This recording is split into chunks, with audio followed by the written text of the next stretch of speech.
morning. I am Chris from Airwindows, and we're going to do a live stream. And you caught me in the middle of doing something. We're looking at KVR, and this is a bunch of people who are getting cross with me for not supporting VST3s. So I got caught up in this, and I wasn't making my cup of coffee, but I thought I would talk about this briefly, then go off and make my cup of coffee, and we're going to get into, probably we're going to get into getting back to Godot, because there's the thing, is I've gotten into something of a crunch zone on that. You can see that my fire is going, though. I moved my camera around so that you can see that a little better.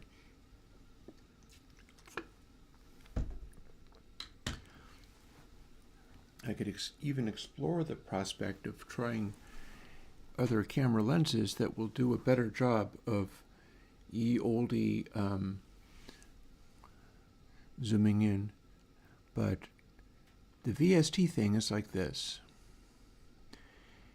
I am surprised I did not get a harsher response for this one. This is me being a little bit sassy, saying if Cubase supports the new clap format, well, then I'll learn how to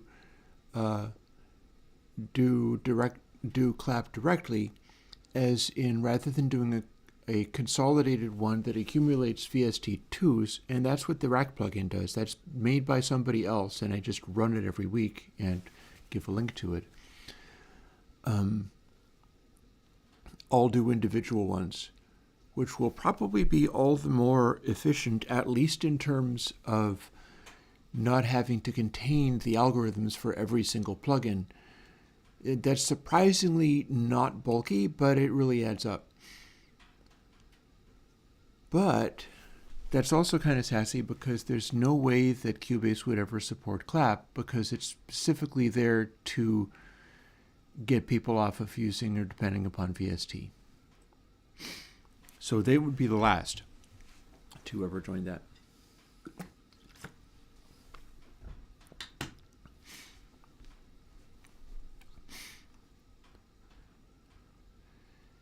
So Glockra is mentioning that people do like the idea of having alternatives to Steinberg-controlled platform. So they're, corporate bondage. And Glockra is being fairly chill, but I have responded to this thread on KVR, saying I'm usually very good about never saying things even close to boycott, and I'll continue to not respond with language like that. I just see it as similar to the situation with Unity. I'm quoting Godot on recent live streams, including today. There's stuff we can do today, having once been a Unity coder for similar reasons. The specific thing that threw me was the period where accepting a VST3 license revoked your right to make VST2s. I don't know how long that period was. Just the fact that it existed is the biggest of red flags for me. As an open source developer, that is everything wrong with the proprietary world. That's breaking people's toys that they already bought so you can sell new ones. So that's getting to the concept of property. Like, can you own plugins? Can you own things? Or does everything become like, we've invented this thing and you can have it for now, but we can hit the self-destruct switch at any moment and render you unable to function unless you come to us again and pay us again. That's not how most things are owned. That's a troubling modern internet thing. That's what people usually deal with when they're dealing with subscriptions. My Patreon is different because you lose nothing by leaving it. It's only for people who are actively trying to keep me doing this. That said, I'm also honestly angry about one point that often goes unmentioned. It's no longer legally possible to be a new VST2 developer, even if your whole concept is something like, I do this to make plugins for the original IBM PC and those who love them. The fact that you cannot be legally a new VST2 developer bothers me. Nobody's trying to legally stop me from being a PPC Mac developer. Xcode migrates away from old computers rapidly, but Apple's not trying to legally prevent me from using old Macs and compiling PPC-ready code today. And in fact, I do. If I want to be an antique stealer and devote myself entirely to PPC plugins, I could do that, and Apple would not try to legally stop me. If I want to be a VST2 dev and code for old PCs, Steinberg's taken multiple actions to kill any such idea in its cradle, and only the legacy folks survive, because it's already sketchy trying to revoke license to do such a thing. And they're on even shakier ground if they went after me for not migrating to pad their pockets. It's clearly not because it's a threatening-sized market.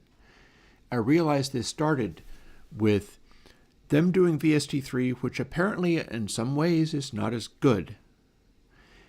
Otherwise, we wouldn't see the situation of people clinging to the enormous legacy base of VST2.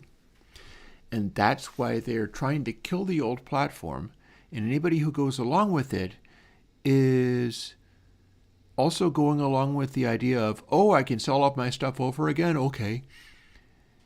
And in so doing, they're going along with, oh, I can compel people to have to deal with my new stuff and not be able to function with my old stuff unless they buy into a new iteration. That's different. That's different than just, I can sell my new stuff. That is putting a level of pressure on getting people, evicting people out of the house, getting people off of the old things by continually making stuff that is going to fail to do it. And I mentioned Apple. Apple does, in fact, have similar behaviors. Here, we're going to have a look at VST, not VST, YouTube Studio.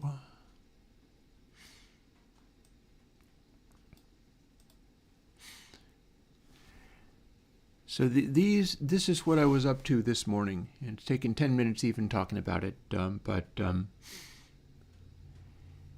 the idea was that I'm starting to get more flack for this failure to do the VST3s, but I would say look at the kind of developer I am and why I might feel like that. And if it bugs you so much, the stuff is MIT licensed. If you can identify anything that you so badly want as a VST3, steal it. People are also complaining about the lack of GUIs, again, because they always will. If it bugs you so much, steal it. I will just go and make something else. It's MIT licensed. I'm supposed to be adding to the world out there. The idea of being able to get mad at me for not personally doing all of the things that you want is somewhat unreasonable. And that's just the way that's going to stand. So I feel like maybe what I will do is let's just sort of change the theme.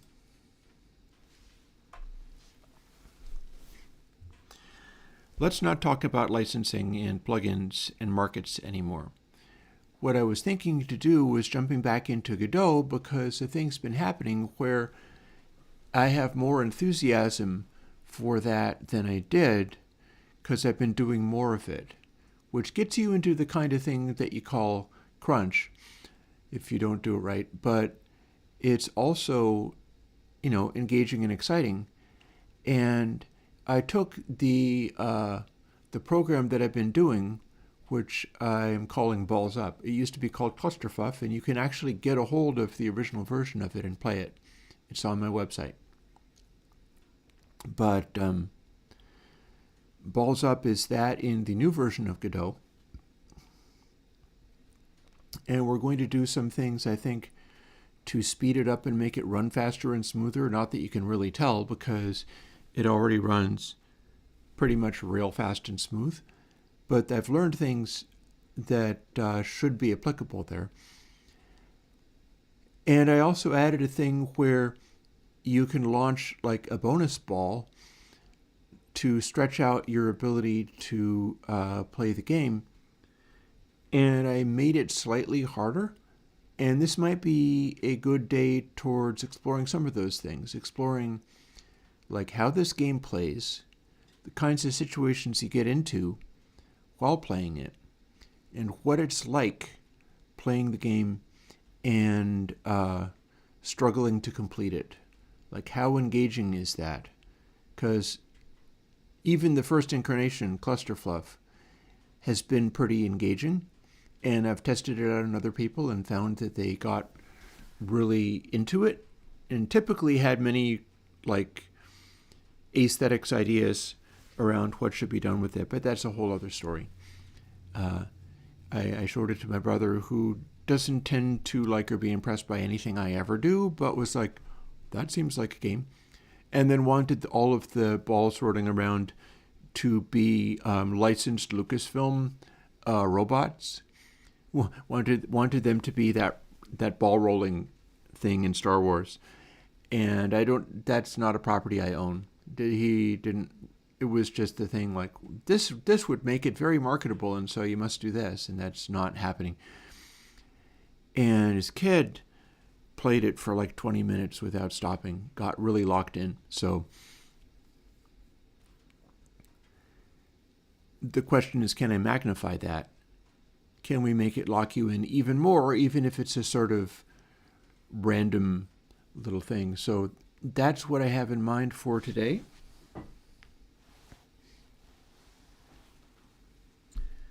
And something that I can do is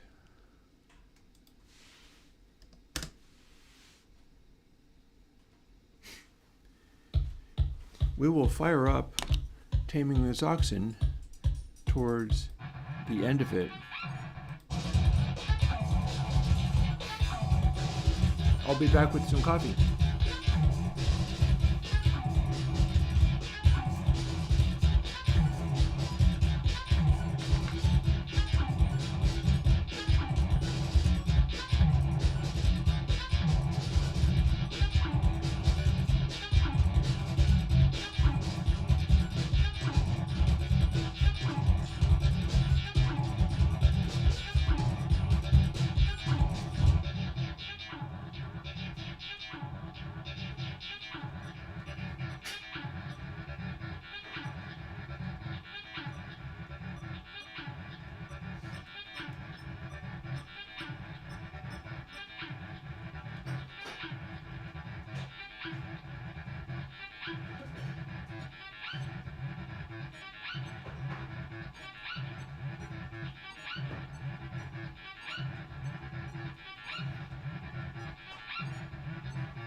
So yeah, this is potentially kind of interesting because it's like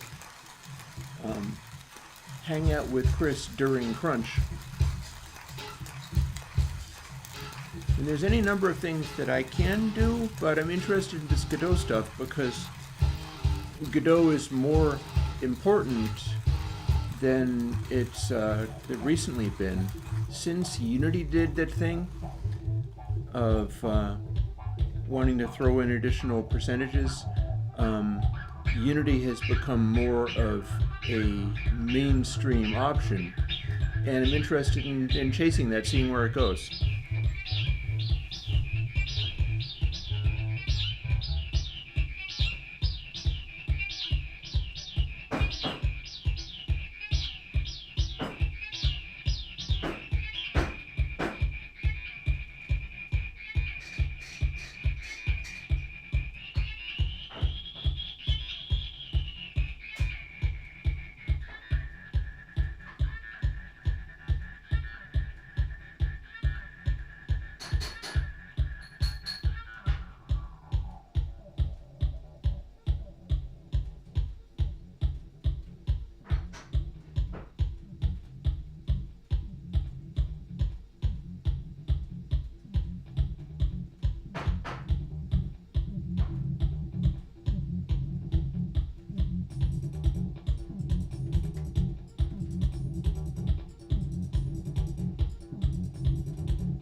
And as always,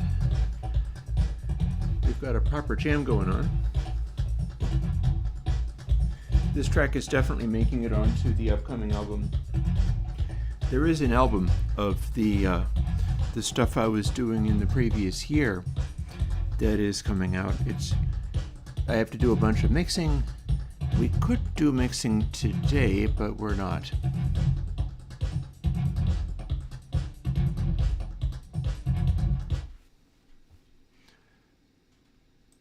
So there we are with Taming the Zoxen. And what we're going to do now is jump into what we were doing. And I'm going to remind myself of something just for a moment here.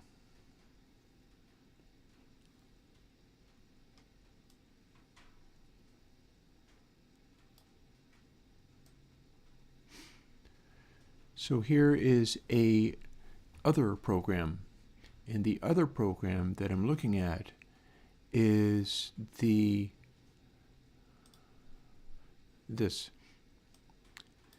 It's my matrix program. It's the one for doing the reverb impulses. And the thing is, I accelerated it like mad by doing a particular thing that I'm interested in bringing into the Balls Up game. There's also the possibility of doing more assets for Balls Up, but I'm thinking in terms of the code. And one of the things that we do in here is, for C equals int in range 9 to 13 is one formulation of, did it not? Can we drag this text to... We can apparently not drag this text to the desktop. It doesn't want us copying a text clipping. Interesting. Well, these are not proprietary people, so I'm not sure what they're going on with about that. I will note, however, let's, as usual, throw a log on the fire, because that has to continue to show up throughout the day.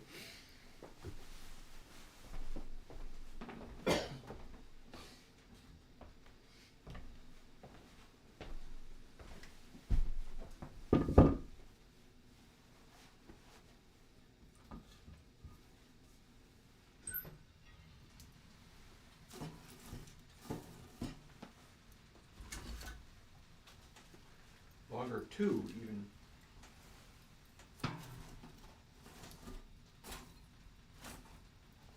Close.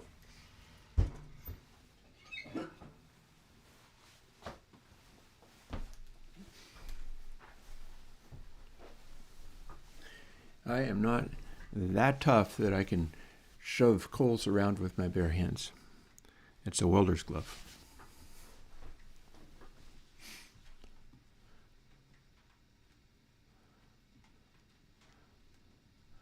Well, or I can simply try to remember that, like 4D :int. We do not seem to be able to define variables and type them up here, or we're simply not doing it, but here we are.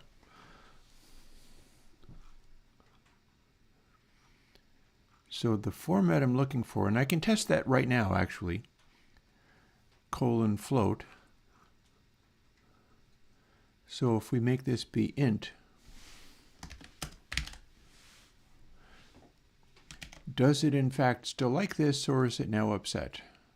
Nope, it's still happy with that. Cool. Or maybe it is. I haven't tested it fully. That's search 4 that I have open. So if I hit that,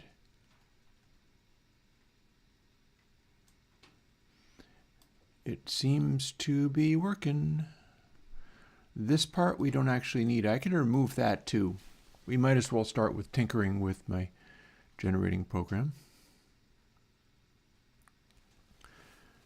Seems odd that, well, I mean, it's lucked upon a very lucky attempt.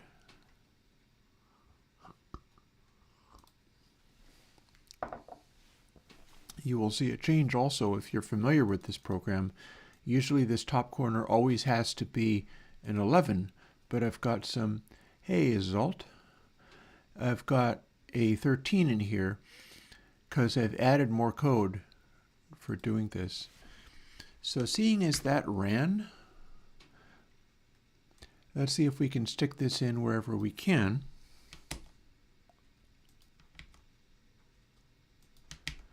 I'm pretty sure these are generally, oh, interesting. You have to specify display. Well, no, I don't think I had to specify that. I think I could have just gone var display.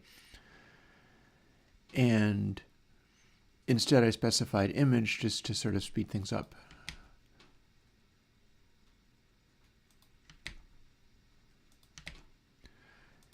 The thing is, I feel like maybe some of these are not actually ints. Countdown probably is. Where am I even using that? Can I make this screen a little bit larger so that I can see more? Probably. Oh yeah, there we go. That's a little better. So Godot does not actually let me edit stuff in place. Like, there is not an option here for edit everything that you find that is the variable countdown. But it will find instances of this word. So if I scroll down and open all of the, see, countdown is less than 1, countdown is 100. Odds plus equals 1, counts down minus equals 1. So those would be ints.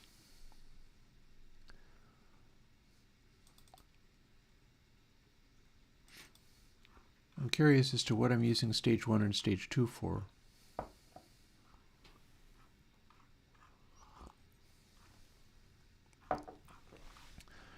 I could actually test that real quick. Are we still using these, or does it just break? It just broke, and I just found it. So, okay, stage 1 is the first comparison that I make, and stage 2 is the backup comparison that only gets made every so often. And that does seem to be also operating on the basis of integers. So what we've actually got here, and then lastly, what scale up? Well, I can find where it is in the program real fast by commenting it out and then seeing what breaks. Oh, does anything break? Nothing breaks. That's from before. That's from something that I did that got deleted again. But that variable is still there. So I have found wasted information. And that's handy. That means I can remove it. And I will. And what's going on up here is all of this stuff is common to everything. So what we're going to do is go to search 3.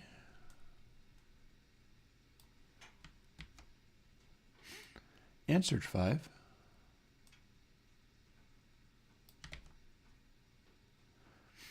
And those are now declaring an int. And if we save everything and we run, it will in fact run and not crash.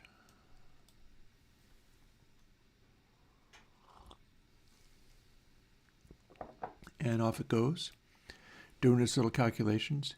I'm wondering whether I should have it default to something other than plate. Plate is not necessarily the most common reverb effect I'll want to have. At the moment, I'm working on chambers more because I have a nefarious plan for trying to do the famous sunset chamber in the Bricasti.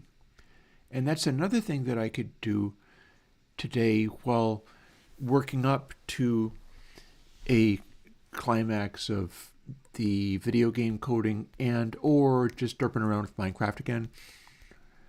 We'll see. I am, as always, open for suggestions from chat. But there was something else in here. Watch this. See how it says static int delays, and that's actually not useful information. And then if we run this, it starts saying ratio, but that's not useful information for me either. That is keeping track of this little area here, which is now functioning. That was some sort of side thing where I was trying to get information out of that. And rather than just display it in the debugger, I decided to display it in this text window because it was right there and available to use. So I'm going to go through and remove those because there's no special reason why I need to be displaying that there. So I'm going to go right down to the bottom here, and then there will be something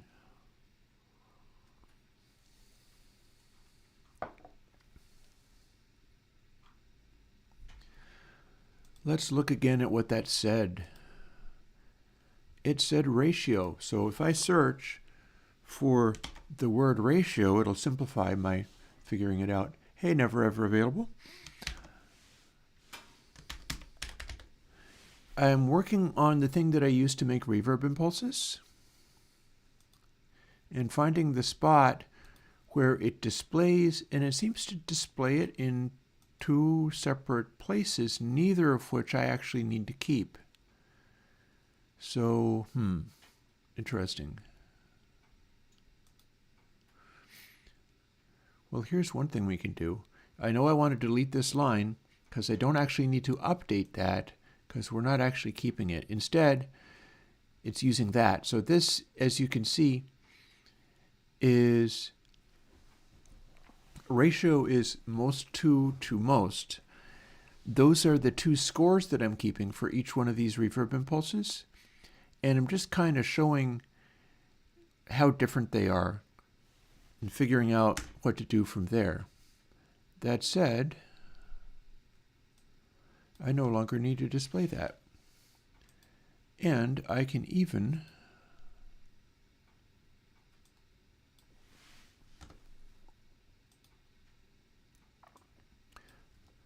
find it in each of these other ones.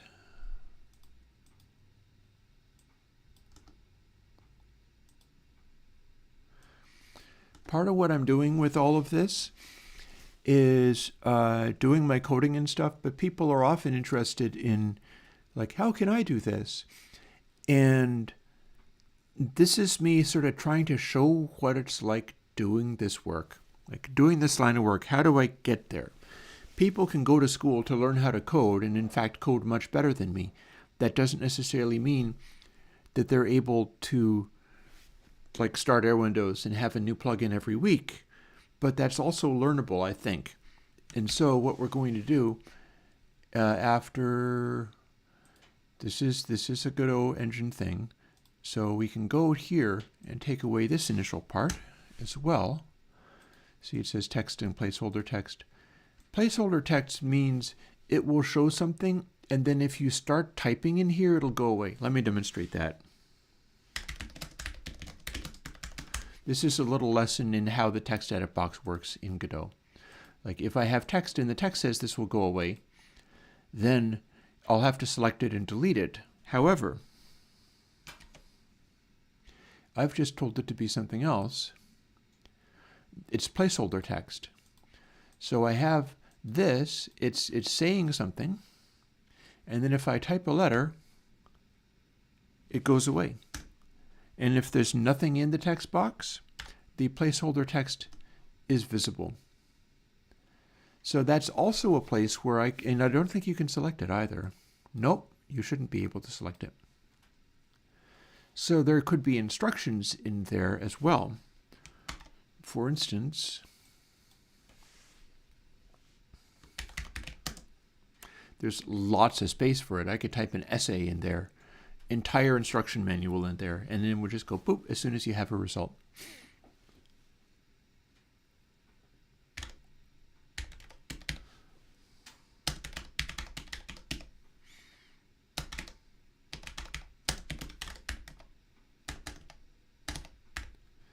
Matrices, I believe, is how you do it, or you could say matrices. Multiband auto pan plugin. Nope, I have never considered that.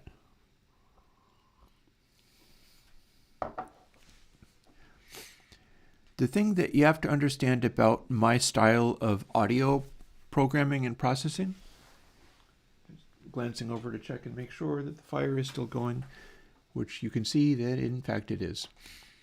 People have asked whether that's a video display. Nope, that's real. That is a wood stove. Filming it would get you really good colors for flame assets in games.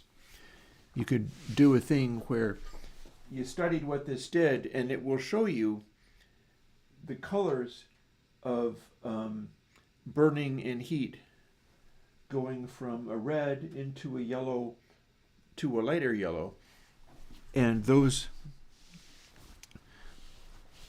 colors you could add to something else. For instance, if you were going to do a fire effect, you can make little flame assets of these colors and then add them to a scene with a add overlay mode, which means that if you added them to each other, then they will create the effect that you see where the light shifts, because what you're doing is looking through volumetric light as you look into a fire. A fire is volumetric light being emitted. It's not just a flat plane of light. It is a volume space, and that means that if multiple yellows would overlay with an add mode to become more white, that's literally what you see in a real fire. Because it's volumetric light, it's additive, and so layers of it add up in a measurable way. The way that the fire works, maybe it would be fun at some point, maybe we can do a Godot fire as well as the wood stove fire and just be looking back and forth and comparing them in order to get it exactly right. That might be a fun trick to play, but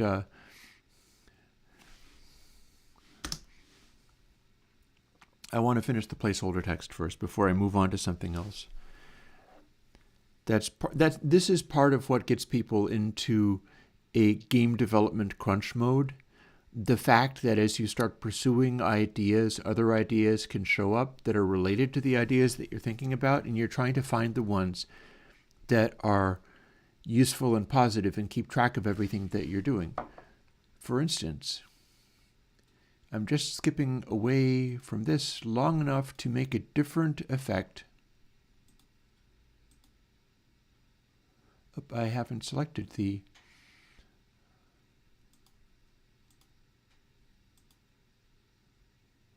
hang on. I am hitting the wrong thing there just for a moment. Don't mind me.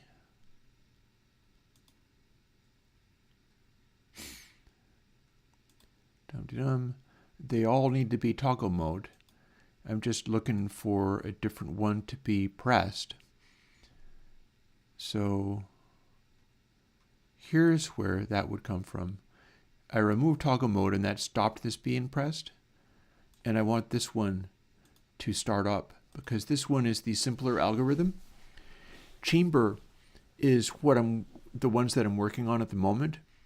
Chamber is also sort of the smoothest, flattest verb algorithm, so it can be kind of a default concept for them, whereas plate tends to make echo density be up front, and I think it's doing a pretty good job of, I can even demonstrate what I'm talking about with that. It's doing a pretty good job of doing a plate-like sound, and Hall is making the echo density be late, which makes it sound more like a room with objects in it is the best way I can describe it.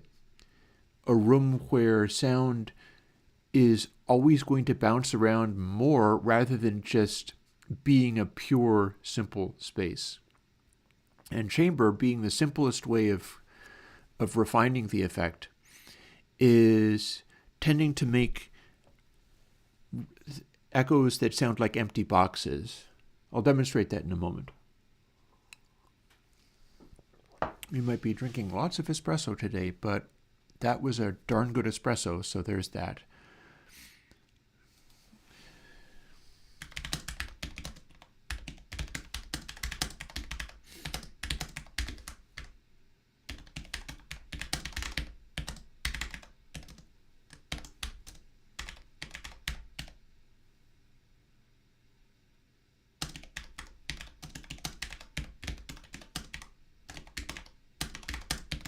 Does this wrap? Did it better?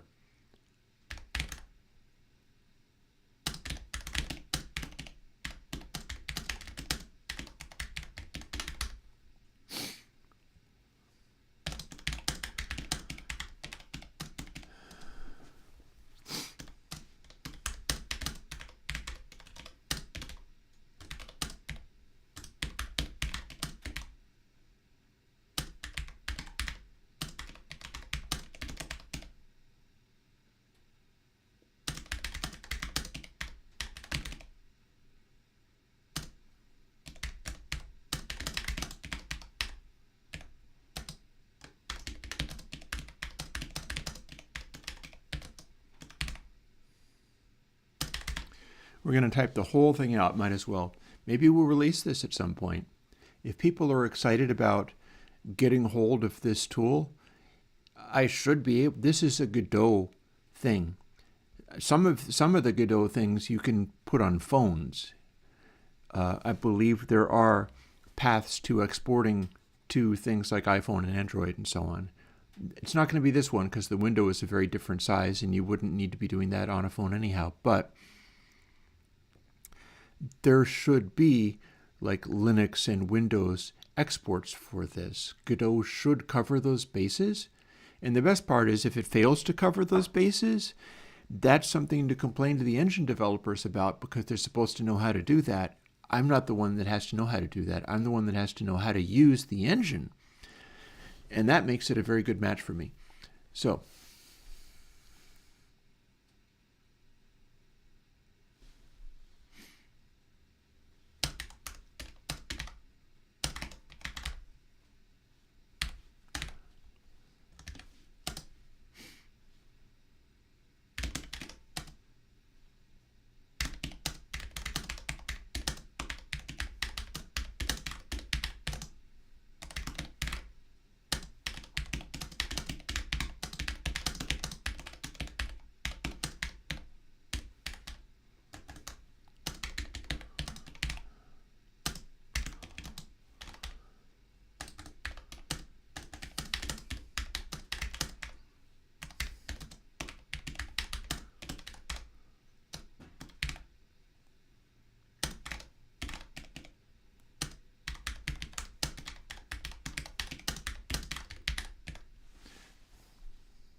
and this is true. It runs until it tries literally a million.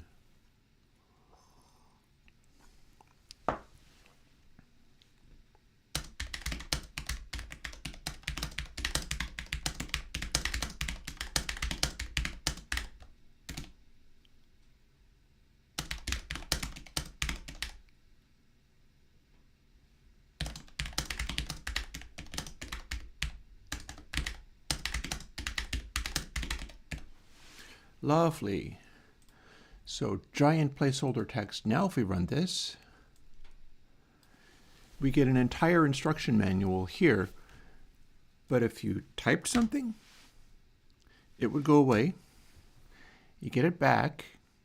So, it is a self-documenting thing.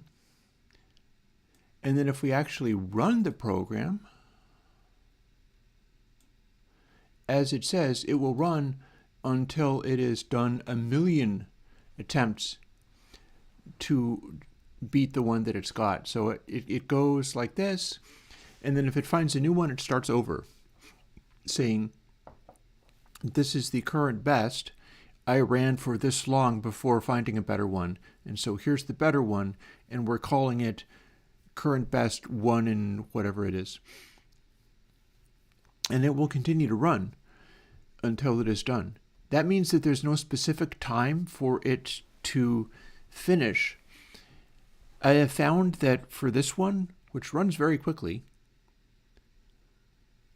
it's running at about 100 attempts a second.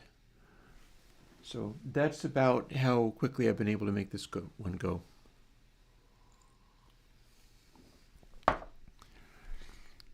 Doing this means that I don't have a specific end time. It's not going to run 1,000,000 ones and then pick the one that was best. No. It's going to run, and if it is at like 900,000, closing in on 1,000,000, and it hits a new one, it's going to start over at 1. And that means that some instances, I'm running it in banks of instances, some instances will, oh, look, that's the current best has a 17 in the top corner. The top corner is the one that I specify to be smallest, because I've also run it and tried to study which of these algorithms generates the best results. Like if the smallest and then the next smallest are just sort of like 1, 2, 3, 4 along this matrix, that does not turn out to be the best combination. I'm pretty sure what I did was I just did a series of values, like a series of, I want to say matrix values, but that's not what I mean. I just took primes, I think is what I did. I took primes, and then the randomness was shuffling the positions of the primes. And I ran it and saw what combination generated the best results out of a set of existing primes. And there are specifics around that where, like, your smallest number is not necessarily going to be in the middle somewhere. Your smallest number is going to be on the corner because that is a position that it's last for some of the generations and first for some of the generations in the matrix. This is becoming hard to understand, but what I should do is simply stop this, at which point this documentation will be replaced with the output. And it says C on the end, which is my shortcut for that is a chamber style. And it says millions because this is the version of the program that generates, if you run multiple instances, you are doing multiple millions. And each instance will go until it has come up with its 1,000,000 to 1 shot, however long it takes. Like if it's able to continually find new bests at the 900,000 mark, then it could go forever, theoretically. 1 minute warning on ads for people who experience those. It's capable of going forever, but in practice it kind of doesn't. That said, nothing is stopping it from continually finding a option that's just a little bit better. And so you could have it running for weeks and just being very unlucky and never hitting upon one that quite gets more than 1,000,000, because every time you get close, it comes up with a new one and starts over. That said, if I run this overnight, I run a set of 9 of them. I just make new instances of the program in Finder, by option dragging it. They each get new numbers and they each run as their own process. And that means that I can run it with like no maintenance. Oh, here's another interesting idea. Look at this. We've got forward plus or mobile or compatibility. We don't actually need this option, but watch this. I can make it go to, oh, and we've just lost our screen size. No matter.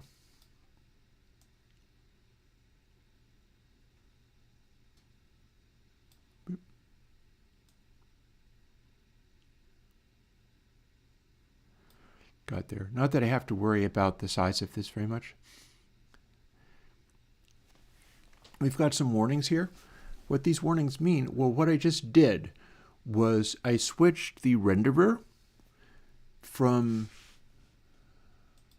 forward plus, meaning it's a more sophisticated render, particularly in 3D, to compatibility, which is making choices that'll run on older machines. And that's definitely what I want for this, because this does not have fancy graphics. This is just some text boxes and things. But it should still display the images. And we'll test that now. Search 5. And you can see it's still able to create images and composite it onto the screen. And all of this looks exactly the same. But this is running in a more primitive mode where overlaying stuff, you don't have as many options for that. But we're not using any options. We're using literally nothing here. So that's the correct answer. That is the correct answer. I am briefly distracted by the fact that I've realized I could take some of the stuff I have in this video making studio and make some kind of moving object, some kind of little motor, and put that over there, at which point my eye would be drawn to it and I would be looking at you, the viewer, more often. Which maybe is not desirable. Like, is this too much? Are we getting too intense? It beats staring at the side of the screen, like looking at the OBS window, though. So yeah, we have discovered that the compatibility layer is fine for this. We've got some things coming up in the debugger. And we've got a set of things. Oh, interesting. What have we here? Oh, that's not worried about that.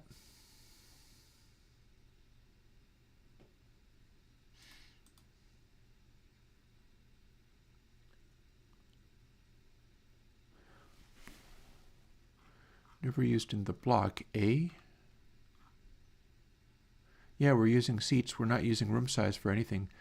So let's do a little more code cleanup while we have this open. Also, what's this? Oh, that's the same thing. And then we're going to check and see whether some of these other errors are concerns.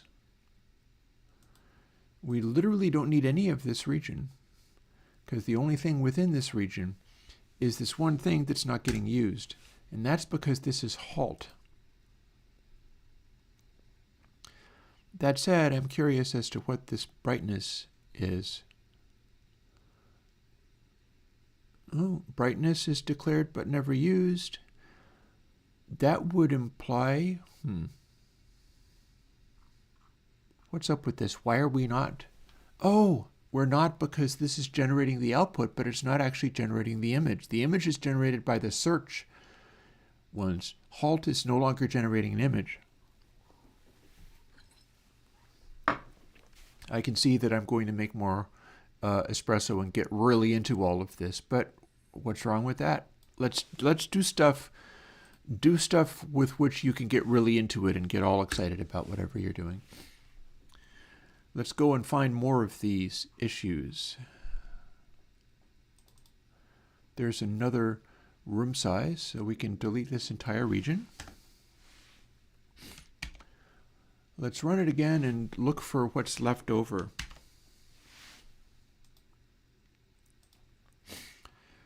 And we've got one more room size, if I'm not mistaken. Must have skipped that one somehow. And we've got narrowing conversion. Oh, also, that's interesting. Oh, seats GD, yeah, this doesn't have to be here at all. We don't have to have that, because seats GD is not doing any per frame processing, nor is ready doing any per frame processing. So let's see whether we can make those go away completely. And we'll see whether it still works. Signs point to that still is work. Oh, hang on. What are you? Why do you look like that? That doesn't look right at all. How about you? No, you still look fine. But search for just started looking wrong. Why would that be the case? Search 3. No, that still looks okay. What's up with this? Debugger. Errors. Narrowing conversion. Could that be the thing I need to care about?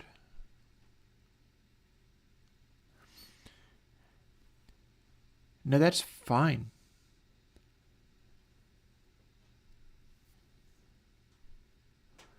However, we sure don't need to put this here if we're just converting it to an int.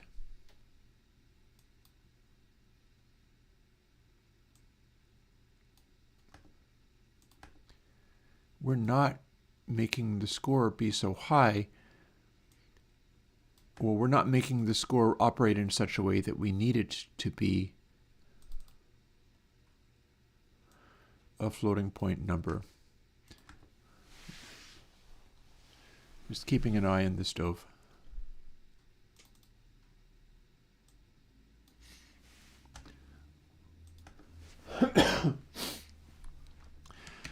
So here's where we start doing the did one of these changes randomly break behavior? And that's not what we want. So that very much appears to be still working. That very much appears to be still functioning. I'm not seeing a lot of changes in the matrix here, which I'm supposed to, but we're not running it for very long.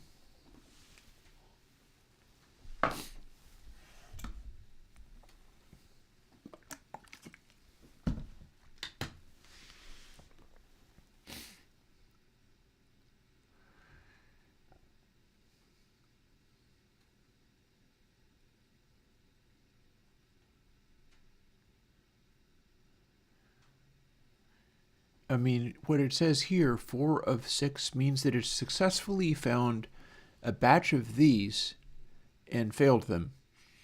And then it's successfully found 6 of these to replace, and then it's found 4 of these that also count as being replaced. The thing that I'm kind of wondering about is whether the change from float to int is affecting this behavior. I would have thought, and there's a way that I can investigate that too. So prev score and prev score 2. And that has to go down from 9999. Here's my concern. If this gets down to a smaller number, all the sensitivity goes away. Right? So, and by that what I mean is, if we are operating in the basis of like, yeah, 1,000,000 to 1 chance it's still going to be thousands and thousands, that's all very well and good. But if they start going down to where I'm comparing a result with prev score and the prev score is like 2, it's going to take forever to get there because it'll have to go all the way to 1 before it has come up with something different. So I feel like I have a change in mind here. And we're going to take all of these and we're going to update it so that they are all floats so that I can have granularity and then we're going to put those other issues back. This is going to become float, whatever.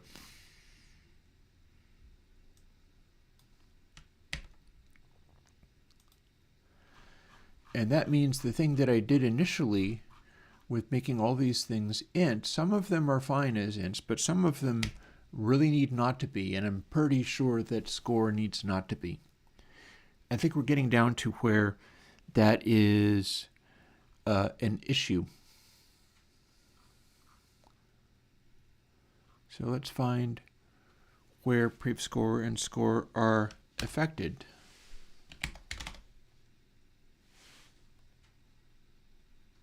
That'll cover both of them. Float most is larger than, we're on 5, that's fine. So 1, 2, that'll apply to both. It is in fact asking it to be float. Oh, by the way, Sebastian just had a question, so it's not a code-related question, but Oratone and NS tend to nail the mid-range. What if there was a tweeter version that was flat to nail the treble?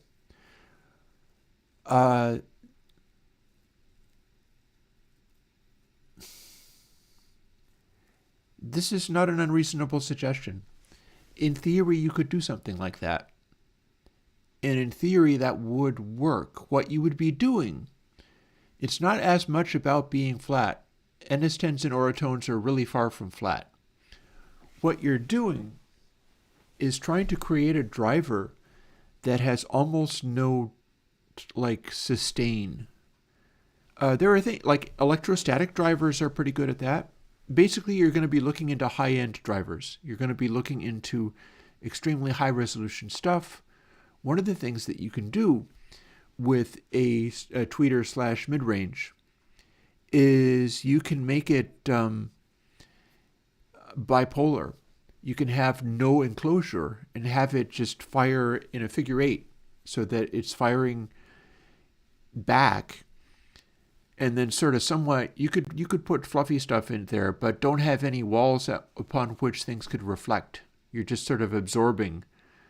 Like here, we can bounce over to that in the middle of this coding, and I'm sure there won't be a problem. Check this out.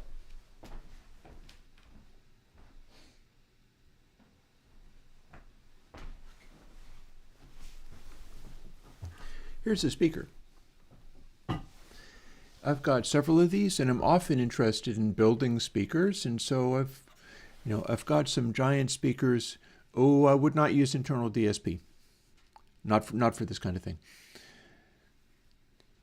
If this is in a box, it's full range. If it is in free air, it's not full range. It is bidirectional. This side fires forwards, and the back of it is the reverse wave. It's out of phase. And listening from on the side, you will have some sound, but it will not give you any bass listening to it from side on, because the waves are going to cancel out listening to it from side on. That is a known behavior of some high-end speakers that use this technique. Like if you have a speaker that's known to be known to have that figure 8 pattern, then you design your room around it. Or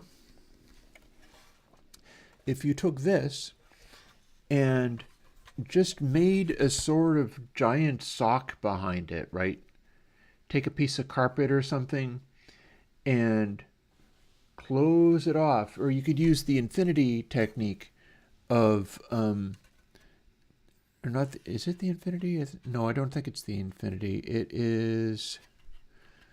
What are those Nautilus? Whoever it is that makes the Nautilus speakers, that is a back wave design where it kind of tapers. And what you do, or you could use a cone. You could use a simple cone of like carpet material and fill it with sound absorption. And that would be really effective at not having back reflections come back, because they're kind of not going to be able to. It'll kind of enclose, but then it kind of won't. I should actually do that. That would be pretty darn awesome, actually, if I came up with a way of doing that. And you build the driver, and if you had it be even more open than that, like say you got your driver, and then rather than having this frame around it, you're just supporting it on the back of the magnet, and then you cut away everything else, and this little bit where the wires connect is still there, but you've taken away this frame, you've taken away this, and you're just kind of, I don't know, duct taping it onto the flexible. Like if you don't have a surround as we know them, it is going to really control the resonance of it. Like you can kind of hear.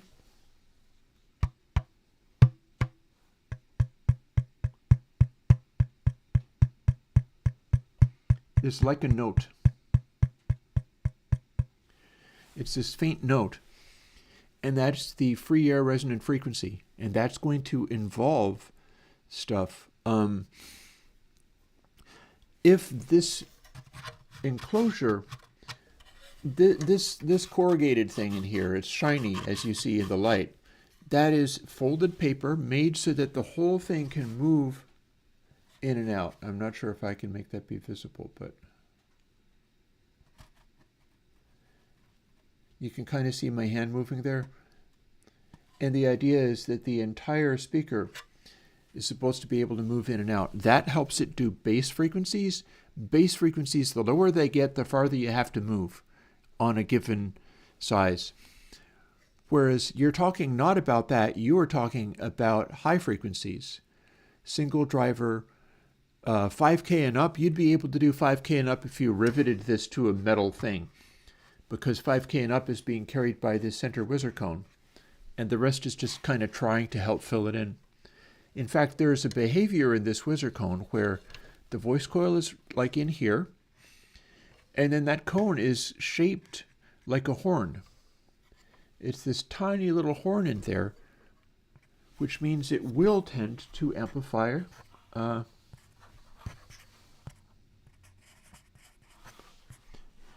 noise. I'm dragging my fingertip across the center of that little cone, and the cone is now pointing at the mic.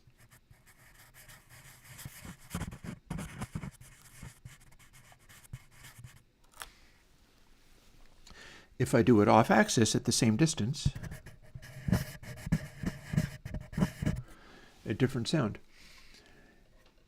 So that's how this stuff works.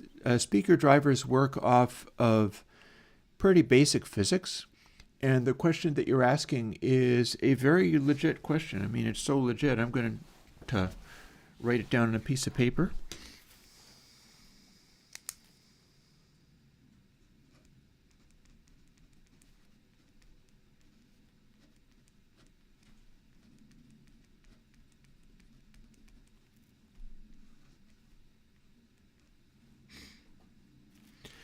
Really crude notes. Hopefully I bet I'll be able to remember it. It's a good enough idea. That's what you would do. If you wanted to nail the mid-range by taking some of this and taking even more bass away from it, what you do is you deal with the backwave energy. And that could easily be like, if I built a cone out of something soft and filled this with damping material and tried to use it as a full range speaker, it would still produce some bass, especially since if you're using it as a free air open radiator, if you're exactly on axis, it's going to give you some bass. It's just going to run out really fast and really easy because you're not doing a sealed box. So if you partially enclose it, rather than putting it in an enclosure where the smaller the enclosure, the more it will restrict the bass, if you have an enclosure that's sort of a cone-shaped soft material, carpeting kind of stuff would work well for this. that's still going to let through bass because it's simply not rigid. But by the same token, that means that it will not reflect the bass back out the speaker again, because that's what's going to blur it. The reason that NS10s work as well as they do is because they're absorbing the back wave, but you can do better than that. NS10s still get a back wave. NS10 tweeters still have a back wave because the inside of the tweeter, although it's a very, very high pitch, still has a back radiating surface. And that's the difference between that and like proper high-end speakers, because proper high-end speakers will typically have a vented pole piece so that the sound can go back out of the driver and just go away. And that's how you do the really high-end stuff. So if you could find a full-range speaker that still had a vented pole piece, you might be really onto something as far as being able to do that.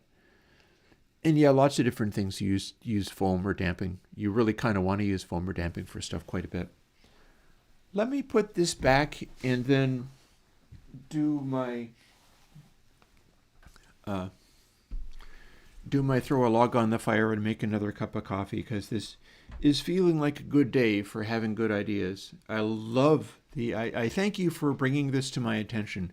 The idea of like, what if you shifted the nail the mid-range up to nail the treble helped me get to the place of attempting a full range style speaker. And there's plenty of experiments that I can do around that. And just chasing it in this way, there's a lot of vibrations that could be damped through directly damping the cone, especially if we don't have to worry about it sustaining the ability to do bass. If we can just make it be, it's just a mid-range and treble driver, well, for one, you can pump more high energy into it if it is just a treble driver. It could become, this is our full-range treble driver, and much like the NS10, it crosses over, but it crosses over to a bass driver way lower than the NS10 does, making it a sort of twisted hybrid of Oratone and who knows what. And I guess that we'll see. We will see what ends up happening from this. I do have a stack of these drivers. 1, 2, 3, 4, 5, 6, 7. I got 8 of these to play with. I've had them around for quite some time because this is one of the things that I do. I build my own gear for a lot of stuff, and speaker drivers definitely qualify. And we shall see whether I'm able to do a new reference driver that beats other people's reference drivers. But for now, back into the kitchen making another cup of coffee, and we're going to go back to the coding thing. We're in the middle of putting the whole pre-score thing back to operating on the... In fact, hang on. Before I get more distracted, we're going to finish that part of the job. 50 to 100 watts into a tweeter? Come on. What usually burns stuff up is bass frequencies. That's the trick. 1 minute warning on ads. And 1 minute warning as I begin to solve this problem. Search 5, brief score 2. Everything is now defined as float, so now we just have to put back the other stuff. We're checking that.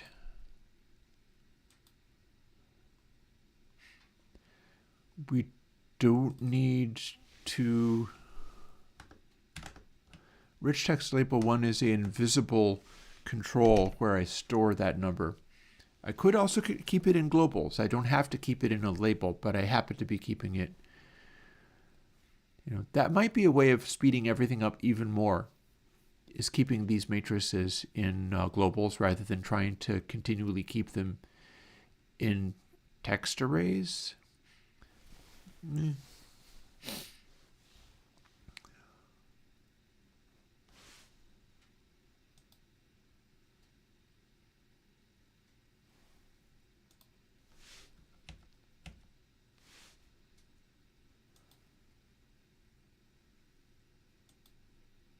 That's fine.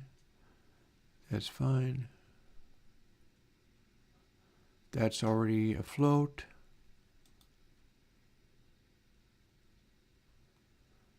that's already a float. This is the bit where I need to specify that it's a float. That's where I had it before.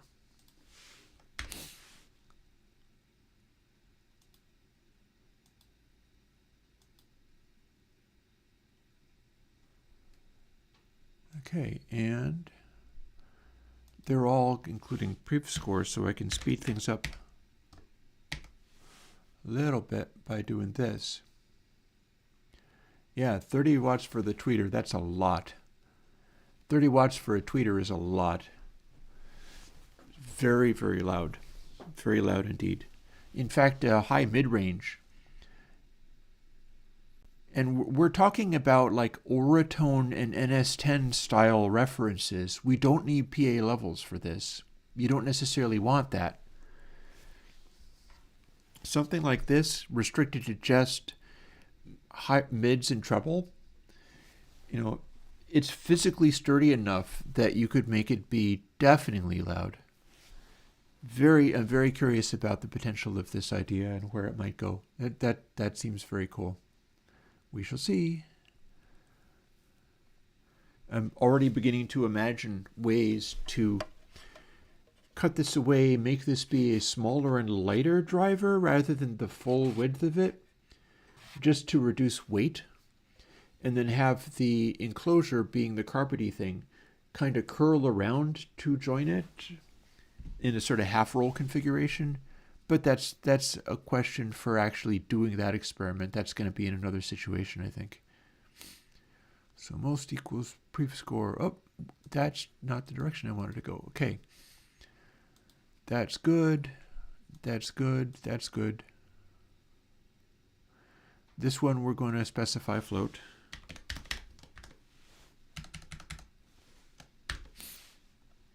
Some of that was in the way of forcing it to be a particular thing.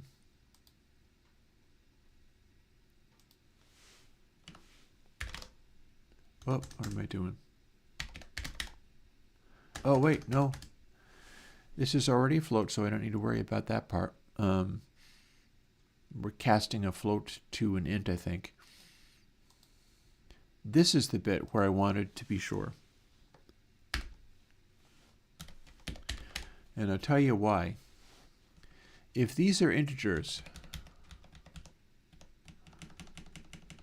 stop showing me the thing. If these are integers and I do a multiply, whoa. I just screeched to a halt. If they're integers and it's a multiply, it can't possibly ever not be an integer in the output. It would have to be an integer divided by an integer to produce a floating point number on the output. Well, no, that's probably fine. Not worried about that so much. I think I just did this one. So we're over to version 3.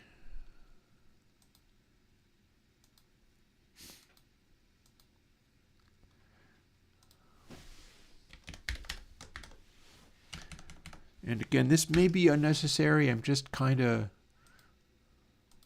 keeping an eye on things.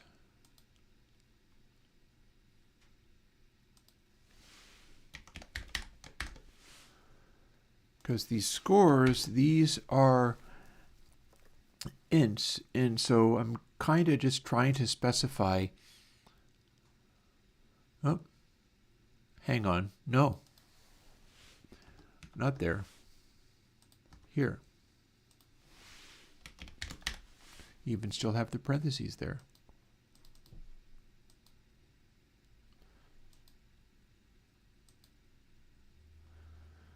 The autocomplete for this is odd. What it tries to do to you is odd.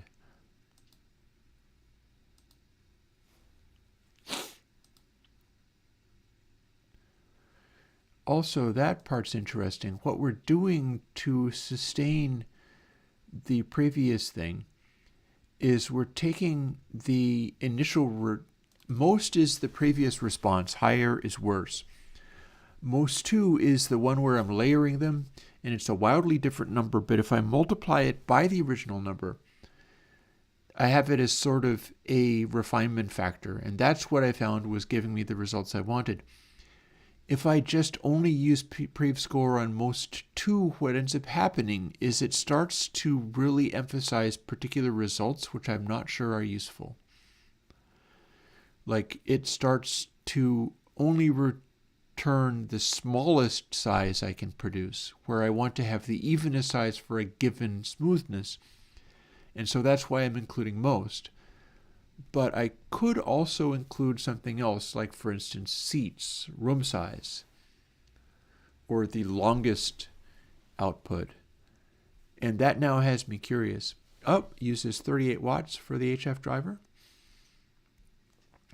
So that has me curious, and so now what I'm wondering is whether I can upgrade this entire thing.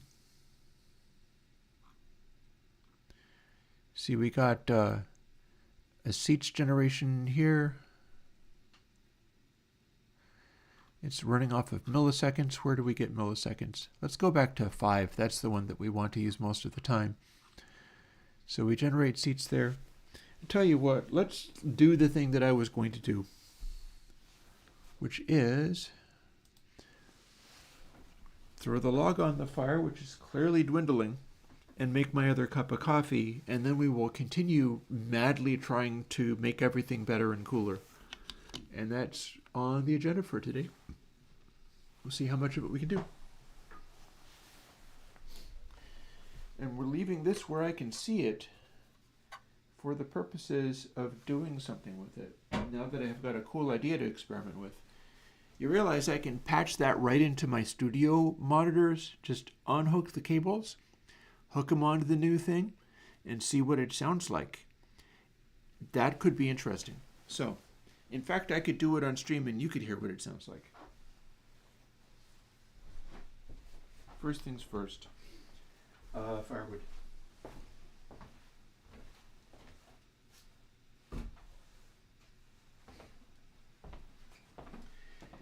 My bigger firewood is in this other rack at the moment.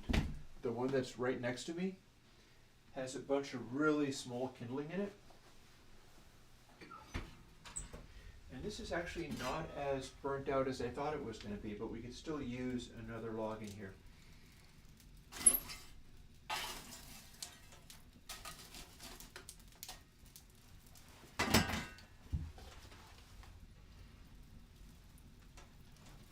We can fit another log.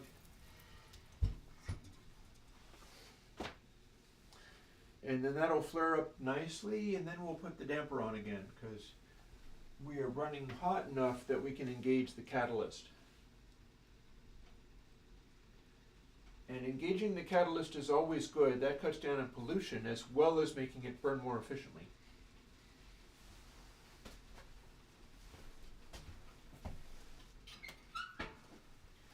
It's green renewable energy, but it's still burning stuff, so you can't really call it.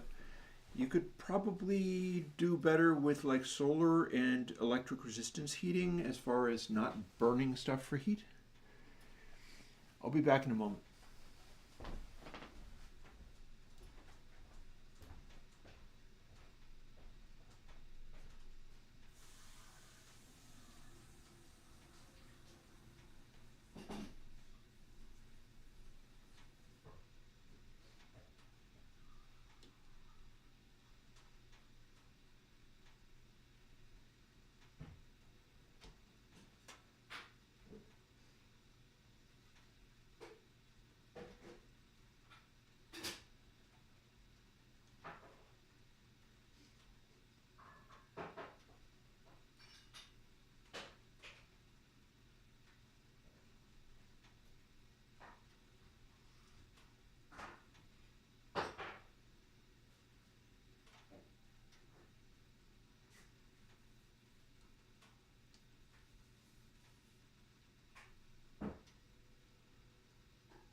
you should see some of the flat surfaces in my place.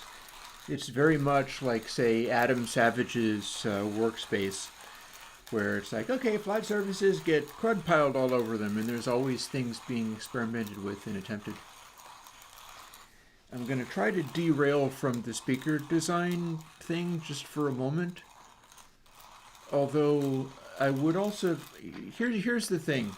If I had even more cameras and one that I could put in the place where I would be doing,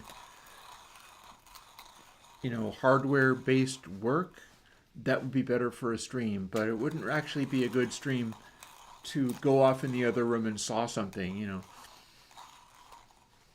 You'd probably hear it, but especially if there were power tools, you'd hear it.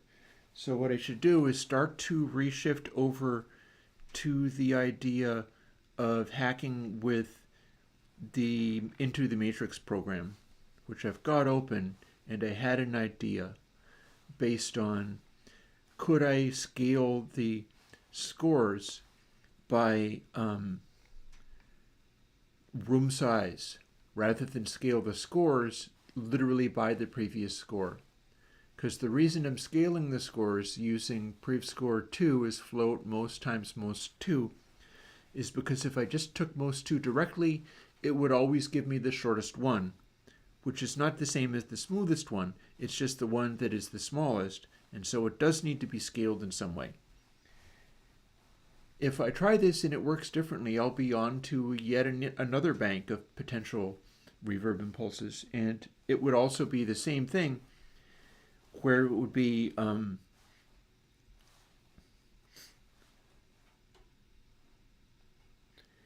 all of the outputs of the program are all just banks of numbers. It's a question of what you can make those numbers do. If you're willing to run a million random things to see which one is the best, your question then becomes, what does best mean? And that's what we're exploring here. I probably won't be able to generate an output from this where you'll be able to hear it, but we might be able to see the kinds of outputs I get from refining this development. Anyway, it's time for me to go and make my coffee.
There we go.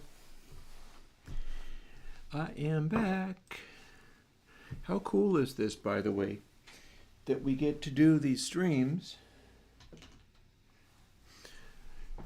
where I'm cranking away, talking to people in chat. I can answer questions, but people's random stray thoughts might kick off something like, oh wait, suddenly I know how to make an NS10 beater monitor. Open source hardware, and show people how to do it, and also be able to make them in theory. If I could design, see, in order to make this be a product, I saw that the reaction was I would buy it and probably even potentially even put in some money, presumably for a Kickstarter kind of thing. Yeah, like that's doable, but then you have to understand you also must design manufacturing. You also must design marketing to be able to reach a large audience and deal with competing companies that are already doing marketing and are spending a lot of money to do that, and throw your weird offshoot on there, your weird experiment. You must do packaging. And I don't mean making it be pretty pictures. I mean, can you make something out of this, for instance, this being a speaker driver that one could have? Designing it and building it into a speaker enclosure with the kind of soft back enclosure I was talking about in order to do the thing that it must do, and then put it into a box and throw it off of a roof and have it survive. That's the trick. It's much easier to make funny little things like that if you can make it in your own house, and as long as it doesn't fall off of its stand, it's fine.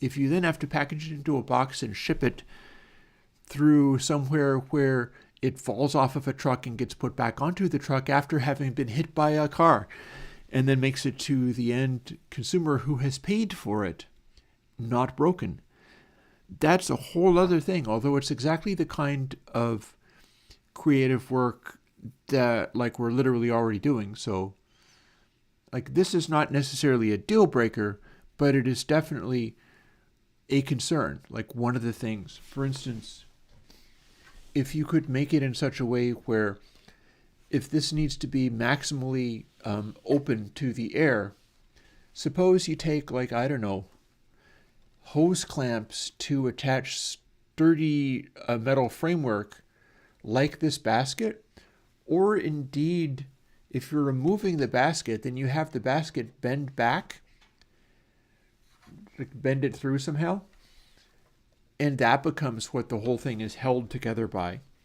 It has to be darn sturdy, because again, you have to be able to go wee and then have it fall on the floor or fall off of a roof and still survive the experience. So that is quite a thing.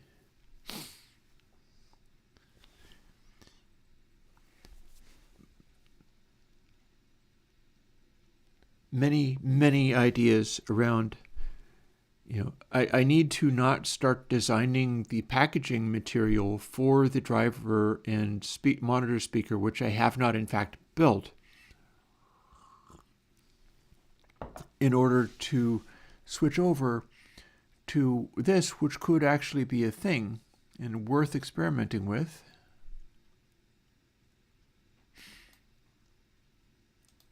Here's search 5.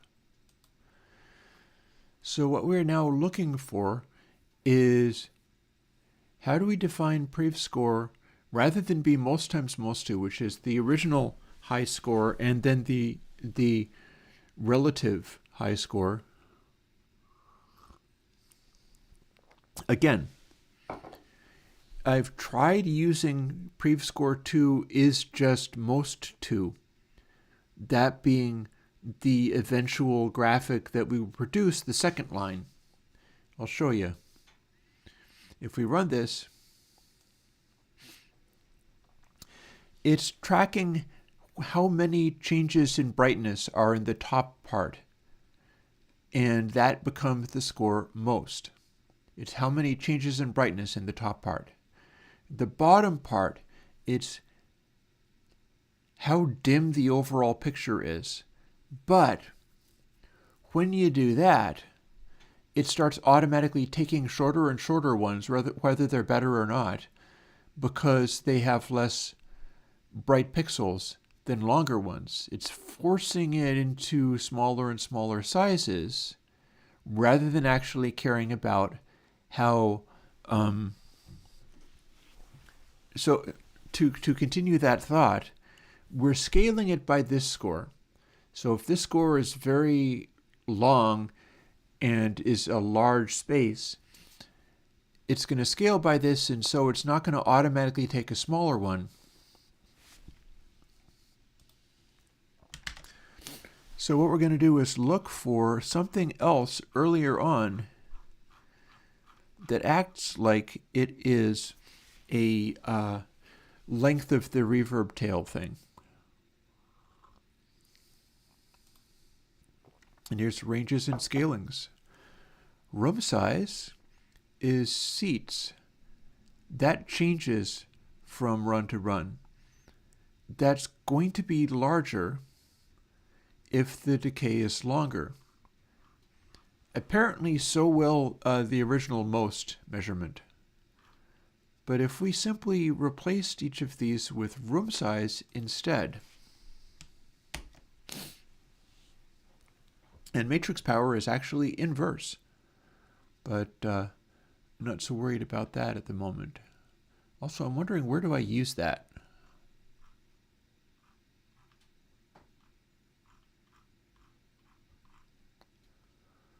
Well, for starters,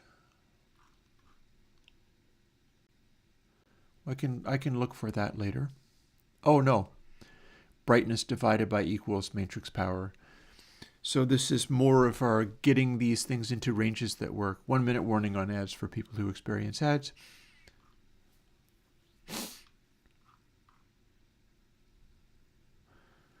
So this is the bit that we must update. It's going to assign it here, but we also need to check it in the same way. Little prev score 2 is room size. Most 2. That's where it is. That's the last instance of that. So if we go further up, not that. Here's where we also have to replace it. Room size times most 2. And I think that is the only other one. In fact, I can specify prev score 2. We have only 3 matches. One is starting the variable. One is assigning it by we've successfully beat the previous record. And one is checking to see if we've beat the previous record. Good, good, good.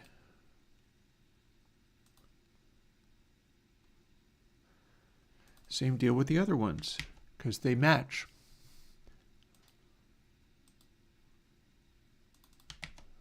Room size times most 2. Room size times most 2. Correct. Okay.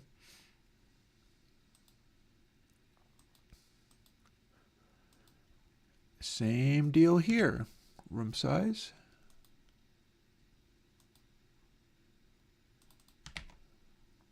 And room size. Now if you save this and then we then run, we get to find out whether this actually worked. Let's take a slightly smaller 100-seat room. And we'll use chamber, because that's not this. That might help identify whether it's really working or not.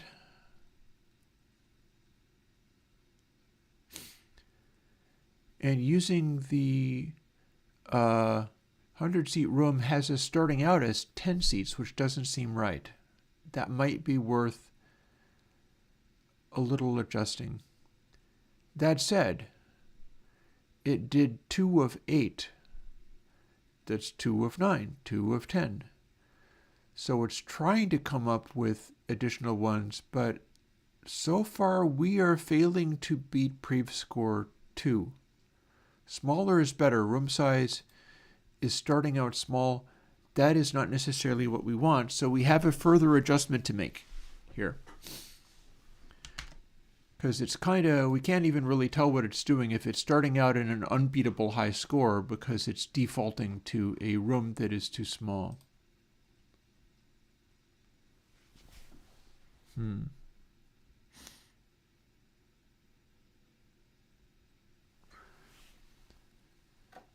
So, well, one of the things we know is that room size is based off of seats, but we're instantly going to sizes that are much too small. So let's explore. We'll go to search 5 while we're at it.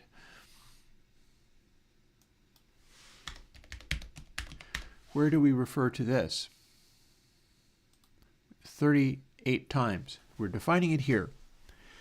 At some point, we are going to get the thing where we are specifying another thing. Like here's matrix power. This is still working, but what's happening is our matrix sizes are fine, but then our target seat sizes are way too small, and our end result seat sizes are way too small. What that means is we've got something going on that needs attention. Finish up here. Here's our comparison.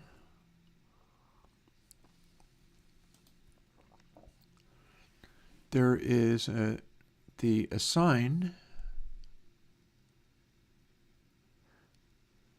So update scores and desks. And that's 38 of 38, so that's the final one. We had something in here, and it's after this stuff. This is this second search layered. So that, we already know what that is. We already know what that is. We're not worried about any of these things.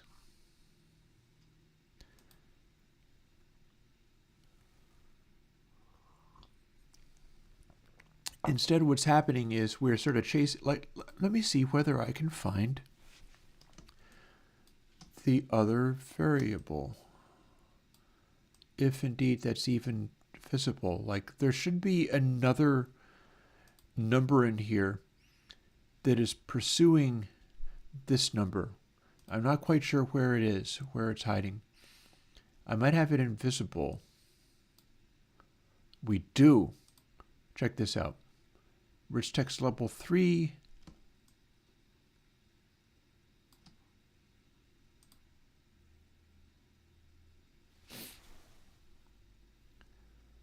Says 99999. And it's hiding all the way down here. We're going to drag it up here and see what it's doing while it runs. Put it into the visible space. This is supposed to be what the seats chases. I'm pretty sure of that. So this is going to be updating. And see, we're getting these low numbers. I'm pretty sure that's what the seats are trying to pursue, and it's meant to be like 200, but it's way smaller than that.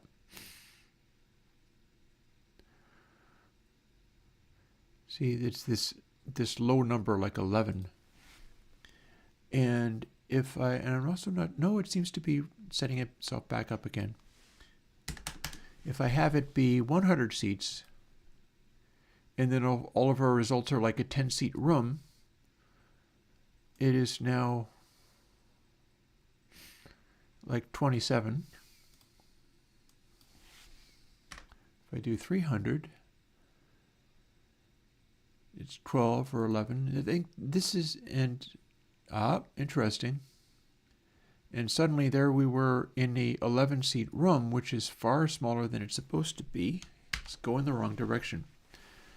So we've got something to pursue here. We're showing that display. In fact, odds display 2, I think, was that. So let's find that in the code.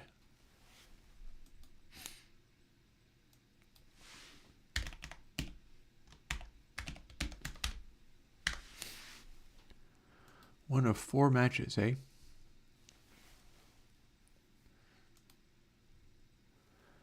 Update scores and desks. I think, or was it rich text label 3? Which one is it? What is this bit here? Rich text label 3. Never mind odds display 2. That's not the one I care about. Rich text label 3. It's actively moving and doing stuff.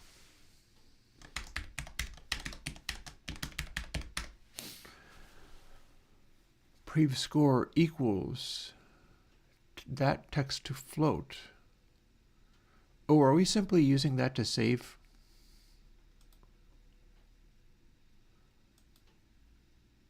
Okay, that's not what I thought it was. Never mind, not worried about that.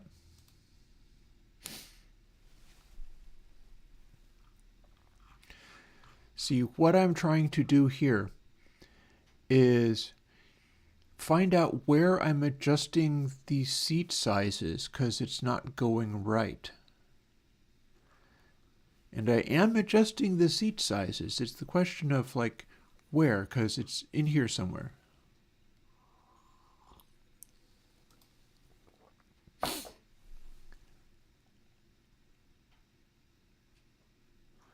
Maybe it's all the way up here? Could I be adjusting the seat sizes based on only the first comparison? It's not going to be there. It's not going to be there. Nor is it going to be there. At least it's not supposed to be. There's always the possibility that it is, but in this case, no, it was not. So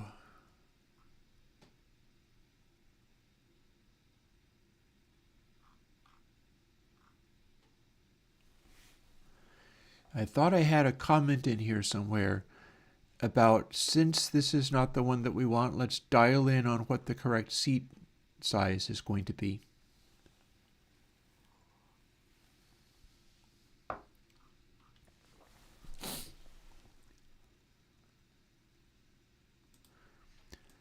Countdown simply doesn't run all. Oh, hello. Target seats, edit seats. This is what we're looking for, I believe.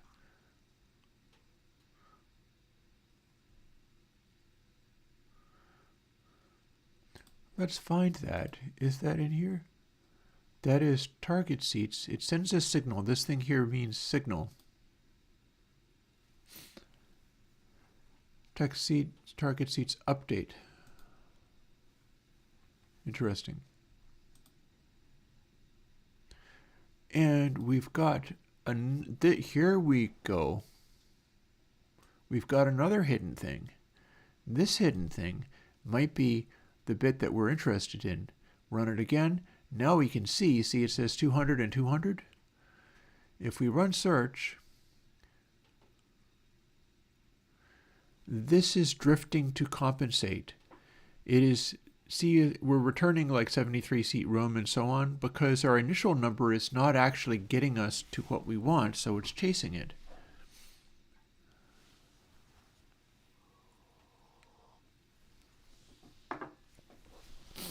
So that's going to continue to get larger until the numbers that we're getting on the output correspond to what we're telling it to be.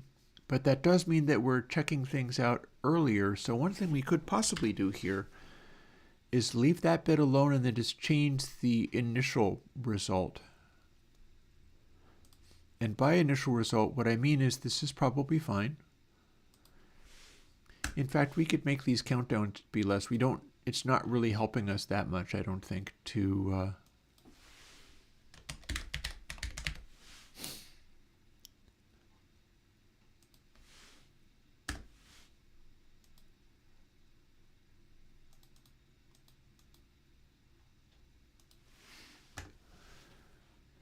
that's specifically for the purpose of only running this code some of the time.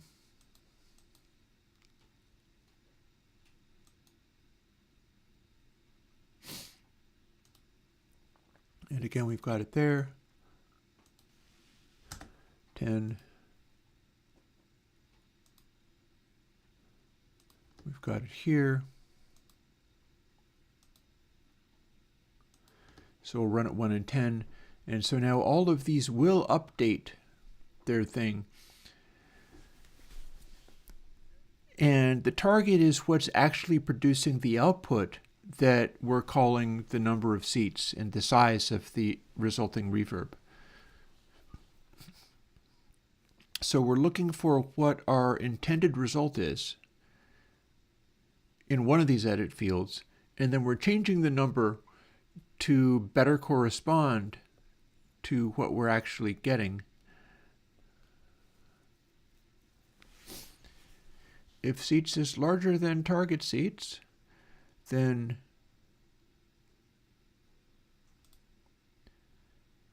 seats is edit seats -8 or +2. They change in size. Now it changes the target number.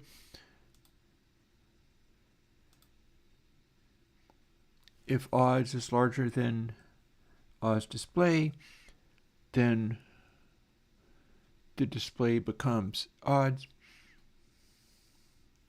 And that's interesting.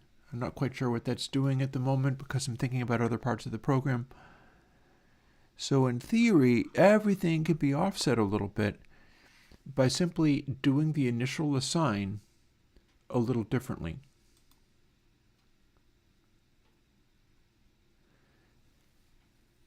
There's get node seats, get node target seats, so on and so forth.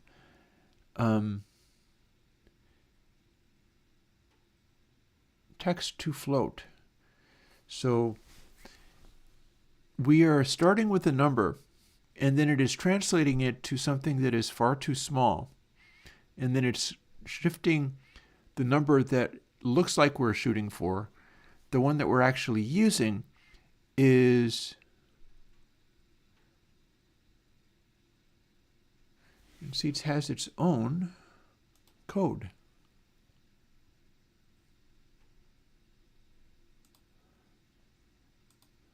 Interesting. Text change signal is emitted. Target seats text to float. That's interesting. That's kind of like what we're looking at here. See, text to float divided by 600 or times 0.75. What? Oh, odds display. Well, it's clearing that. What's this do?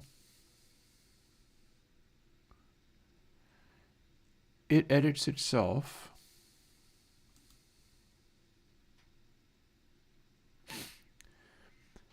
So text is not defined anywhere, so it's part of this script. So seats, that is itself. That's what it is. Target seats is a different one. That's the one that's changing.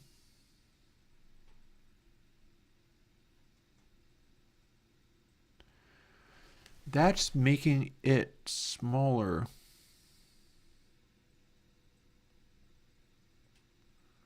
Maybe this is where my problems are starting. What if we do this?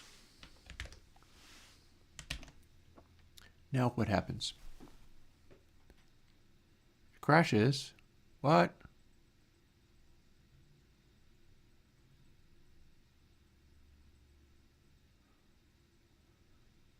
Why did you just do that?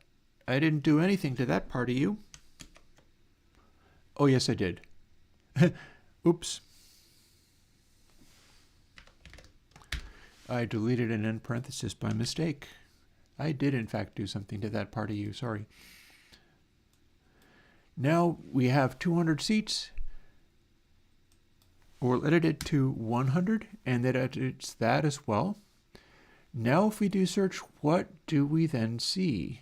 Is it going to be starting at a really small number or not? The end result is going to be depicted. This 18-seat room. We do appear to be starting and increasing. This number is scaling up rapidly. But we wanted it to start smaller. So that's still not really what we're after. That said, that might be a correct answer, or part of the correct answer. So room size. So this is where we start. This is where we get our initial thing and run with it. So if we were to say room size is seats, but we then make it wildly, wildly smaller, what then happens? Does it make it completely unreasonably wrong? We'll give it a shot. Let's see whether we get unreasonably small answers. 1 seat room. Bingo. Bingo. There's where the problem was.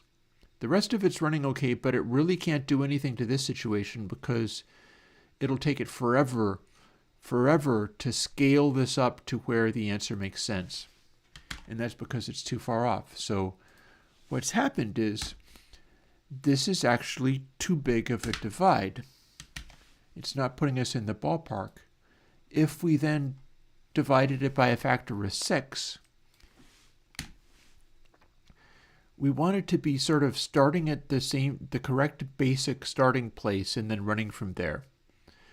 If we do search 5 on the back of this, it's aiming for 100. It's starting at aiming for 100. We run it, and this is why we had it divided initially. Now it's generating 504 seat theater. And we see the real number that it's targeting getting smaller and smaller as it tries to chase the end number correctly. And the size is, it started out also as being this number, the size that it's generating, room size, is what's generating the second stripe. So we went way too far. Dividing by 600 is too much. 100 is way too little. Let's start scaling it back bit by bit and seeing if that gets us anywhere. 500. Again, we'll do 100 seats because that was giving us an initial problem. We're starting at a 27 seat room and we're scaling up so that we haven't gone far enough. 400. And also let's briefly have a look at this for some of the other ones. It's in ranges and scaling. So that one already starts at 400. They run a little bit differently because they're different sizes. And that one starts at a division of 200 in order to get there.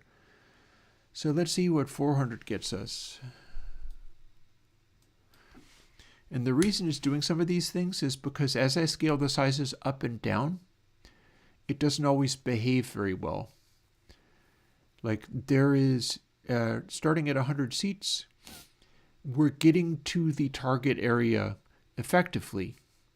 See, our output chance of getting better, we're rapidly going through multiple attempts, and it's getting there. We want it to be pretty much dialed in so that the best results from this second order of checking are not as, like if it starts off with like, okay, we're doing a tiny little room and therefore this divisor is very much different and so nothing can ever approach the glory of our very first result, that's kind of lame. So instead, we're trying to get it in the zone.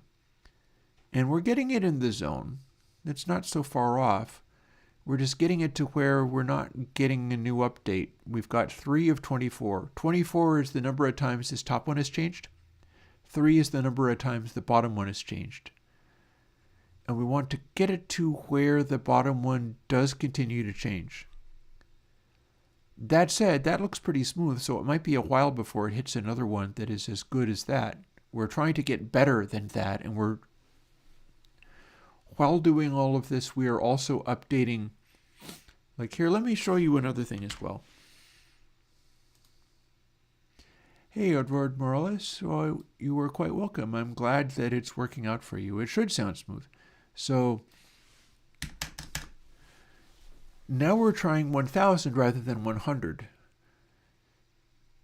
If this becomes larger, then the scale factor still makes sense. But instead, as we go, the scale factor becomes smaller and smaller and smaller and smaller. So we're struggling to get working results because we've basically done it in such a way that the number we've put in is now it's hovering around 500. So our scale factor, oh, thank you. Hopefully I will earn the subscribers by doing interesting things. I am wanting more coffee so badly, and I really should wait. Oh, and I should open up the damper on the fireplace. I've got wood in there, but it's kind of acting like it's just smoldering.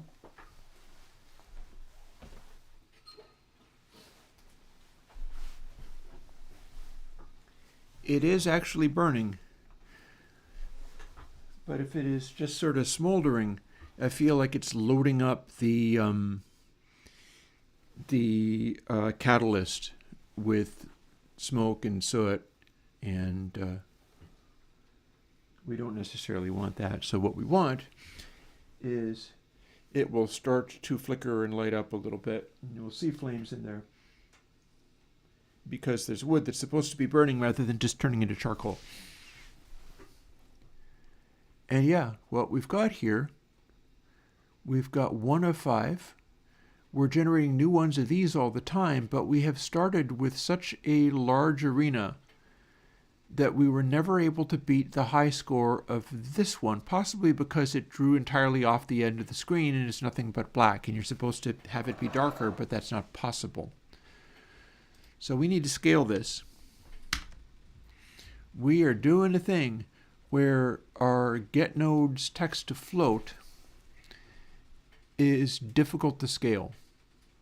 We use a really small number, and it is, here's an idea. We're making it be much smaller, right? What if we do a square root and scale that? Let's bust out the calculator just briefly. So, seats text to float of 200 divided by 400 gives us 0.5.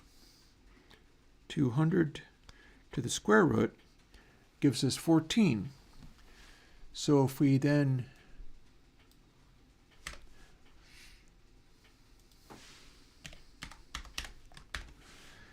take the square root of that, instead of just taking it directly, and then divide by 30, let's now see what happens, what results we produce through doing it this way. Because 200, that should give us the same behavior. We're scaling up to try to get to a larger value, which is all cool. We're getting a result that says 184 seat club. That is pretty much correct. That's what we're looking for. 204, we got there. 2 out of 15, we have already gotten on target, and it's just going to be chasing the target. This is the thing that's chasing the target. Its real target number is like 300. Now if we run that again, and I rerun it from the start because it hasn't always behaved as if you could just hit it repeatedly and change the seat size and have that work. If we do 100, what are our results looking like? We're starting out at 65, 70, a K, and it's somewhat larger. That seems good. Got there. Now the challenge mode, if we do a much larger value, what's this going to tell us? Can this run a 1,000 seat target and deliver a sensible result? Signs point to that's looking kind of like that's going to be plausible. It is actually scaling it up much like the other one. So the whole thing might be scaled. And I can actually do that. If we're dividing by 30 and it's making it be too small, then we can divide it by 20 and see if it's too large. Go with the 200 seats. It's starting at 298, so it has to become smaller. Oh yeah. So we'll split the difference. 25. The way this is working, and this is something that can apply to all kinds of things, including the video game making, is it is chasing the right behavior. Rather than trying to do it perfect, it's trying to identify ways in which it can get closer to the desired result. So we've got a 200 here. This number is going to be what the variable chases towards in order to get the target result. The target result is it's going to be saying something close to 200 on the output when it generates the output. So if you just keep 200 as the information going in, then that's all well and good. But what it's actually doing is it's reading this number and adjusting it to get the target of this number. But this is what's actually going into the algorithm. And we're going to try to make it so that it starts out as close to on target as I can get it. Look at that, 202. Question is, will it hover around the right size? I'm liking the looks of this. Especially I'm liking the fact that it was scaling fairly well. So it was just a tiny bit large, which I think means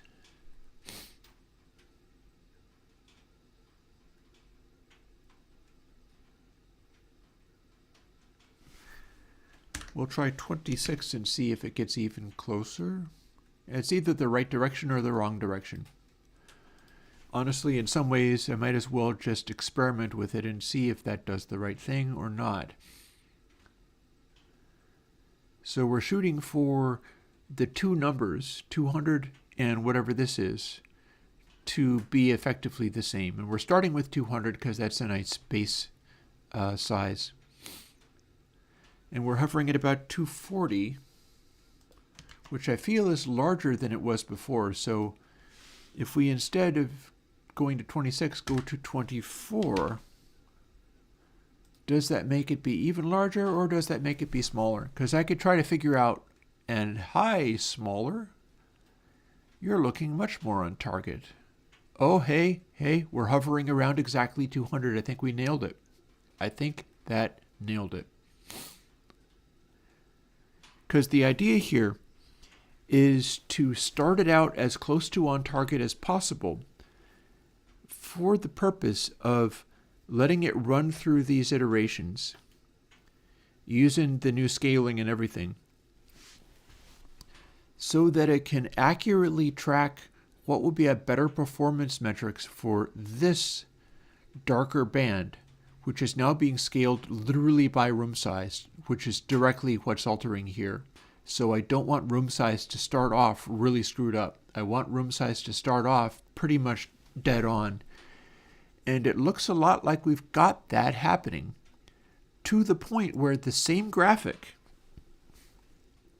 this is all nothing but scoring. Only scoring is being affected here. And the target is to take the top graphic, do the bottom stripe, which is this one here, and come out with the one with the least bright spots in it. The same graphic that has been generated from before. We haven't changed the rendering code at all. We haven't changed the visual code at all. And yet the new fitness function, which is chasing through this and trying to figure out what produces the best result by taking not the output of this score function, but literally just scaling it by the size of the overlay one to keep it from only demanding smaller or larger ones, has now produced for me a output of the dark stripe that is so dark that it is damn near invisible. That could mean that this is a wildly resistant to metallic sounding reverb.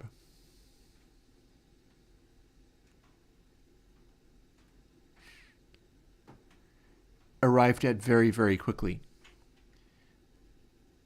We're doing our little generation here. We've got it targeted on 200 or so seat club. We haven't yet experimented with the other sizes, and that's going to be real interesting. I got to check whether it can do really tiny rooms. I can check whether it can do really enormous rooms. The square root thing absolutely is what I wanted to do, and will probably correspond to all the other ones the same way. I think they will all follow the same rule. My fire is now roaring away happily, so that's cool.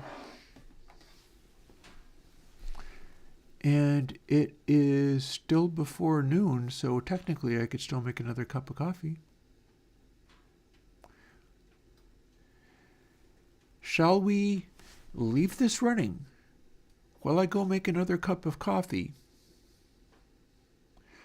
Run this until it's done. Take the resulting incredibly dark stripe and the new matrix with the new hotness in new power. Get to, say, I don't know, 4 of 10 or something. Remember, this is simply a statistical thing. For all I know, I have hit upon a 1 in a million lucky shot the first time. This might already be a fitness function where it's going to take a million further experiments to produce an output better than this. We might be looking at the ultimate reverb impulse.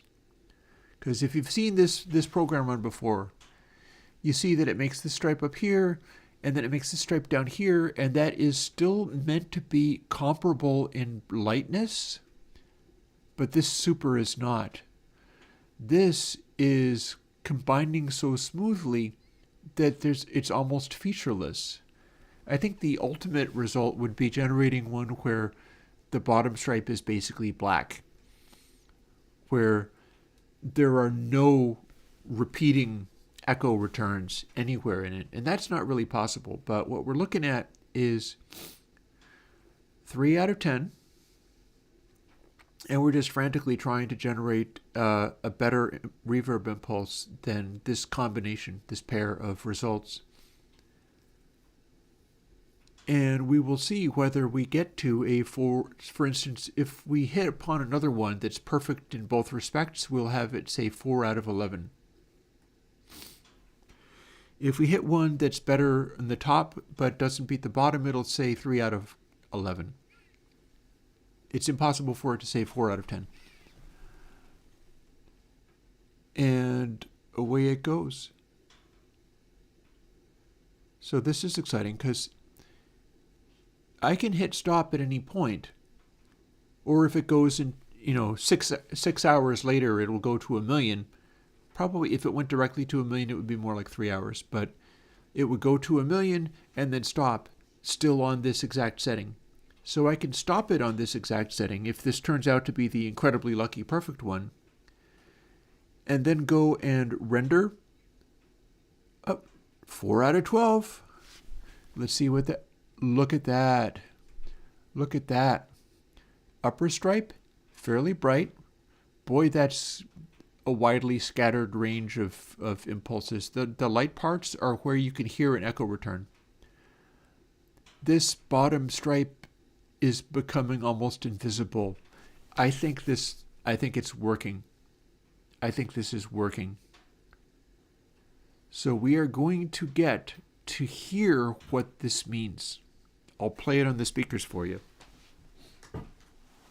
It'll take a little moment, because what I'll have to do is I'll have to save it to this little SD card, fire up the other computer, generate my reference thing, save it to a file, bring it over to the main computer, listen to that. But we might really be onto something. All of my previous impulses that I've generated might be relatively useless going forward. We'll give it a new name rather than millions. It's going to be like room size or something. And then all of the generation work I've been doing will be supplanted by the new ones, because the new ones will be that much cooler sounding. Assuming, of course, that it does sound cooler sounding, because I have to check that. But we're going to find out. Back in a bit.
If you think that this seems like a fairly inspired stream, then you would be correct. There's a bunch of stuff happening, and there's an interesting possible reason for that.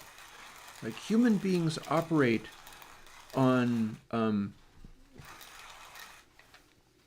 cycles. For instance, women have a menstrual cycle that goes, and there's a thing that exists that operates on the basis of people's just general condition intrinsically has several different cycles of very predictable durations. It's a thing called biorhythms, and it's maybe a little bit flaky. I think it is not. It's probably less flaky than, say, astrology. You could make an argument for astrology can have a thing, but it's not about what the stars are doing so much as what climate people are born into, what periods of life you experience, what conditions of weather for, and that would also explain why that goes way back into antiquity, because back in the day we were less insulated from seasonal changes. But yeah, the thing with the biorhythms is you have a intellectual, a physical, and an emotional one, and they're all different numbers for cycles, but they all kind of go up and down, and they converge or distract from each other. I think the idea is, oh wow, triple high, that's great, or worry about triple lows or where they're crossing over. And my experience is that at least for me, the numbers that they use seem to correspond fairly well. By the way, I have just finished grinding, so I'll be back in a moment.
Alrighty.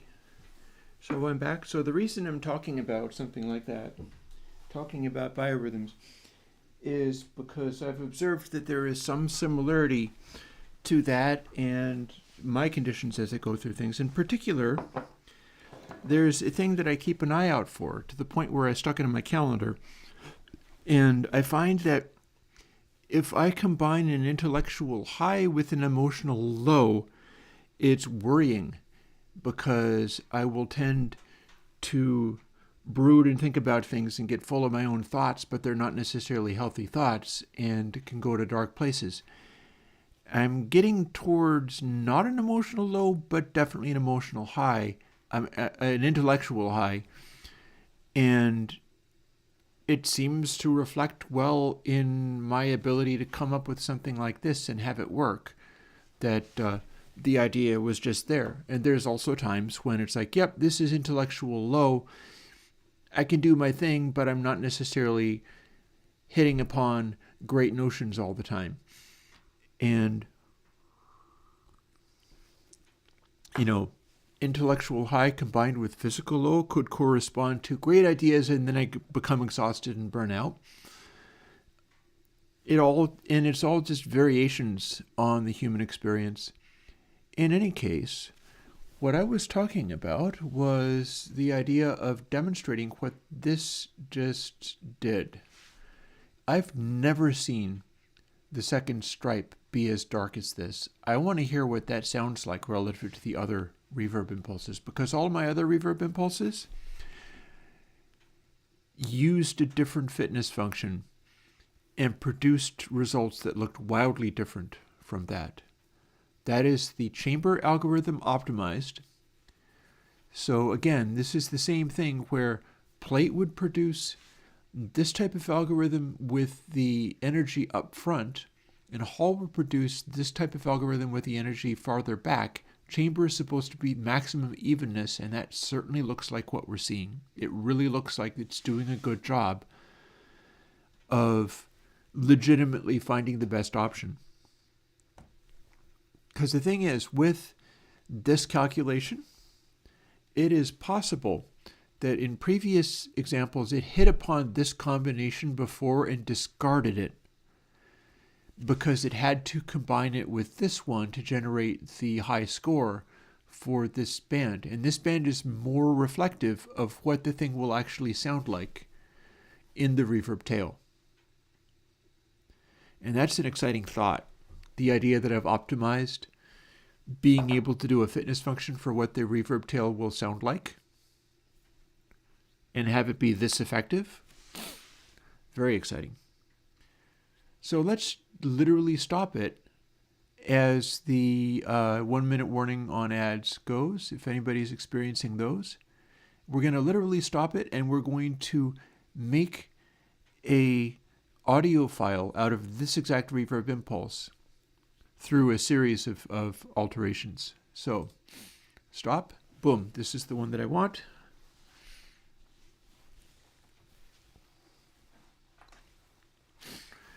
Take SD card.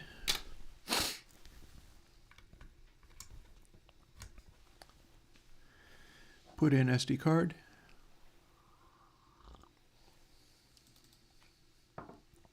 It produces this. These are the ones I did this morning. I probably don't care about them now, which is fine. This is okay. And then this is what I need to try.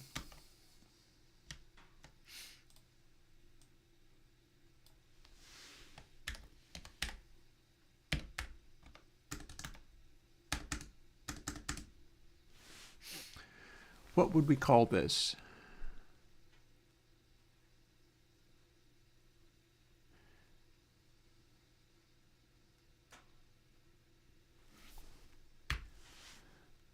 We'll just use the number of seats, dash, and then C, P, or H for chamber, plate, or hall.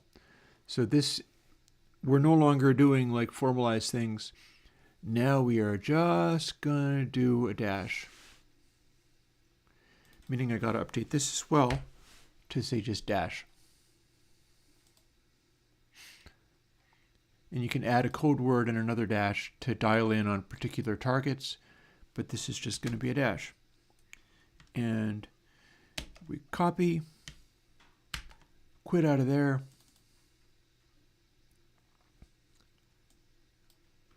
Here's a reference file. Probably don't care about any of those. And here is our final result. Save that, and now we can quit out. Well, no, let's not quit out of Godot just yet because we wanted to update this. Inspector, text, simple dash.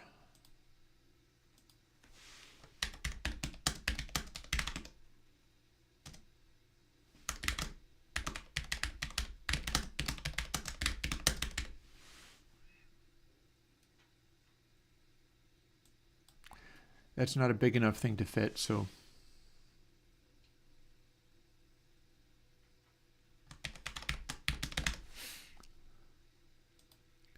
if we change it to this and run it, we have it defaulting to a dash, but then if you delete that, you get verb name, meaning this is how you're going to identify it. Quit out of there, save this.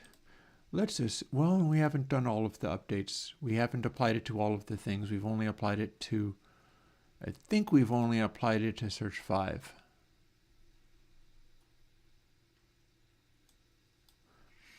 Let's quickly go and apply it to all of the things and then go from there. Got multiple things going on here, but that's fine.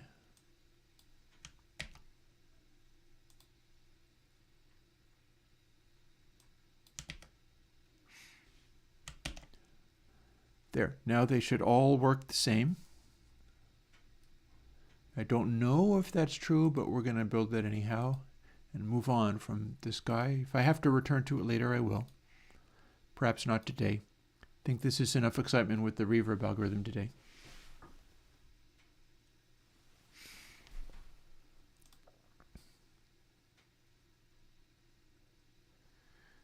We're going to see whether we have an amazing sounding space.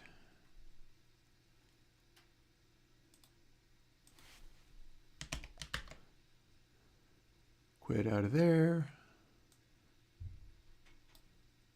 Drag this over, at which point we can go to main cam. I don't think we're going to set up the, not for just one iteration. What you're going to see is my little bitty laptop that lives under this place in the recording desk and waits for me to use it again. Let's not even close that up. Let's just, we're going to make this happen. By gosh.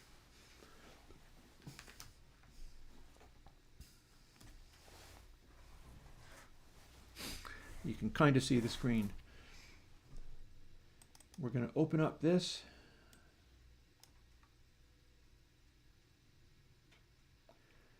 Oh, we don't actually want to move that there. That's fine. It's all good. It's all good and fine. We're going to open up verb text. These are the ones I tried this morning. None of them are even close to what I just did. So you'll see the comparison of these things. In fact, we can compare 200 million C down here with the one we just made. And here is our new magical code name.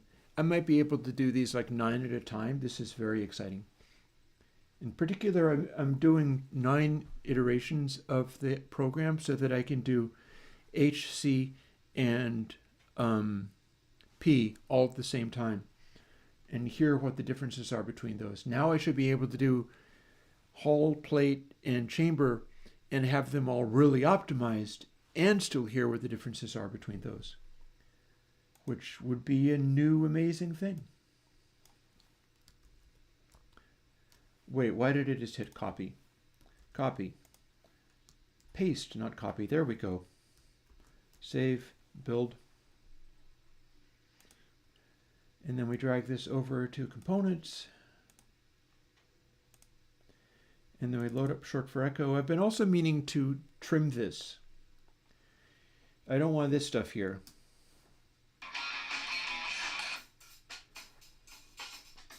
I want just the drums. I do want the stereo drums, mind you, but I don't want, like, so maybe now that everything else has been edited, let's just go immediately from there.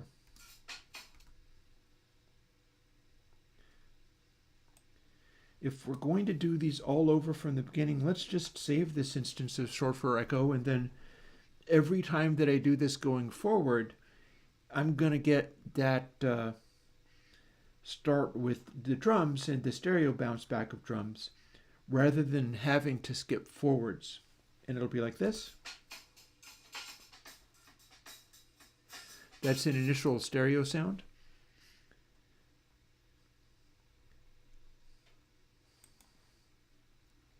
And we'll edit some of this stuff out as well.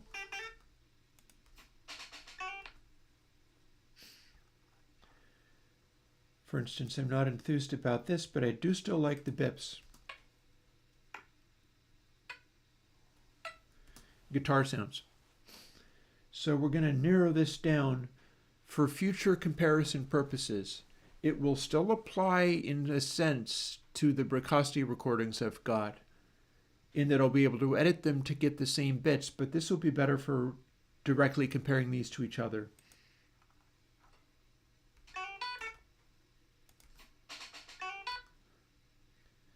And here's where this starts.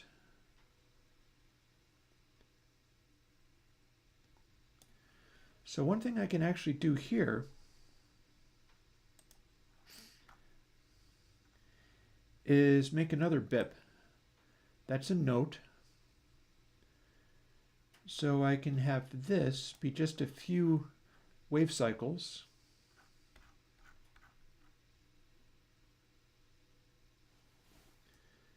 If I delete that, I get this.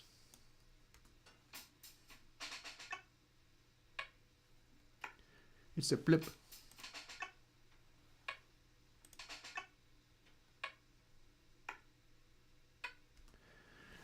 That should do nicely. And then I probably don't need, although that was showing me things, that top note was showing me things. But I kind of want to be drum focused because drums are a white noise generated sound. So instead of doing that, we're going to leave the final snare hit so that it's going to be roughly, our end result is going to be drums, bips, bip, bip, bip, bip, and then some distance so that we can hear a long delay. And then we have some alien kittens. So if it gets to really comparing stuff, we're going to save this. If we get to really comparing stuff, I'll be able to refer to the alien kitten section and compare it against the Bricasti alien kitten section. But our initial references are going to be much quicker.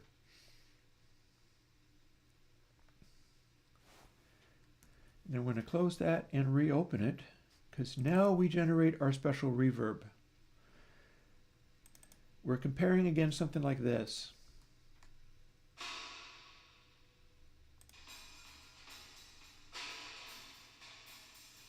You'll be able to hear it better on the big speakers. And quickly running our recent effects verb tests, no change here.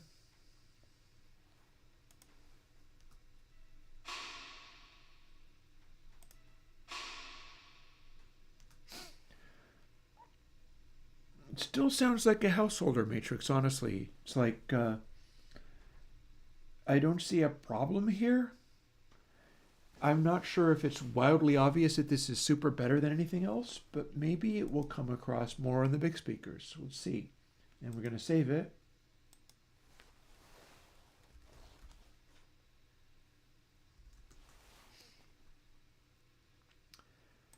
As 226C, and then drag them all over, and we're going to listen to that on the big speakers turned up good and loud.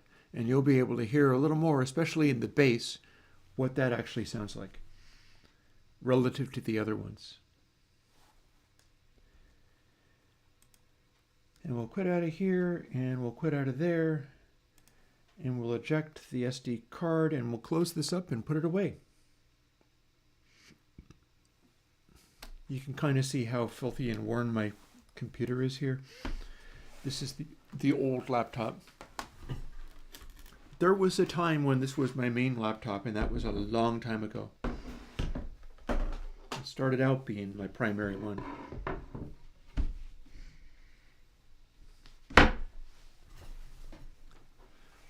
So, an exciting day. And once I've referenced this, we can move on to doing other cool things. But our morning concluded in this.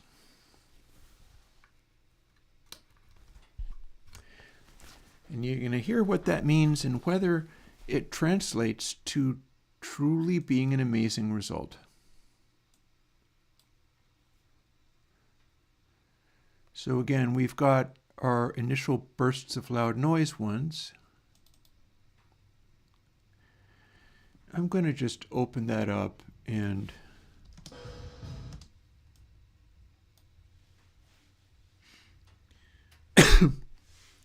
excuse. Let's just save this.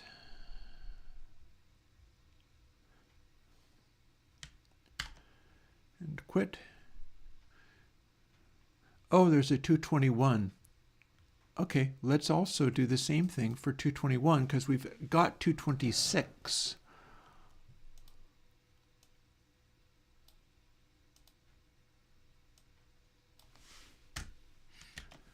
Save that. So we'll be able to compare two of the previous algorithm with the new one, sort of go back and forth and see what we get. Because the Mac Finder can play FLAC files. So here's 221, here's 210, and here's 226.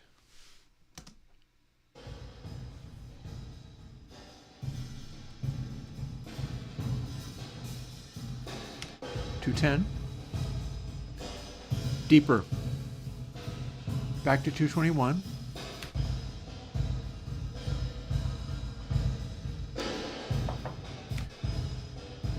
Now 226, C.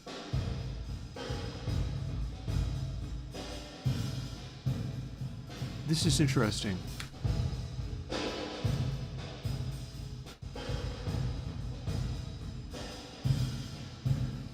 So these are the ones that are good, but they're not as good.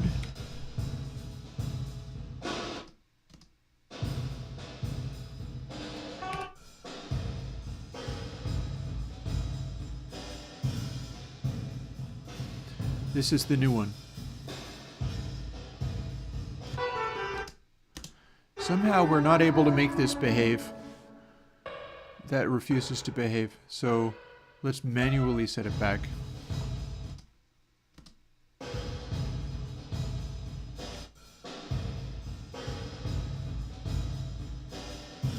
New. Old.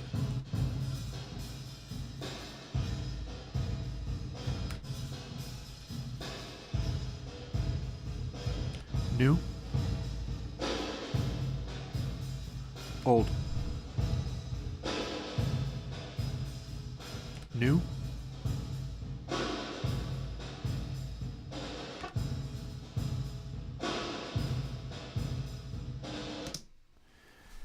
New's better.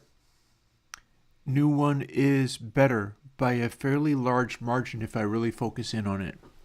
This experiment worked. What we've got here is a new fitness function which is making the ones judged really good register like the decay tail is way the heck better on the new one than it is on the old one. Like, see, we'll go back to this. It sounds a little more metallic, and you hear more details in there. Sounds a little more metallic. You can hear artifacts and stuff.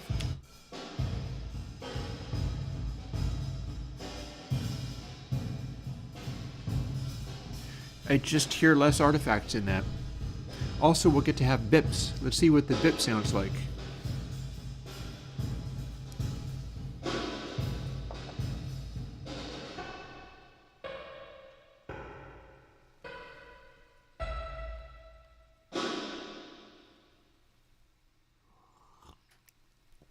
And lastly, alien kittens in deep reverb.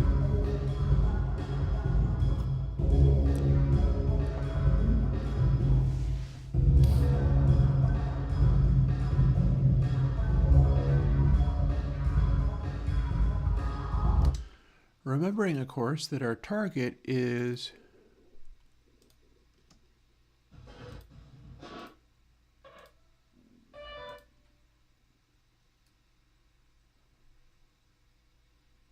presumably here.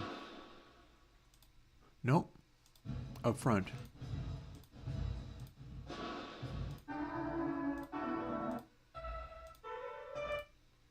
Do we not have alien kittens in this FLAC? It does say Bracasti trimmed. So if I go to workshop and Bracasti sounds, and then go to Sunset Chamber,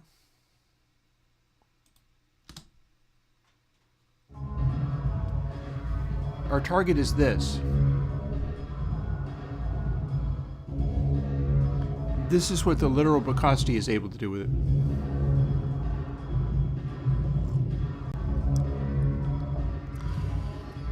I think this is going to work. I think this is going to work. I think I might be on track to trying to do maybe a Sunset Chamber next. That would be exciting.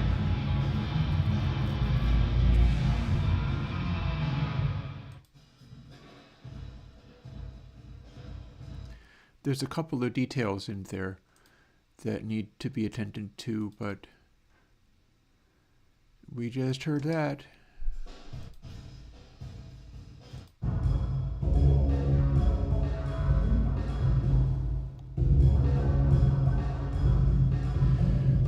The bass needs to be delayed a little bit. I've already got stuff to do that.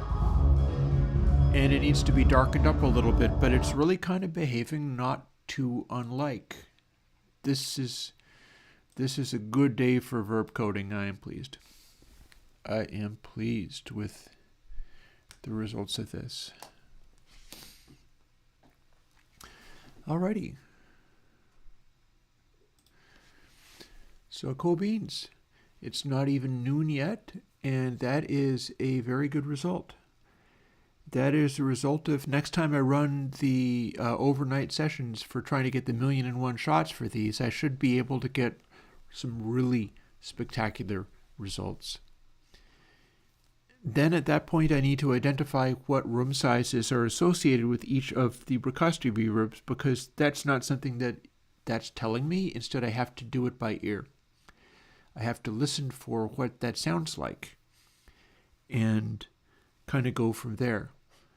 But that shouldn't be so hard. It's also complicated by the fact that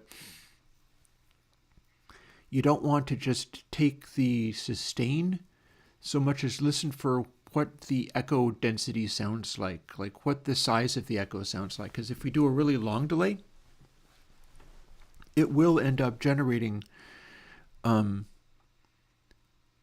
longer sustain.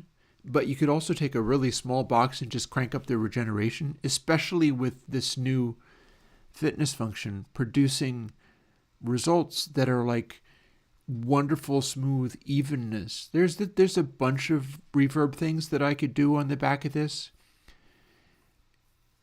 I could do clear code all over again with a new batch of chambers and just update the chambers and have them be amazing. This is a very different, I could really have taken this up a notch. I could have a clear code 2 that's literally just like, this is the same thing. This is about the same echo densities. Every single one of these chambers now sounds different and better. And I could just kind of run that. That would be very possible. That would be exciting, considering that I'm using clear code in mixes. And it would be fun to have a new bank of mixes for that. That would be amazing. Exciting times. That said, one of the things that we are doing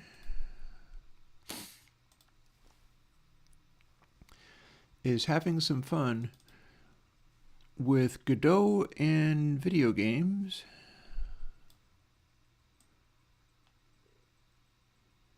And I actually had been doing some things on the one that we saw previously.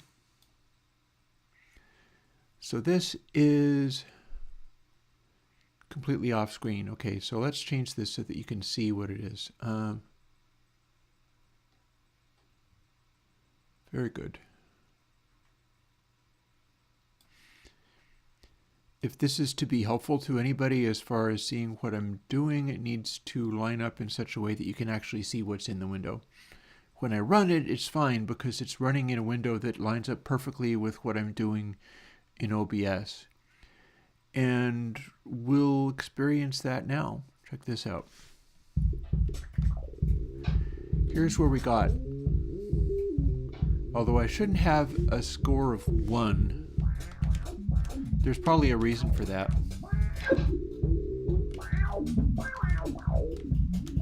1 minute warning on ads.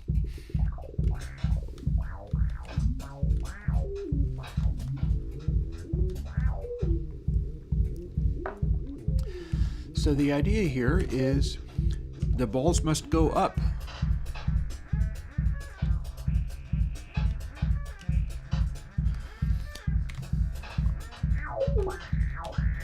The faster that guy moves, the higher resonance is. We've got this thumping bass. And if you exit the top of the screen fast enough, which this is not,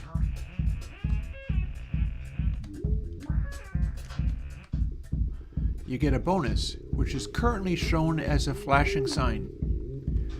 What bonus means is you can hit spacebar or return, and it will give you another one of these bouncing balls. The bouncing ball is also creating the synthy noise. So if you have 2 of them,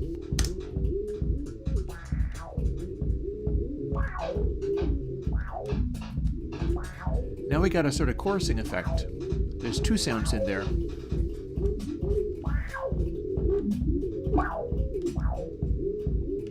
But they're following the same envelope because the filter thing is following my inputs.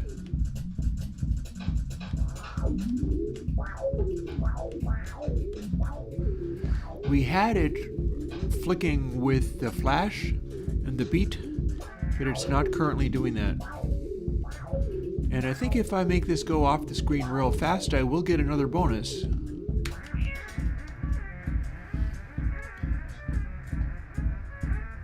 So if I hit space, now we've got 3. And one of them's getting smaller.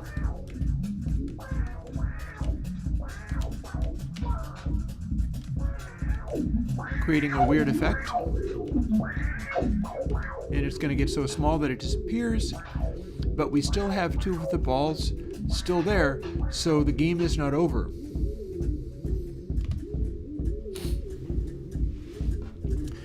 And the idea is to get all these blinking guys to the top of the screen before that runs out. Also, all the bonking and clicking noises are in time with the beat. You see that's getting smaller, but if you hit it and get it moving again, then it starts scaling back up again. And if you start a new thing, you start out with one timing ball again. So you can save that through runs.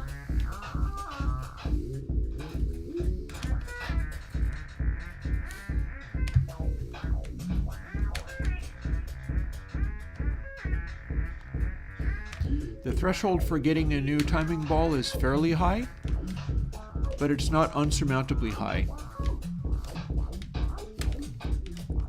Also, the speed, see, we got another one available. It also made the pitch of the kick drum go up. The filter on the kick drum went up. We can bank that bonus.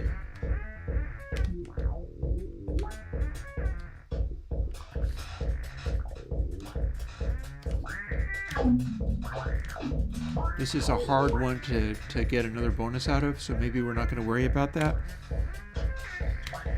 So we're just going to keep everything moving.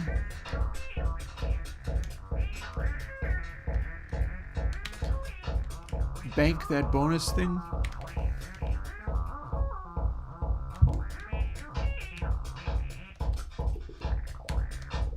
This is actually an area where we might be able to get another bonus. Or maybe not.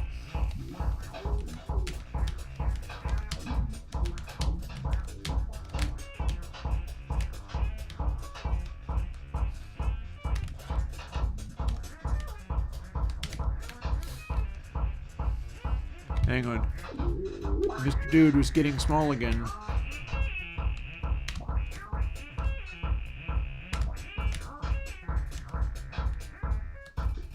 And this is a very tough one. The idea behind having the bonuses available, although I'm going to have to indicate it in a better way,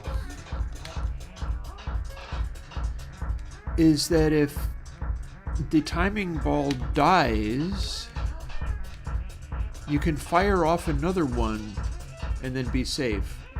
For instance, we're going to demonstrate that now. We haven't gotten that guy out of the way. He is tiny.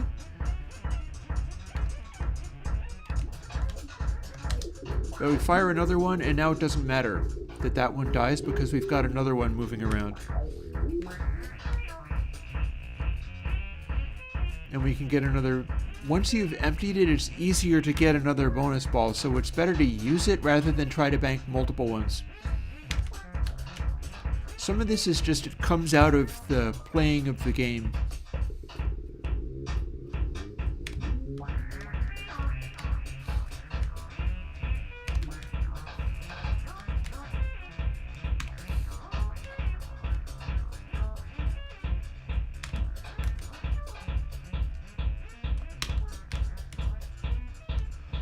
You see what's happening? That is clearly shrinking and getting smaller. You have to keep it moving.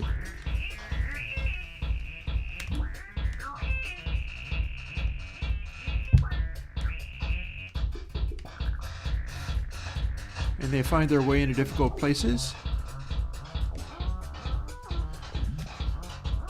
So what we want to do today with this is, first of all, a little play testing. Seeing what this is like, exploring what it's like playing this game and beating it, and what it's like getting through.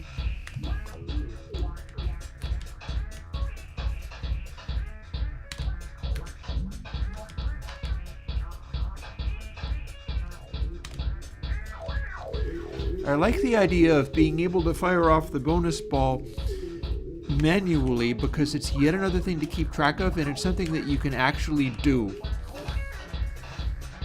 rather than being something that automatically happens like when the previous one runs out, because that also means you can choose not to fire it and then save it for the next level if that matters. See, here's another place rat. I'm leaving F bouncing around in there in case the ball ends up in there.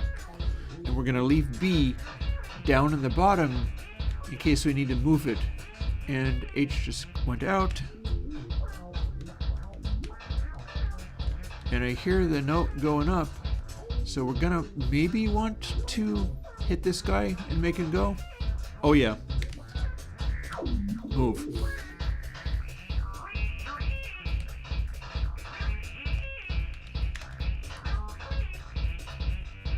Notice how those clicking noises are hitting on time? That's by design. I had to code it to do that. And F, and we still have our bonus ball, and we are good for the next level. So part of what I'm doing in playing this is I've been designing it in a level where it's not that difficult to manage. We have to up the difficulty of it.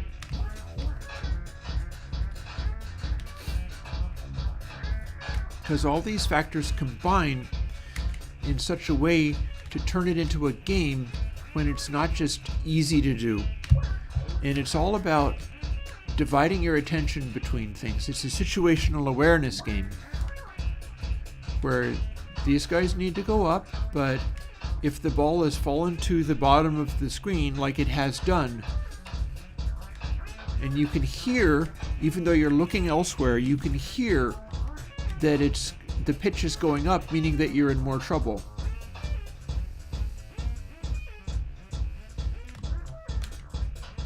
I'm thinking of maybe increasing the tempo as that pitch goes up and leaving it. So we'll leave that off for now, because what we just did there was play through a while. I'm keeping an eye on my fireplace to see that that is still functioning correctly, but I think it is.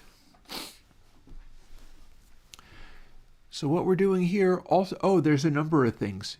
And here's one. We did a thing which is not working yet.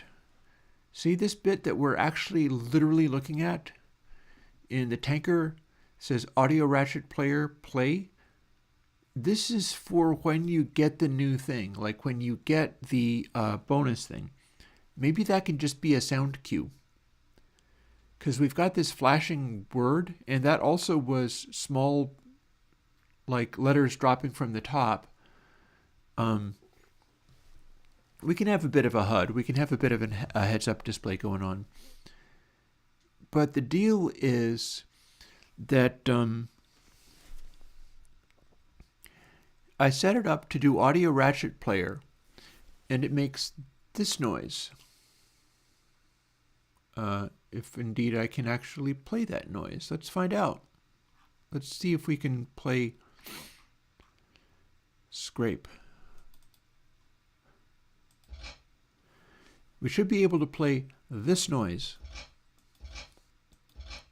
when you get one of those bonuses.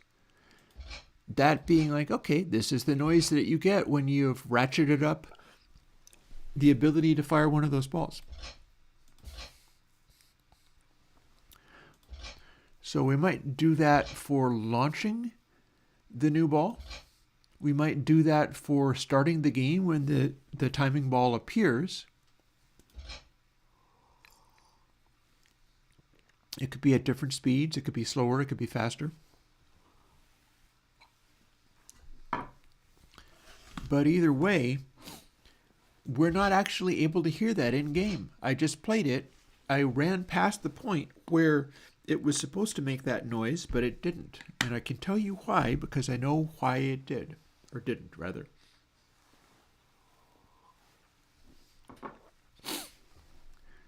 Back to tanker.scene. Audio ratchet player is what that is loaded into. I've actually got it turned up to 12 dB. We don't need to deal with that because, in fact, there's a different reason why it wasn't playing. And stream, this is the one that's loaded. Notice how it says loop begin and loop end. Both are 0. If we go back to this guy, and go to import, Oh, and it is a mono, so I'll tell it to be mono.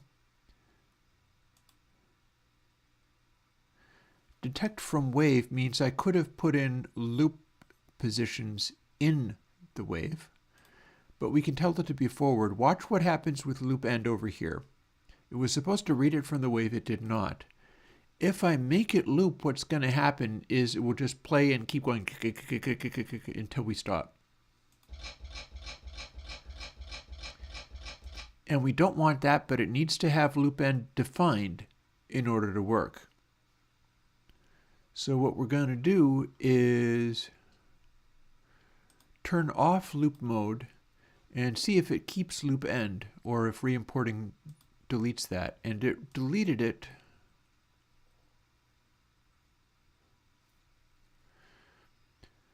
So what we're going to do is, I don't know, let's figure out what we're going to do about this. I know that it has to have this showing in order to do it.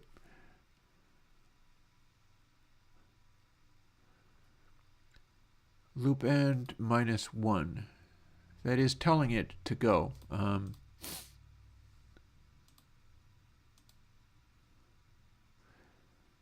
I've just switched stuff around. We're going to re-import it. It put it to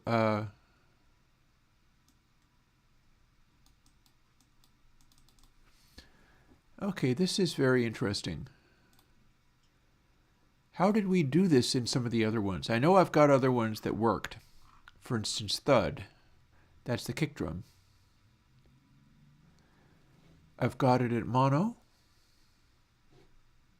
I've got it in detect from.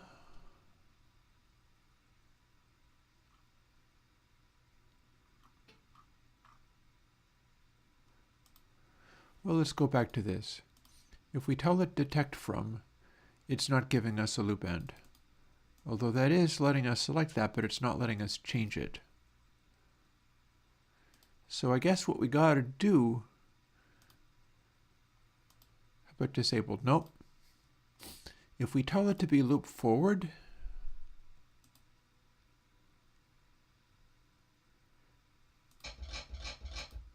it's defeating the purpose.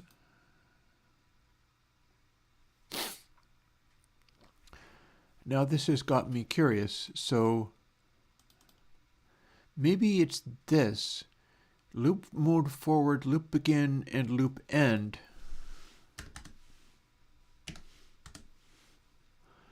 I think I remember what I might have done.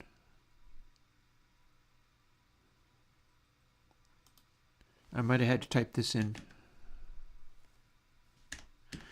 I'm copying it from what it shows in Audio Stream Player. If we re-import, it's doing this. It's still duplicating it. But then if I shut off loop mode and re-import,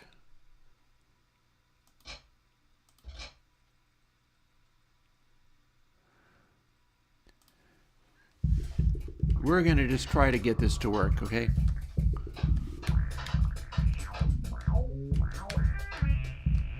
Because I know it worked before. We've got some of these sounds. See, there's a bonus.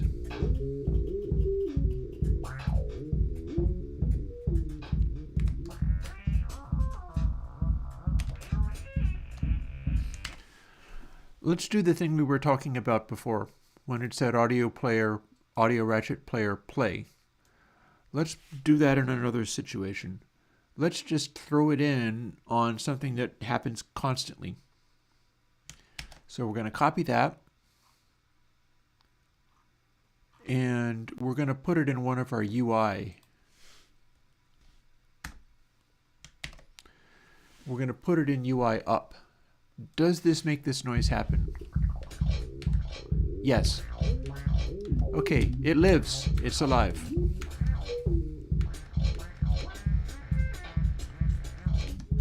In fact, we're able to re-trigger.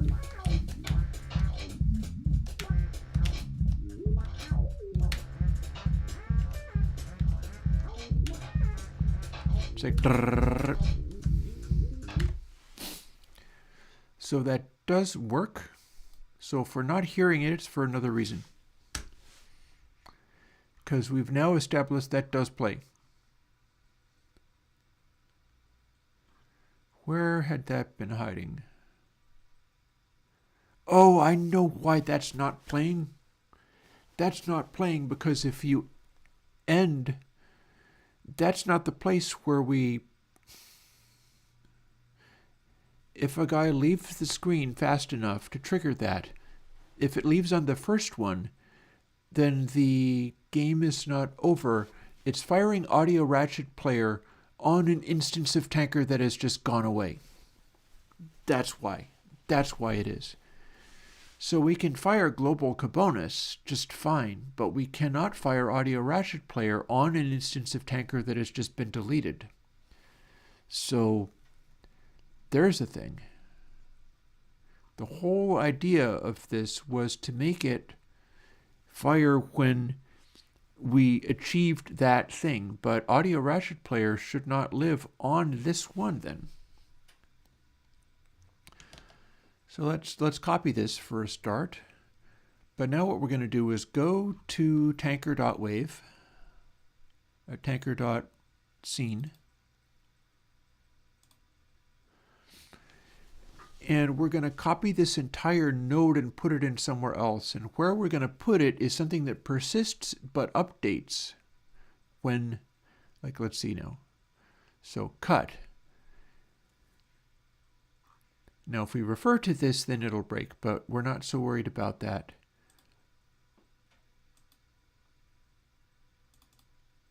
Timer GD. Here's the thing. What's timer GD connected to, though?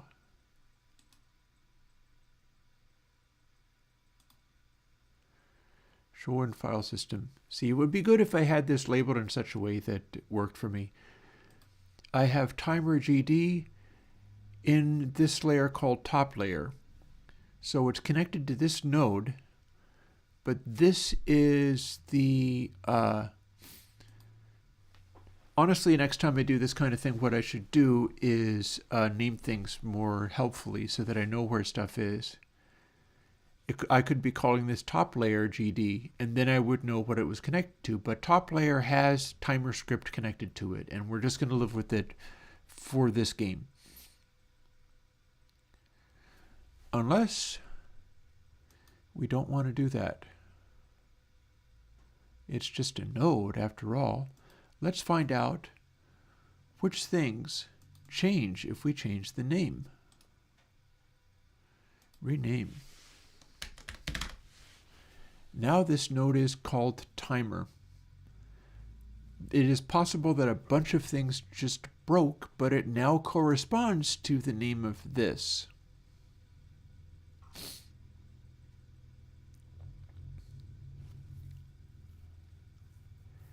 You know, there's a number of things we can do with this.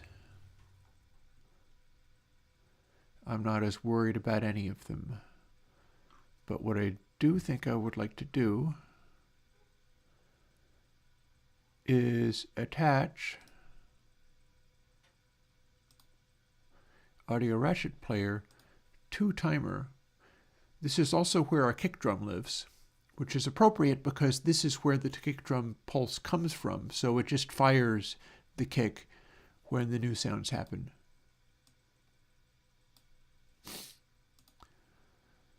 Bonus ball, that is our label.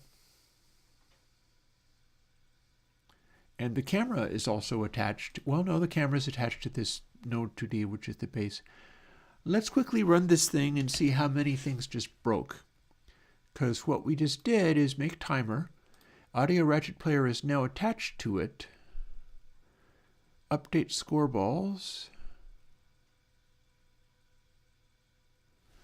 See, that's interesting. I'm not really quite sure how this -1 nonsense goes. There's something funny happening here. But what I do know is that this is the game map thing. And then this, oh no, this is the flashing thing.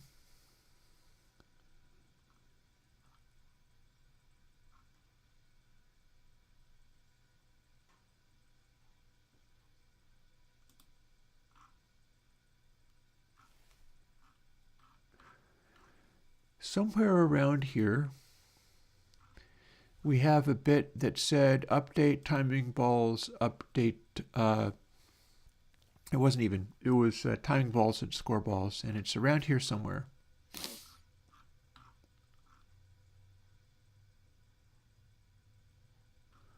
Looks like it's not sitting literally here, but I still have bits of it somewhere.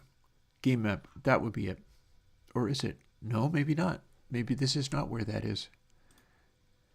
Drop ball GD, that's how these things appear. I'm thinking to delete this entirely and make this stuff not use just the same sprite. Just do something else with it. Do something else completely. But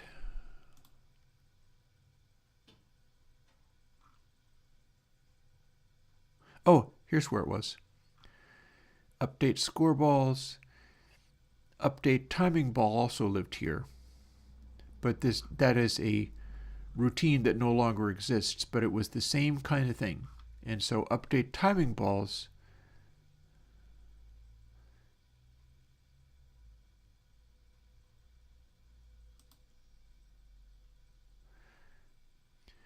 that's the change everything. 1 minute warning on ads for people who experience those.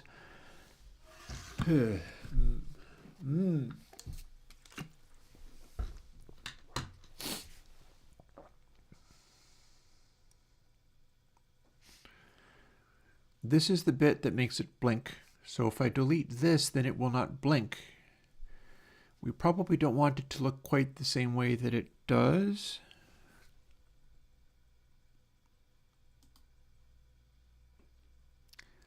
The thing with the HUD is that it's hard to tell whether I'm going to be over a light or a dark background. Plus, I'm not sure I want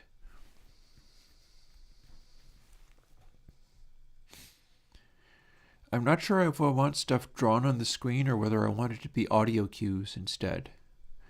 So what I've been doing is madly trying to find where I should trigger this, and I have yet to test what breaks when I change this. I changed the name of this, so some stuff is going to break. I don't know exactly what or where, but I'll find out when I run the program.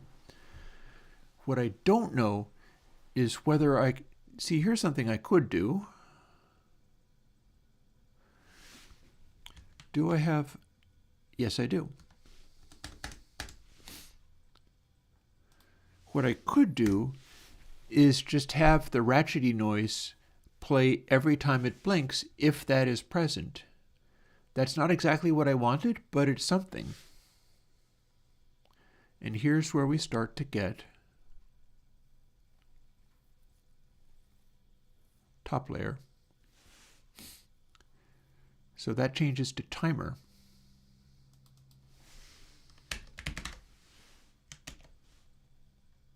In fact, I can do a little search and replace if I'm not mistaken. 1 of 7 matches, huh? Everywhere this appears, it needs to be turned into timer. So we'll do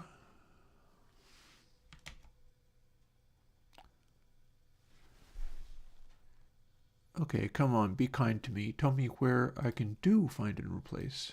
There we go. That's better.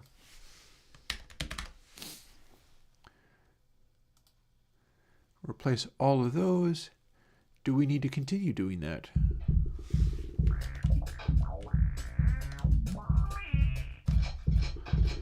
Sure enough, we now have our sound effect. That could be anything.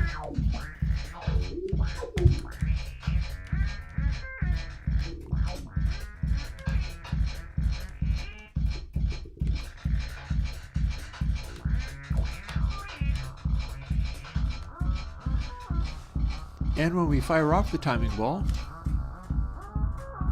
it goes away. And we have 2 of these. So here's a thought.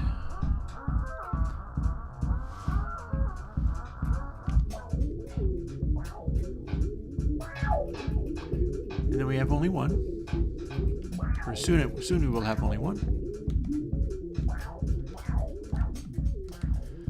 I'm liking the possibilities of this.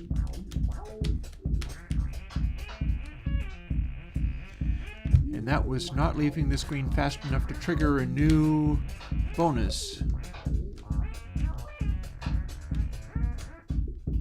Nor was that. But if I make this leave the screen fast enough to get a new bonus, there's the sound again. So what this means is I can replace the scrape noise with another element that will synchronize with the kick and be triggered with the kick. Like, for instance, a breakbeat. Would that be interesting? Let's go and find an amen and construct it into this process. I believe I can do that fairly simply by looking through my samples. It wouldn't be one samples, though. It would be... Yeah, that's not...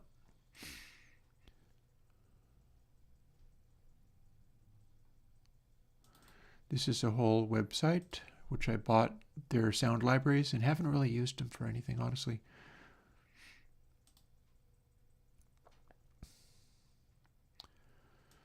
So we're not finding much in the way of that, nor do I think I have...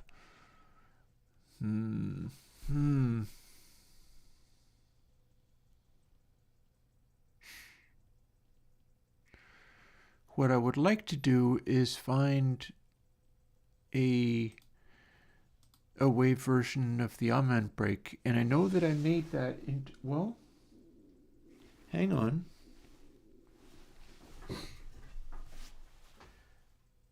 Let's see whether we can literally load up. I'm going to grab this out of my literal modular synthesizer. I know I've got these in here somewhere. One of them contains a bunch of amen, and one of them contains, let's see if it loads. There we go. They're numbered. I think this might not be the amen. I think this might be me. That's absolutely not the amen. That's absolutely me. So in this instance, I have the wrong thing literally sitting in my modular synth. This goes to the samplers I've got in here. The music thing modular, which is the name of the company rather than the name of the device. It is a radio music. Here's the other radio music. This is the one that's going to have amen stuff in it. There's no reason I can't just take it out of there and put together a clip that'll work for me and figure out ways of making it be more interesting.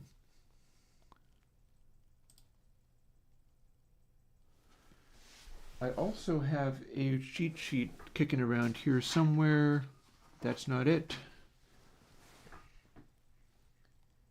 But I've got references for this that I need to be able to use in order to look up what I'm doing with it, and I am losing it. Where would those go? Instructions,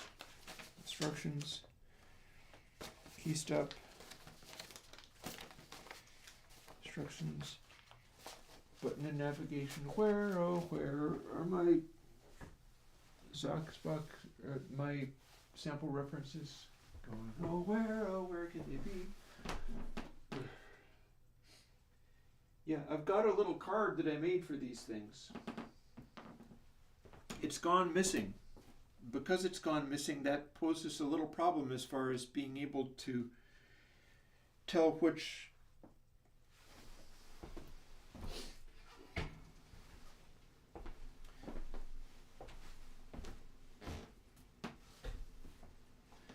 while we're standing up, I'm going to throw another log on the fire.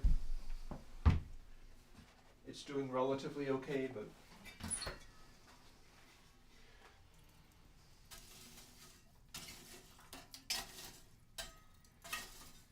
so all of a sudden we've gone from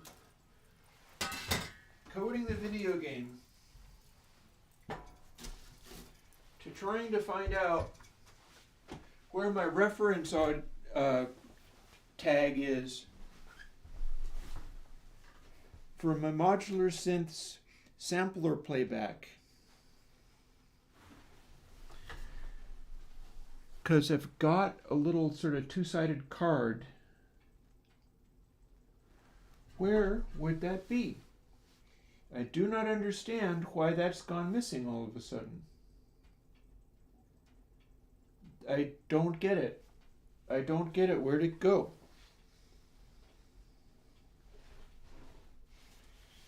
It's not the sort of thing I would have thrown away.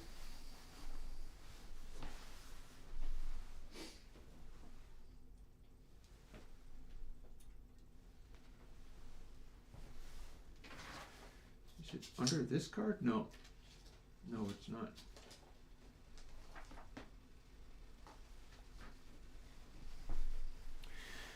Well, if this completely fails, I still am able to find another way of doing it. Lens cloth, list of console things. Like 2 of these have been done by now, but there's more. Could it be behind? No.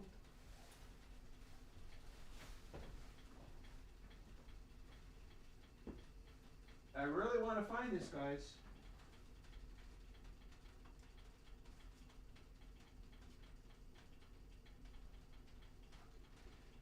It really would please me if I was able to find this.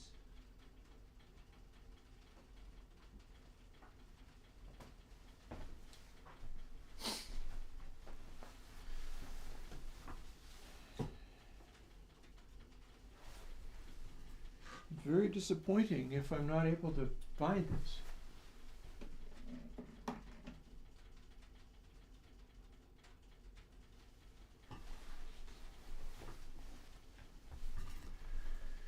Well, damn it. That was important documentation. It's important documentation that I can't find. That said, the documentation isn't just floating there in the void. It's to something. And what it's to is this. This is what lives inside the radio music. What that was a old supermarket, or maybe not supermarket, department store Muzak record. It was like Kresge or whatever. See, SS Kresge background music? That's off of like archive.org somewhere. And I just found these that have been copied. But they have all been edited to cut out all of the silences, so that if you make the radio music bounce madly around among different positions, it constructs these weird little things that have no shred of the original sound anymore. But they're quite busy anyhow.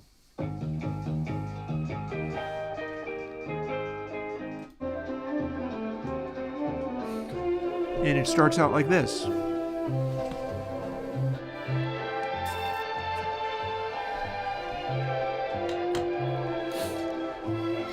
But I've got it edited so that it basically cuts out the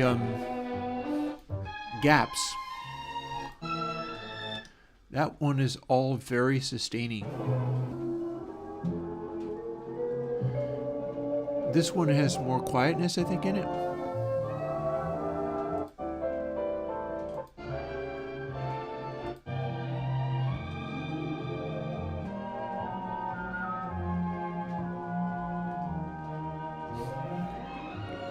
There's little clicks in there. And that's nothing, because we've got more. One is me talking to live streams back in the day. I used to do live streams where it was straight up just talking to people. and then clamp equals sine. So are you asking why doesn't smooth cut out the bass? Because that's the thing, is if we're talking about smooth, it's younger me. About smooth, and why doesn't slew restriction cut out the bass? Bass is much slower frequencies. You can make all the gaps have been edited out. Slew. Like if I've got waveform, and that's a normal waveform, and then I also have some bass. Let's see,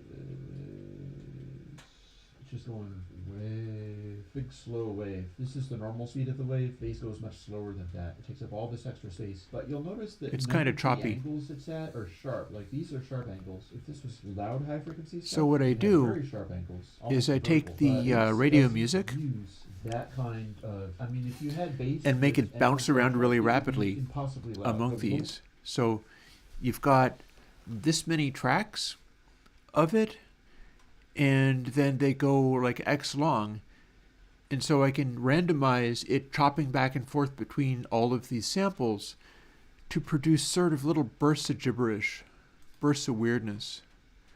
This is a different thing. Just background clips. And then eventually I'm going to get to... Oh, hello, what are you? Looks like he's lost his last... Ah, more Cresty. Some of these are extra, and this is why I want the information.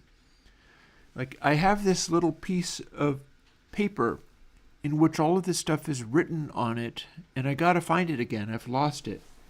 It's supposed to be right here with the stuff. I've got another reference file right there, but I'm having a lot of trouble finding out where this one went. It's got to be somewhere. It can't literally be nowhere. And it is a little lookup table for what lives in each one of...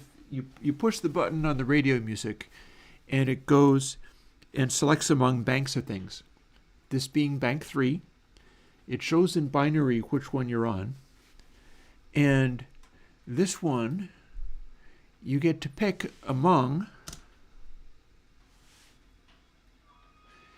these audio clips. And it'll bounce back and forth and clip into the middle of this where it plays these noises. Get right down to business. I am going to give you the inside story. An expose of the most sinister, slippery, costly force in our business. Shrinkage. Shrinkage, also known as leakage. Imagine taking something like this.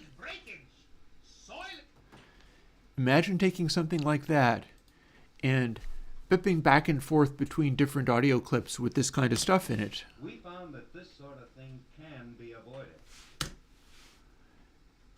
As part of your riff. That's what this does, is it takes the audio clips and bounces back and forth between them like crazy. We just have a bunch of different weird things in there. And that is also the way I got amen breaks at different speeds.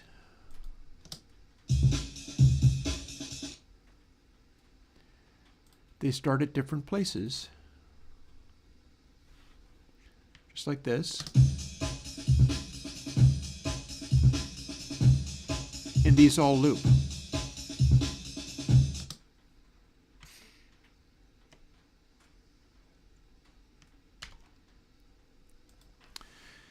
So that's how I've constructed all of these, and these are all pitched up or down to correspond to different speeds. So 8 is a given tempo.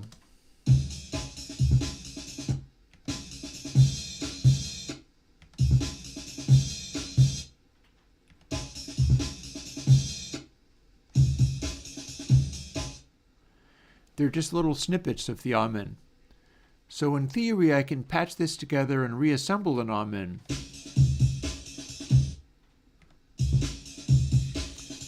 Or some hybrid amen, and then start playing with that in-game as my bonus thing. Like, once you have a bonus thing available, all of a sudden an amen break jumps in and starts going. I can adjust the pitch of it to go along with the kick drum. I can make the kick drum and the tempo go along with the, I'm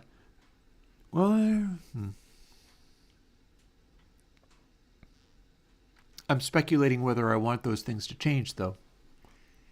Because there is something to be said for, what I have is that tempo stays basically still and slowly ramps up with score. And that might be the ideal way of going about it.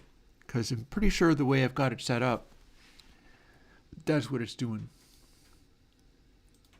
So let's go down to some of these.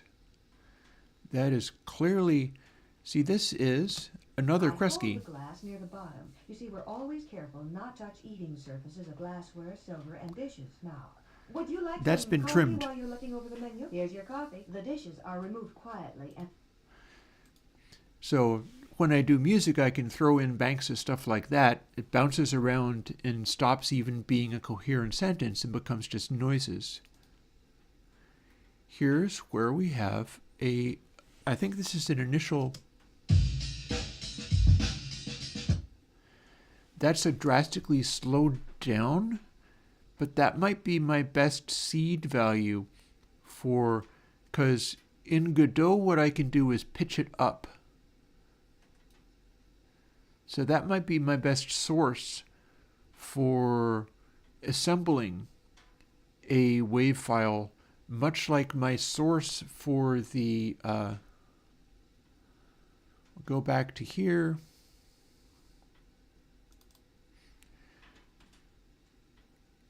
Zox wave, which is doing that synthy noise. This is its raw sound.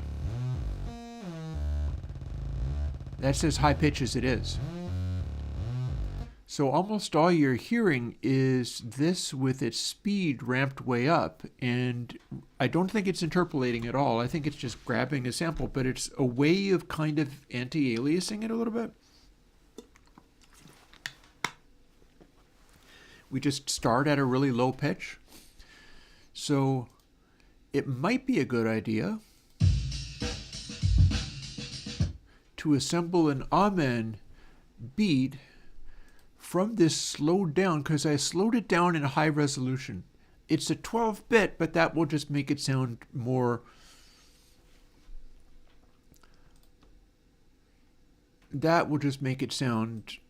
samplery. I should move OBS out of the way so that I can create a new folder.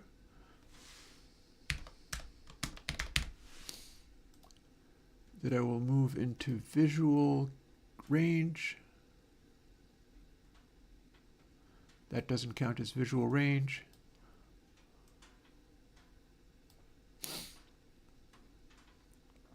But it soon will. And we're just going to drag this over to the folder, which will copy it.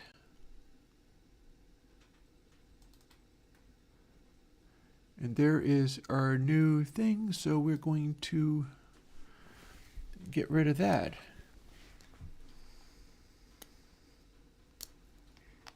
I'm going to point this back into radio music. Anything that I've done with radio music that included an amen break was using that technique. This is a little window into some of my music making, although that's more old live streams rather than like songs I've done in the last year or whatever, but that's been in my toolkit because I've been so interested in drum and bass that I wanted to be able to make those, to be able to do like generative drum and basses. And I don't think I can take a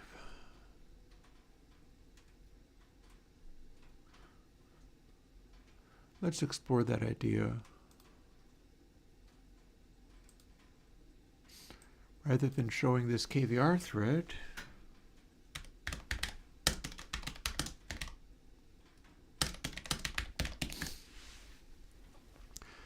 I'm searching for array of audio files.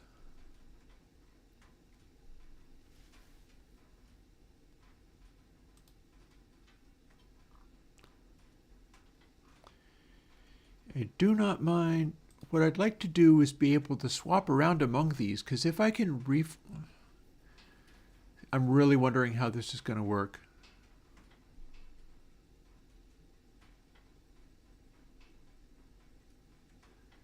I can think of one thing I can test out right away that doesn't involve this. Let's quit out of there for the moment and return to this, then return to that.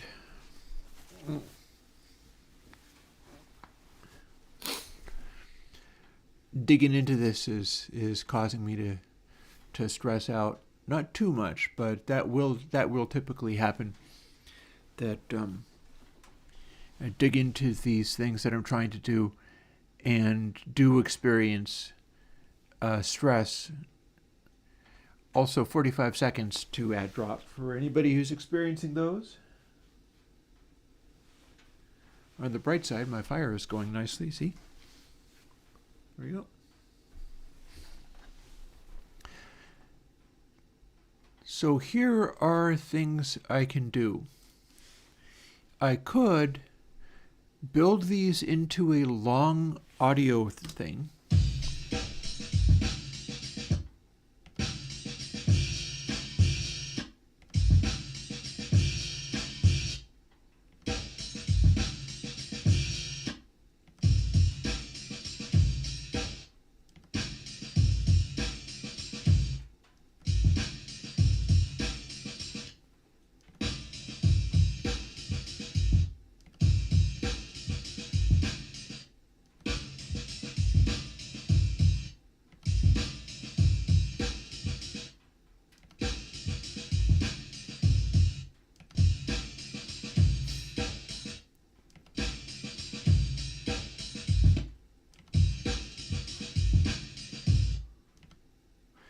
If I pick the right ones, I will be able to reconstruct the amen break, but slow down from this.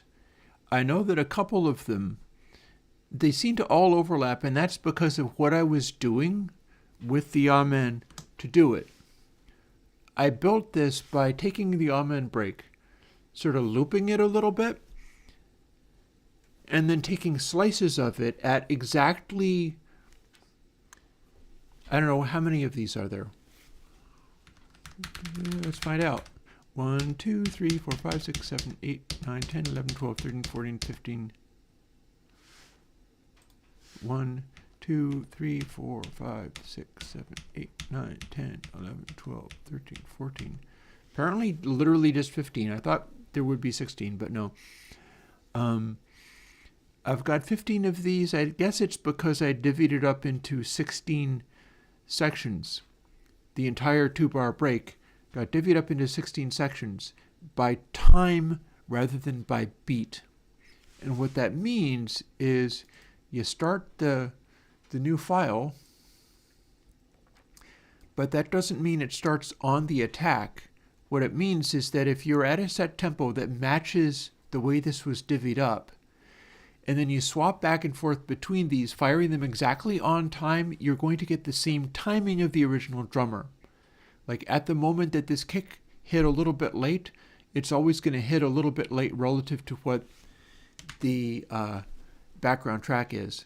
So I could try to do a thing where it's repeatedly firing off new ones of these.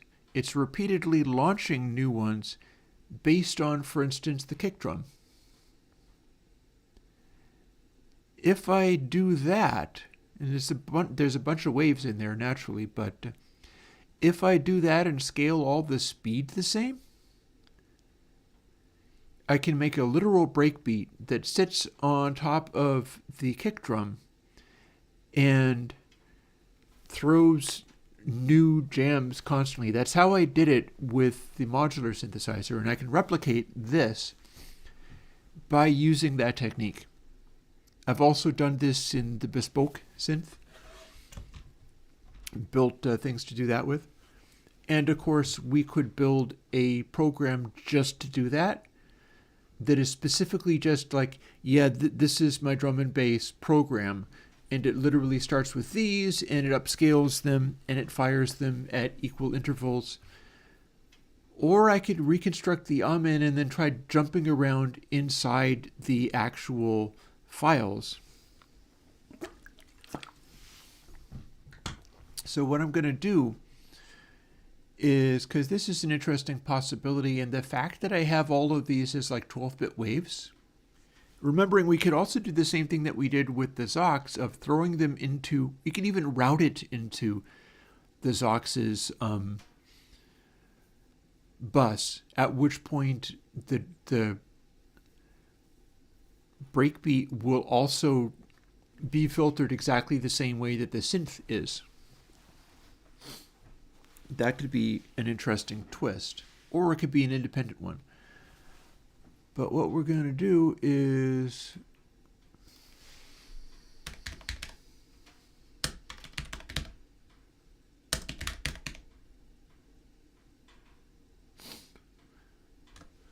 do a Google search for Godot random sounds.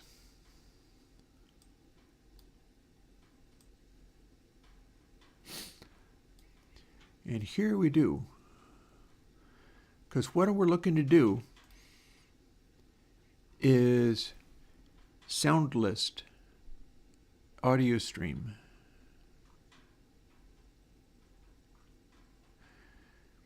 Now, some of these things are not necessary, but what we're looking to do is make an array of audio files. We've already got the audio files prepared. That's literally going to do what we want.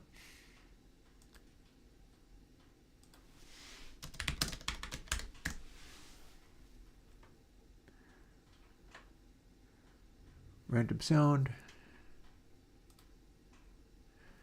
So I'm thinking it's going to be an array of sounds. Here's this person who is doing, presumably every single thing has its own stream player. That's what I'm going to try to avoid.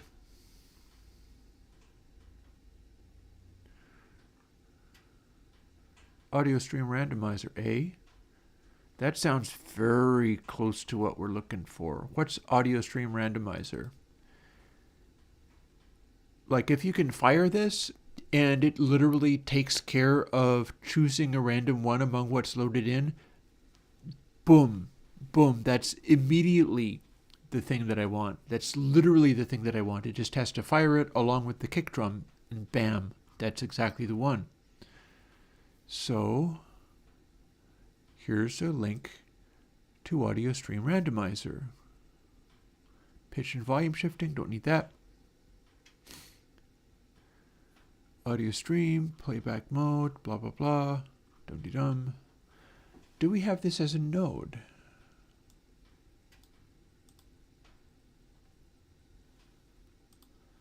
Audio ratchet player. So first of all, let's empty you out.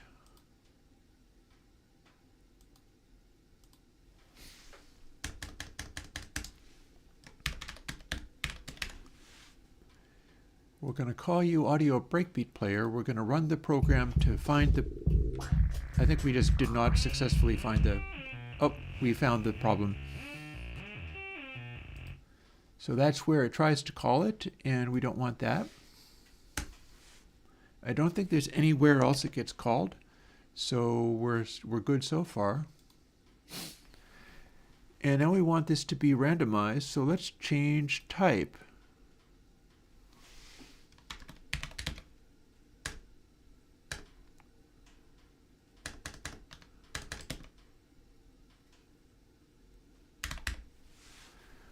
Audio stream player. Do we have the opportunity to do randomizer? Is that deprecated? Did that not exist? We do want it to play back non-positionally.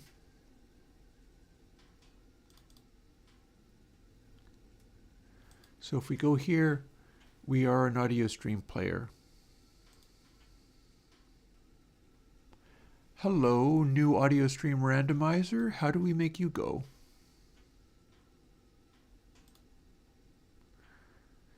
Playback mode, random, avoid repeats.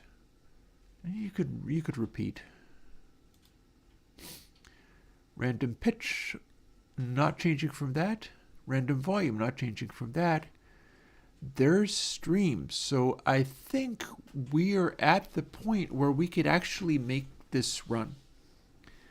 Let's find out. Because audio stream player, that's our kick drum.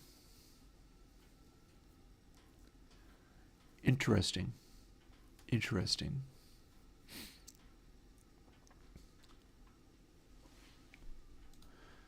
That is literally right there, ready to use. We'll close that. Get back to here.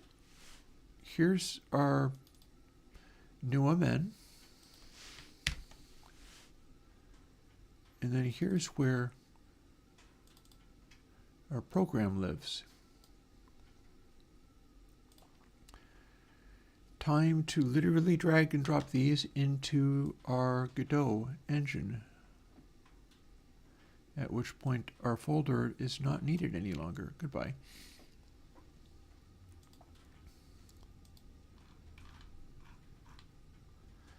And they showed up. I am betting if this works the way I think it should, we can select all of these, drag the selection to streams, add element,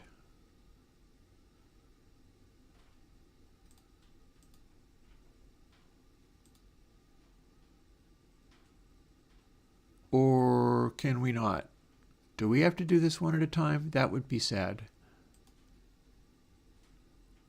I mean, not that it's a deal breaker. I have patience enough to do things like this one at a time, but it would be a little more pathetic than I had hoped.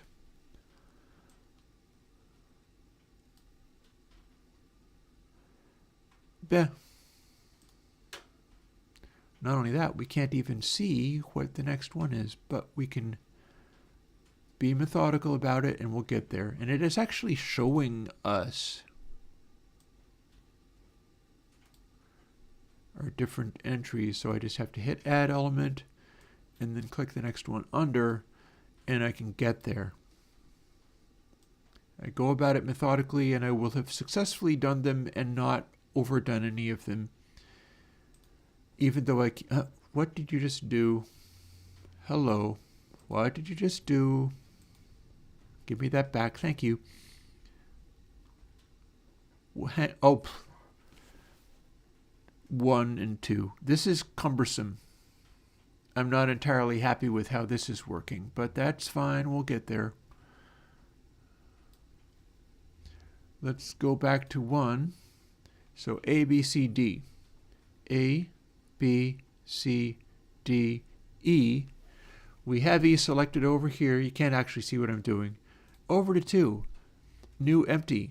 So we'll pick the one under the one that's selected. That's F. And go on from there. G. H. They just made it harder for me than it needed to be. I.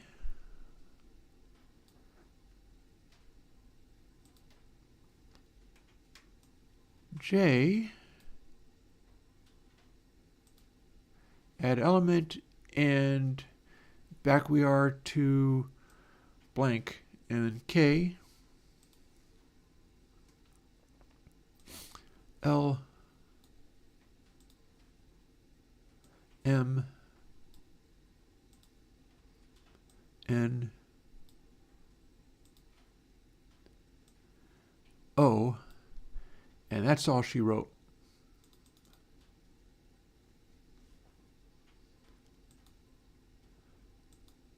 Random.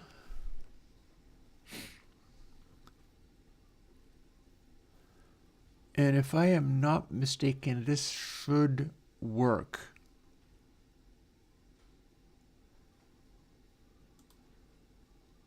It'll be using play. And if I'm not mistaken, it should just randomly choose one and go. Let's hear what this sounds like, the two of you that are hanging out. This might be a fine time for me to make one more cup of coffee. It's 1 o'clock in the afternoon. I can't go too late on that kind of stuff, but I am working with stuff that is challenging enough that it's worth investigating. So, tanker.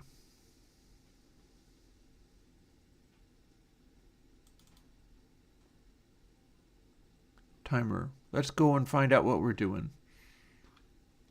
Scene. The correct scene is game map. That has node to D, which is 1.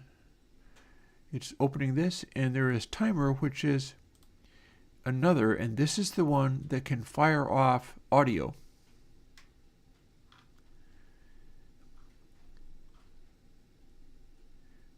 This is also where we can shut off our timer when we have game over so that we're not continuing our groove going. But for now, we're not worried about that. For now, we are thinking about how do we make this go? Frames between updates equals 0, audio stream player play. That makes our breakbeat play. I mean, that makes our kick drum play. But if we duplicate this, we have it playing double kick drums. It's just louder.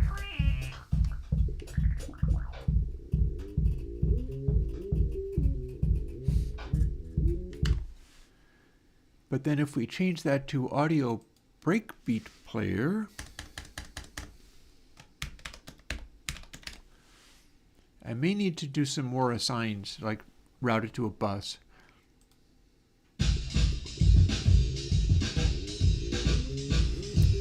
Isn't that fun?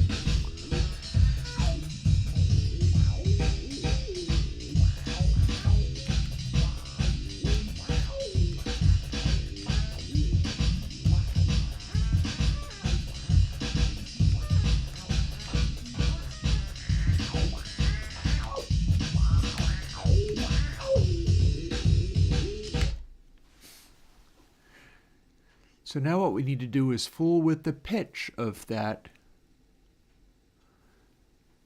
Mind you, the way that it's repeating means that we don't necessarily have to stick to sane results for it. We got audio breakbeat, but the question is whether we need to change the pitch of it according to how fast it's going. We do have a way of manipulating. Well, no, we don't, do we? Audio, see, it's sending the kick drum to this low-pass filter. It is sending the breakbeat to literally directly to master. It's not going to perk, it's not going to timing Zox. I can, however, change that.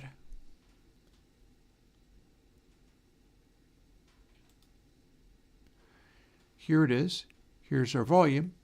Pitch scale will tell me how fast it's going, and this is the part that I need to edit in order to make it do faster. And mix target, max polyphony is 1, meaning that otherwise it'll start layering on top of itself. And then if we send it to the Zox output, it's going to be filtered and echoed.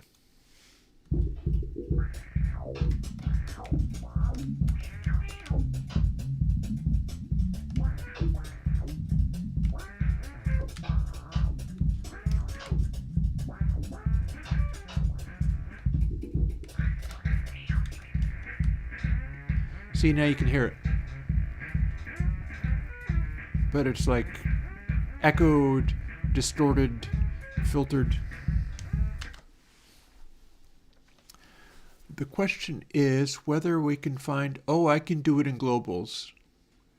I can edit the speed of this in globals, and here's how. Maybe I've already got something in globals that'll do it. What are we doing?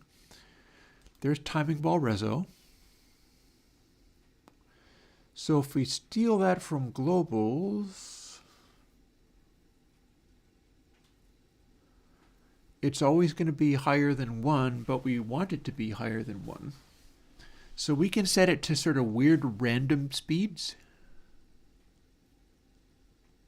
Also, tempo lives in globals, so we can run from there.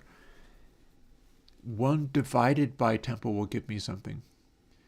So if we took this and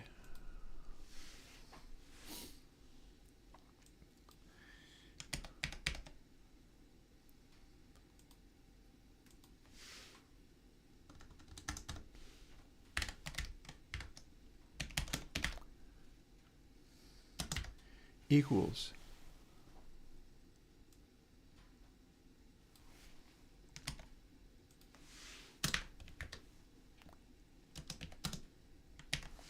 there.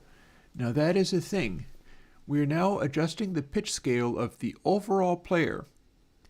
Rather than it being 1, which is kind of slow, we're going to be dividing it by tempo. And tempo starts out at 0.22, but if I'm remembering correctly, it gets smaller and smaller as it goes. So that will make it both be a faster breakbeat from the get-go, but it'll also track with the speeding up of the kick. And it sounds like this. Or it would sound like this if you could hear it, which I have to change that again. Let's put it back to the master bus, and it was kind of loud, so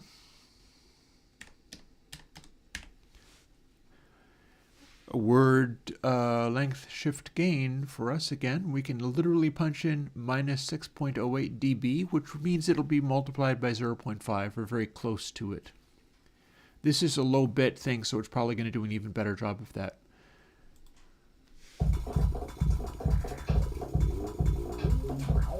That actually is very fast. We don't need it to be that fast.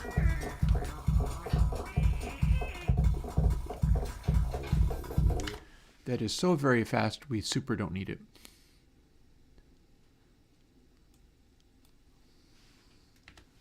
Let's divide that by 8, meaning pitch scale.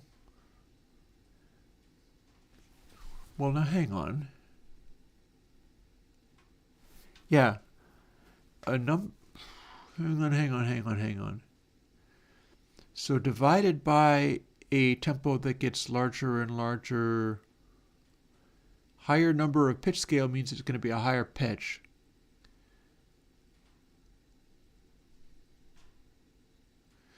So starting out lower will give us a lower pitch again. What do we got? We've got a very low speed now. 5 times as fast. That's cool.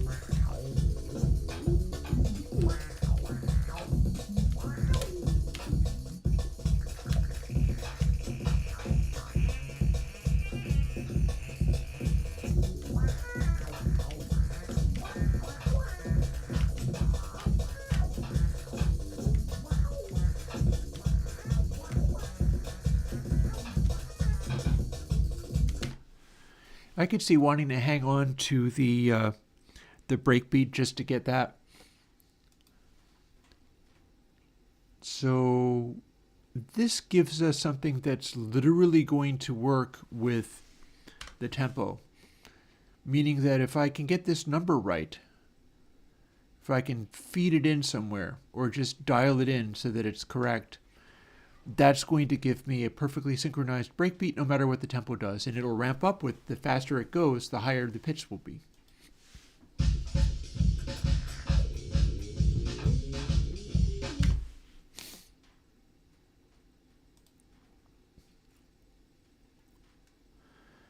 Also, if we stop playing, it'll persist. So if the pitch scale is right, we can intermittently not fire a new version.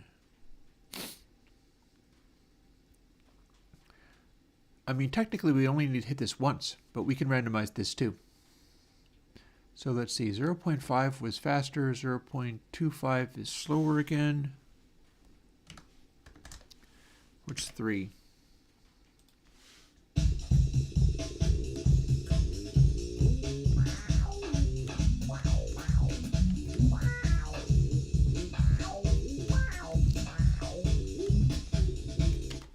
Awesome. Let us do the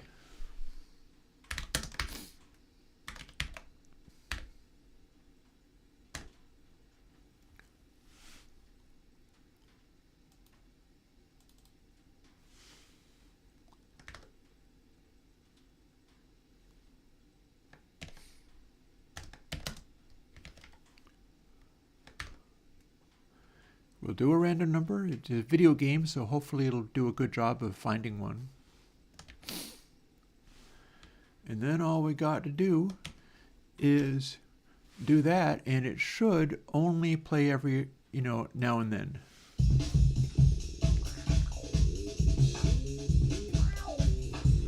How's that grab you?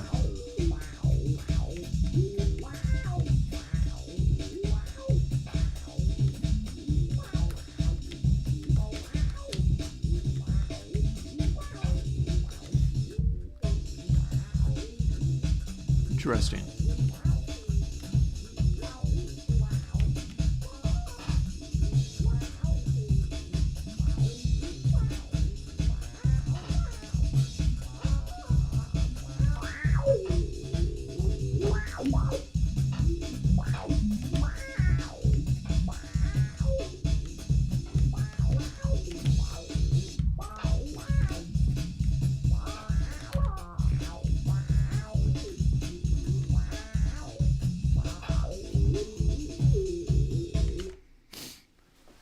Okay, so that does sound like every other time, to the point where we can actually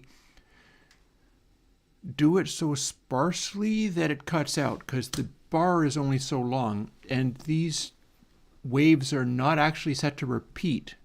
They could be. We could have them cycling through. But right now, we've got it set up so that they're not actually looping. Plus, I don't think it's, no, wait, we can tell it to loop, but we have to re-import all of them to do it. It's running them just fine. And it won't matter if they loop, because that's just, they're in fact designed to loop. So here's the question. That little pause in there, that's when it runs out. Is that good? Do we keep that, or do we make it go?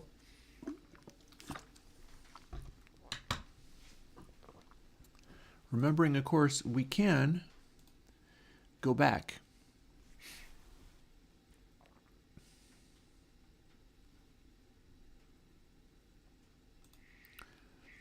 I don't think we need to avoid repeats. I feel like it'll be just fine, not repeating. We're dialing in at our correct speed, so that's fine. It would also be fun to see whether doing crazy things with the speed would be good, but it might be good to keep it locked to the speed. We have two different possibilities here. So here's how that works.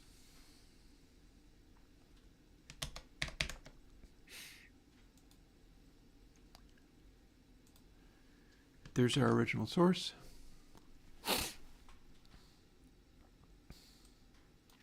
And let's start dealing with this. And these are mono, so let's make it be.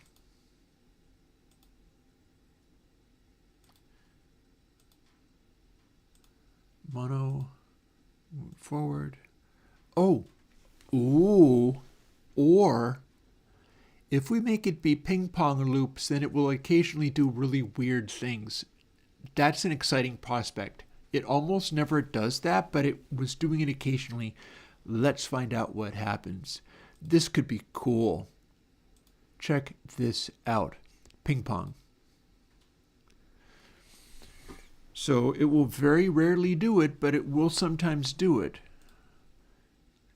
Mono. Ping pong. Mono. Ping pong. We're going to do this with every single one. It should be well worth it. You're not going to believe what this does. This will be cool as anything. Oh, have I been setting it to re-import everything? Yep, those are fine.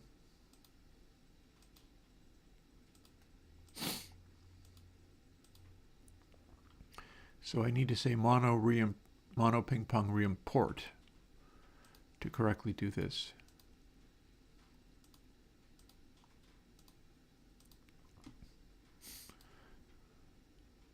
Mono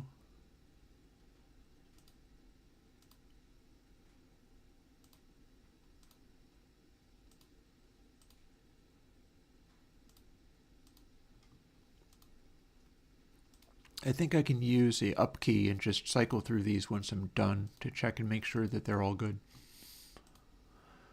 This is a very nice result. Like, I could see further music making things of doing Godot music making, and we'll just fool with some of this stuff.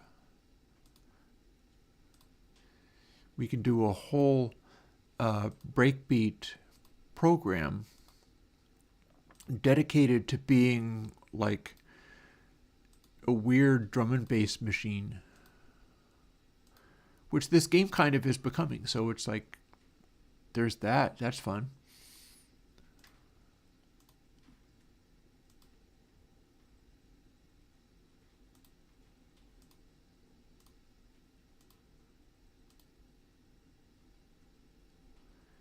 Because that'll be doing a ping pong on this means it gets to the end and then starts going in reverse at the same speed. What that means is if we do actually hit that point where previously it was halting, it will throw in turntablism, and that could be really cool. So let's see whether it does the thing I thought I could do. The answer would be literally no, it won't, but I can still click through them.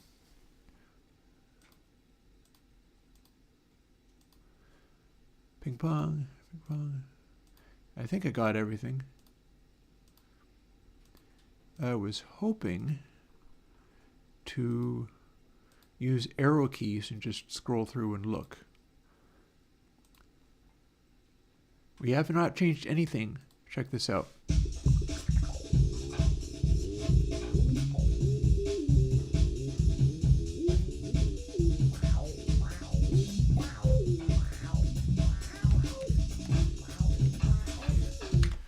Oh, let's make it really loud while we're at it. Never mind turning it down. Let's enjoy the full blast.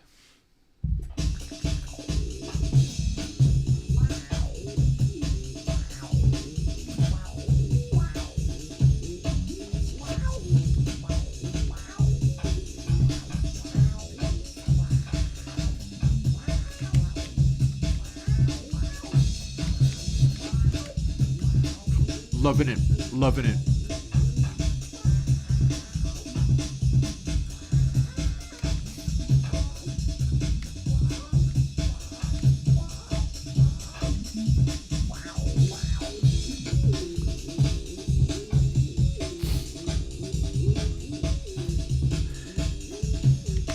Except I do not have the timing exactly right. Also, we have not tried the weird alternate possibility. Also in globals is timing ball reso. So check this craziness out. This is going to be very different.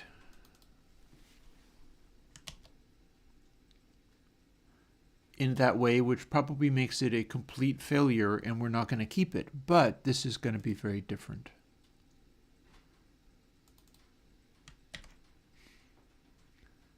Check this out.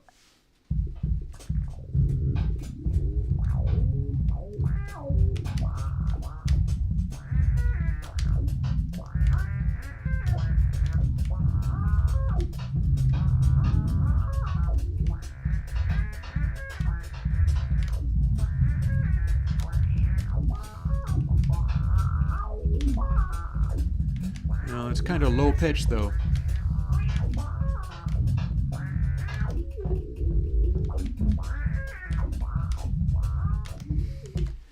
That is too low pitch.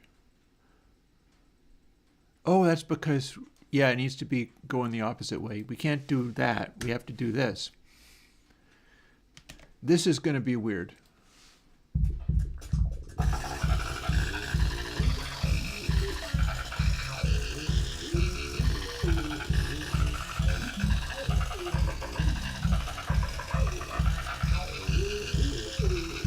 It is only updating it every beat.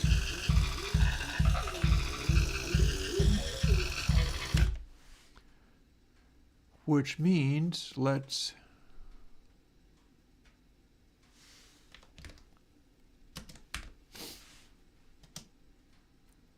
we're going very fast, so I wonder if 0.3 is still going to be the range. Probably not.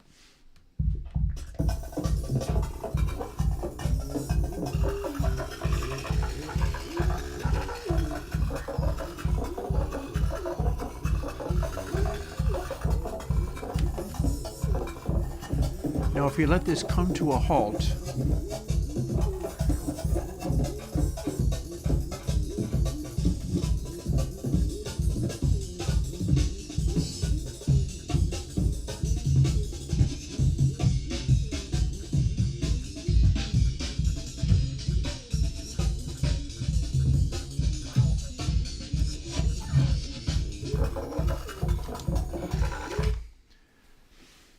so that is something that is responsive to what the actual timing ball is doing.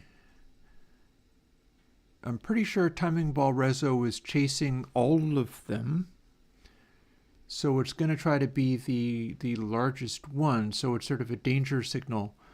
Because as that gets to be a very small number,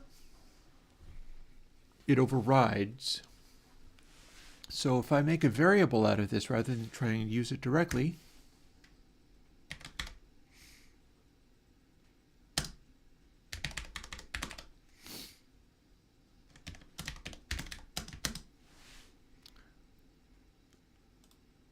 hang on, is that there just because I defined it, or do I not? Am I not allowed to use that one?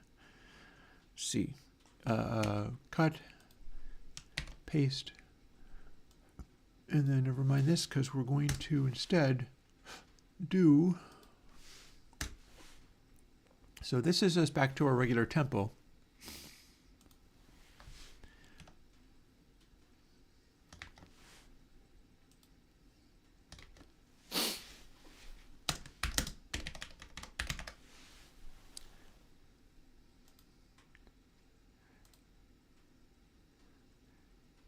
Then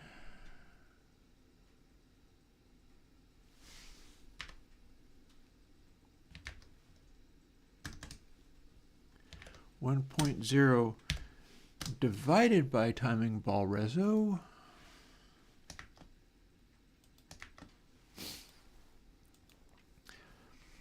What that means is that pitch scale will be our regular beat, and it will be in sync, and it will be set up. Oh, hang on, I got to move it to where I can see live chat.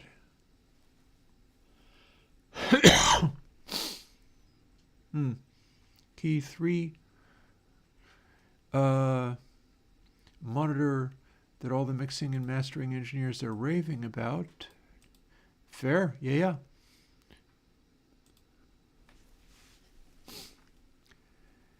Understand that you have to have multiple drivers to make that work. DSP has nothing to do with it. Physical objects are producing a dispersion pattern that has nothing to do with what DSP can do to control a single thing. You got multiple things there. So what they're going to be doing is cardioid. Hang on. It's going to be doing a cardioid driver, and it'll be using DSP to control two drivers feeding sound into the room. So there's going to be a tweeter firing forwards, and then there must also be one firing backwards for that to work. If it was literally bidirectional, it would be firing both of the drivers in the same direction. If it was omni, it would be firing them opposing each other. So cardioid would be how much they're being in phase and how much they're being out of phase relative to frequency. And that would be how to do that. As far as waveguides are concerned, I like spherical expansions. You can simply take a donut shape and use that, and it works out pretty good. And if you don't want it to be too horn loaded, you put it a little farther out.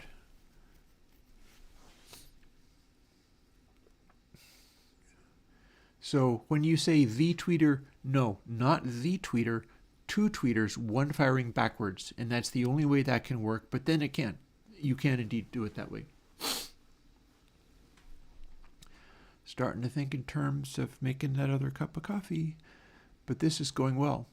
So, timing ball reso.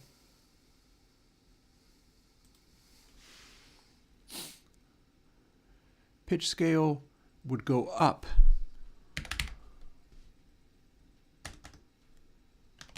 Not down.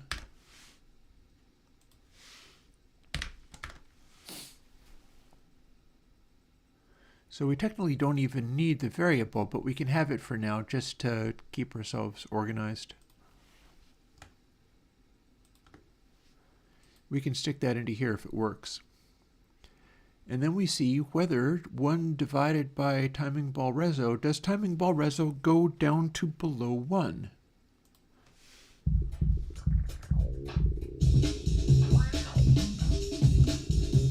It didn't start right away. Random.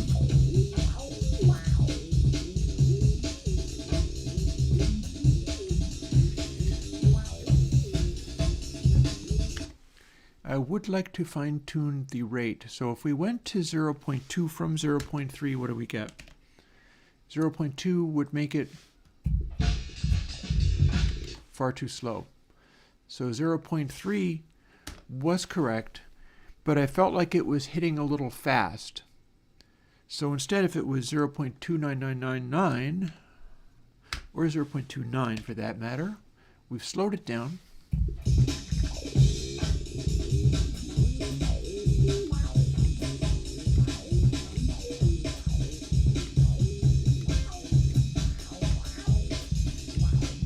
Because 0.3 was not perfect timing-wise.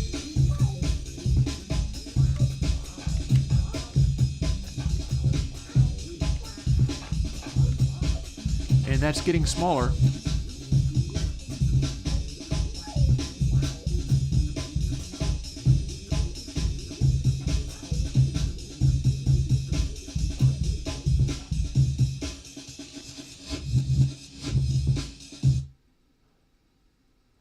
And that was apparently an error or something. It crashed rather than just... I'm not quite sure what happened there. That was a little weird. We're totally going to get rid of this. We don't need this anymore.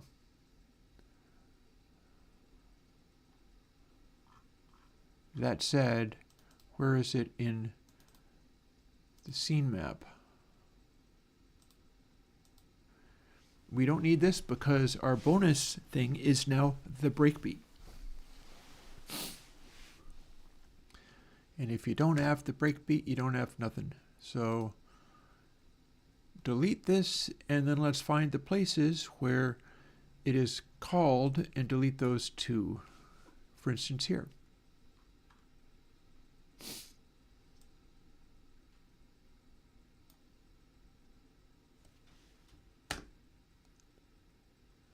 And here.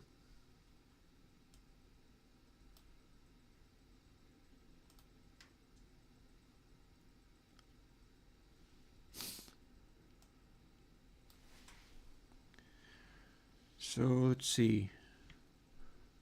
So copy that, and then paste there. Space all of this stuff in. Delete this, and then we're going to have to else, because we got to be able to shut it back off again. How, well, explain to me then how you can alter the pickup pattern of a single tweeter by changing its EQ. You can't. You can't do it. You can't change the polar pattern of a tweeter unless it has two drivers. So either you or I are missing something. But it is literally impossible to manipulate the phase of the amplitude of the signal being sent to the tweeter to shape the dispersion pattern of the tweeter. You can't shape the dispersion pattern of a single driver. It's got to be multiple drivers somehow. I don't know how. I don't know anything about this thing, but it is literally not possible for it to be functioning any other way.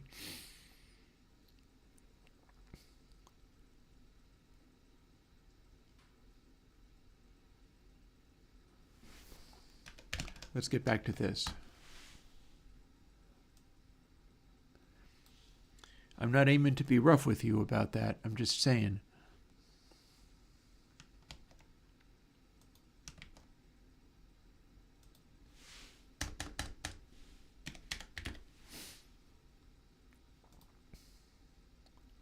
Let's make it even closer to the groove.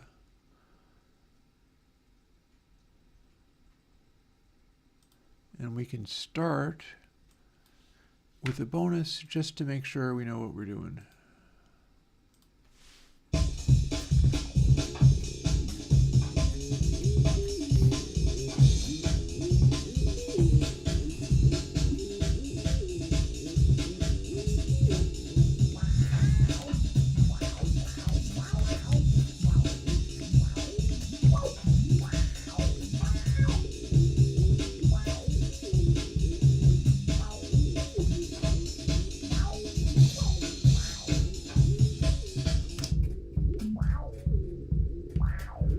Back to this. So that part worked. So the next thing is, now that we've got our breakbeat, we do not have override working yet. And I'll tell you why. It's because 1.0 divided by timing ball reso is not producing a number larger than 1. If it is larger than 1, it would start ramping up the pitch like crazy, but it's not, so we'll start with a larger number. Let's start with a really large number and see what we get.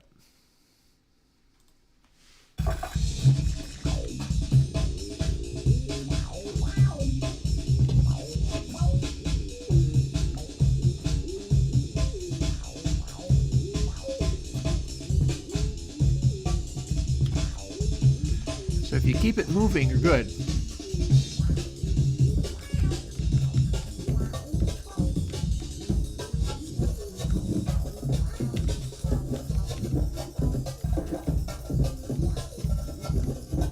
So this is a trouble zone.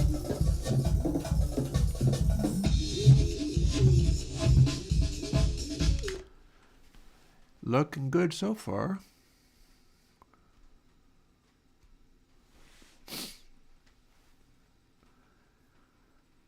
So let's see. Further things I'm interested in. So if random f is less than 0.5, it needs to be playing. If you hit play and it's already playing, that's when it restarts and randomizes. Hang on a second. Firewood.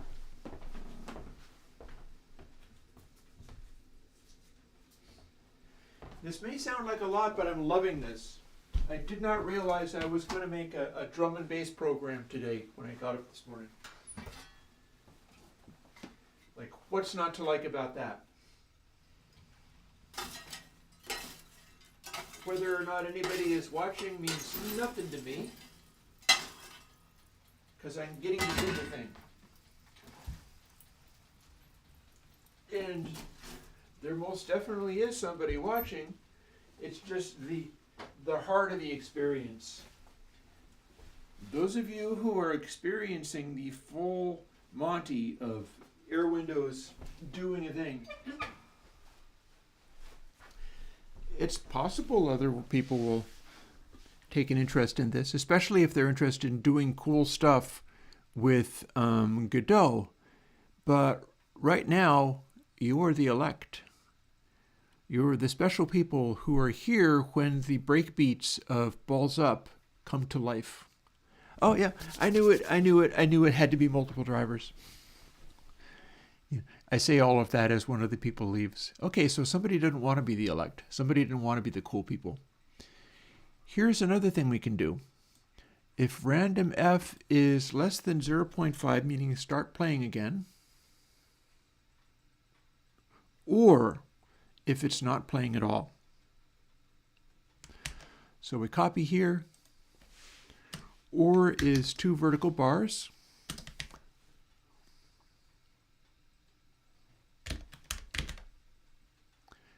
pretty sure that's a an option.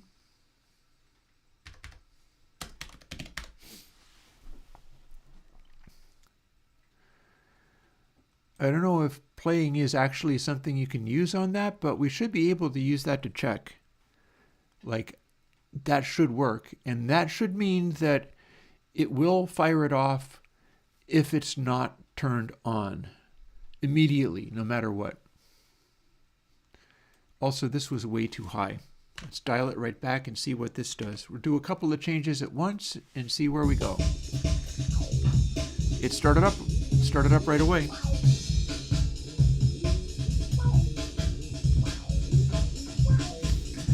And now we wait. Because once this starts getting smaller, it should be, look out, you're in trouble.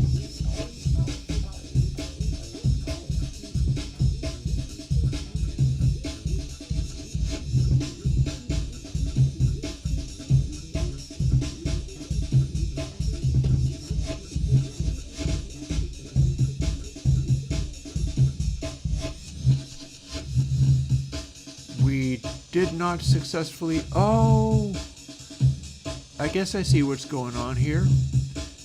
The game over needs work.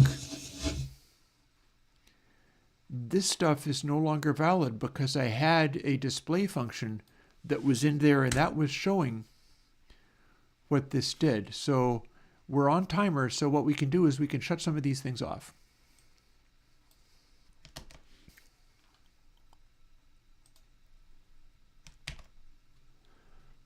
So stop the player. And let's stop the timer while we're at it. We should be able to make this in such a way that it will literally cease functioning.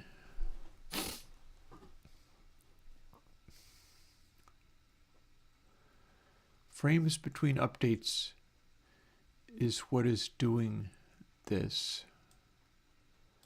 And it's still running even after you get to game over, still doing physics process. I wonder whether there's a way we can shut that off.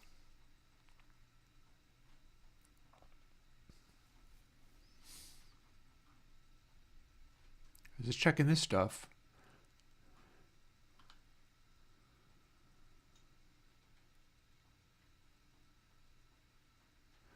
We could set volume to 0. Because hitting stop won't change the fact that it will keep playing. For that matter, I'm not sure it'll change the, like, check this out.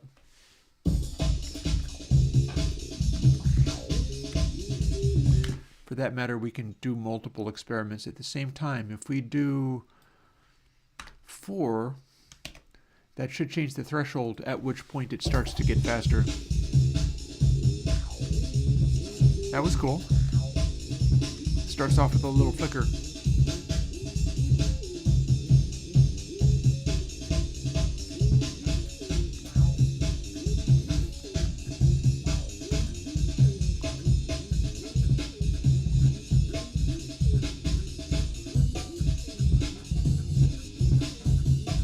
Up.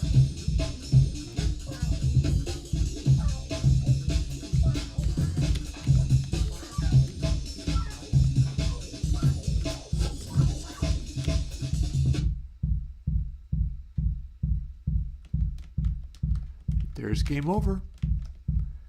Okay, so we successfully shut off the breakbeat, but our kick drum is still happening.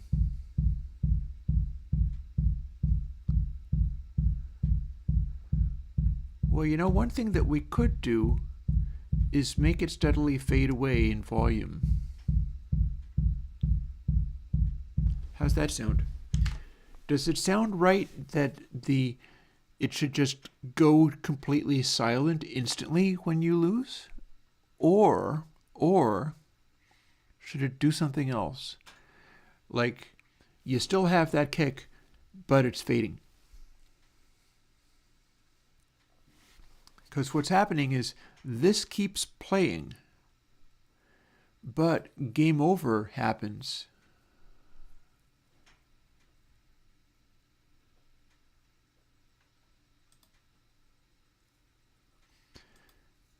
And we can stop the breakbeat player, and then it doesn't seem to get restarted, which is fine. None of this other stuff actually matters at that point. But,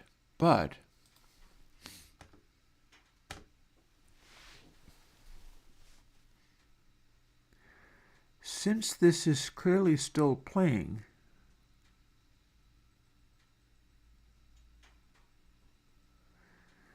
we can be...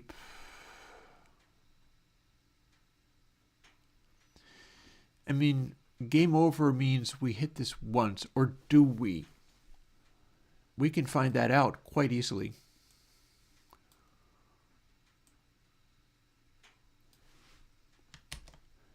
Does it repeatedly hit this or not? Like, are we going through the game over, boom, boom, every single time? If so, hey Mel, this is going well, Mel.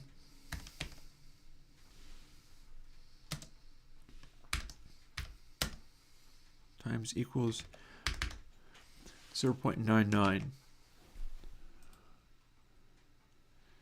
If once you get through this point, it doesn't just hit game over once, but it keeps hitting it, what's going to happen is when the game ends, and let's fiddle with this a little bit more. What we were doing with this, we were making it be larger. We went from 2, which was slow to respond, to 4, which is kicking in maybe sooner than it needs to.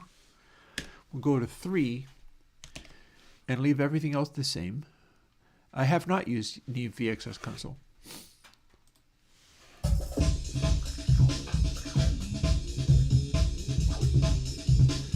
We have now got an awesome breakbeat. This is a jam. And then it will start going up in speed as the ball gets smaller. But then that rhythm will persist. The kick will go, but it will slow down.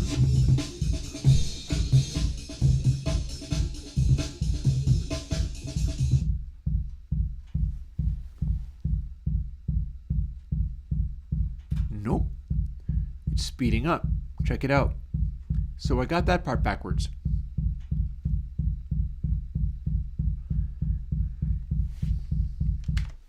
That means we are running through this part every single time.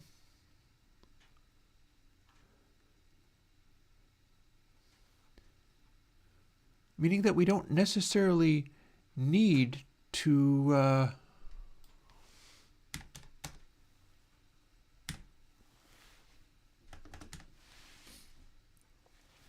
have this in a function. I mean, we can. It's there, it's fine, but it's just being called from here. So we can do it literally in here and put a comment in saying this is where a game is over.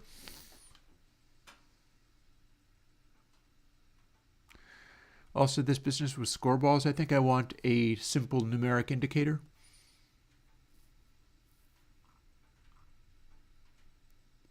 Yeah, I like working with consoles that are like 16 or 24 channels.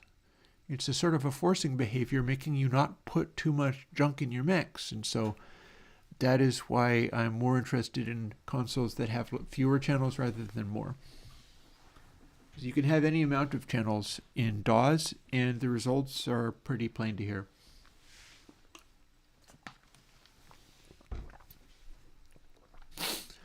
Okay, now the tempo is going to reduce.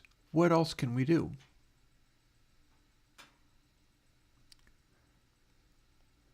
What else have we got to adjust? Well, we've got low pass filter on the kick, and that's getting updated by stuff. So maybe we can make the low pass filter drop bit by bit. Let's see how it's getting affected in other things, because if we drop it down to subsonic frequencies, it will stop making a sound. So where's our, bus 3.0 cutoff hertz.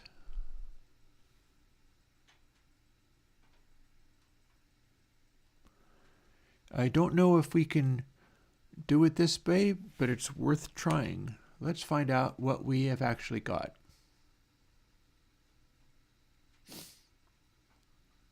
Drop the cutoff far enough and it will cease producing noise. It'll be calculating noise, but it will cease producing noise.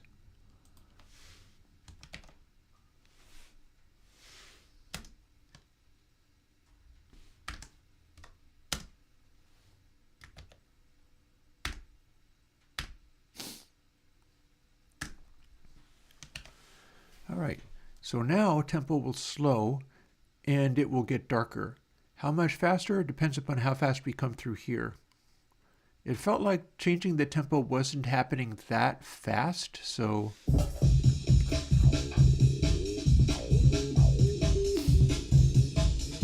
here we are. Oh, and probably high time for me to grab another cup of coffee.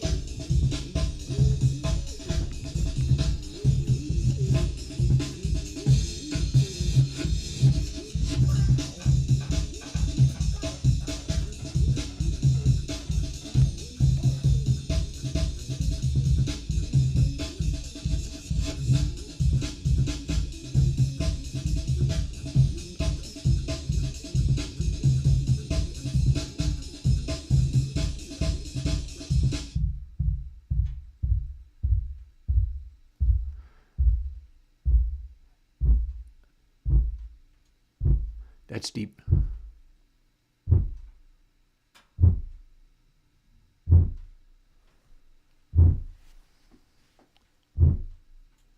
Cromp.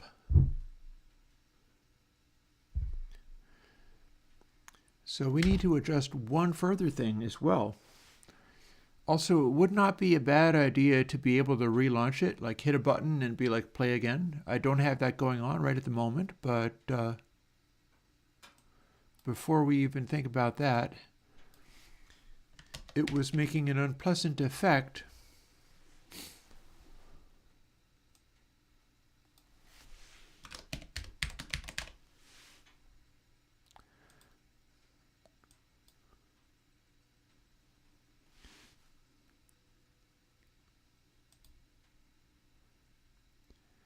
And I feel like the tempo was dropping so fast, so times 1.05, and then the cutoff hertz needs to drop, but I also need to be able to pull the resonance back so that it doesn't become super loud when it does that. So let's see how this one rolls.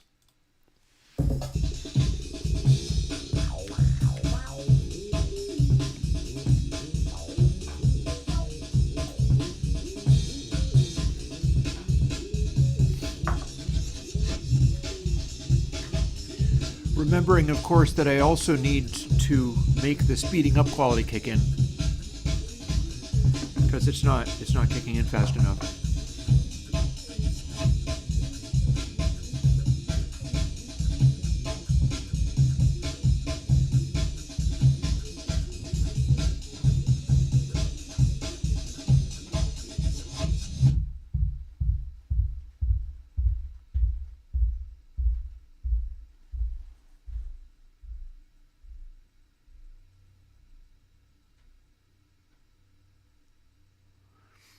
So the question now becomes, does it break when resonance reaches 0? And the answer is resonance doesn't actually reach 0 because it's just being divided by 0.9.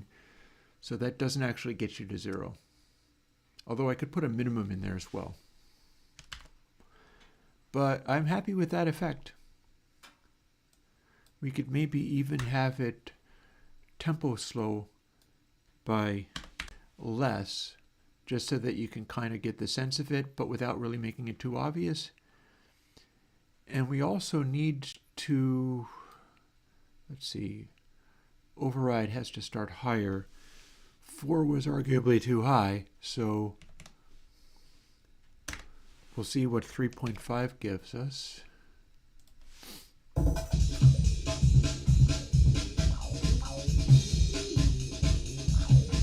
Yeah, film score would be appropriate for that.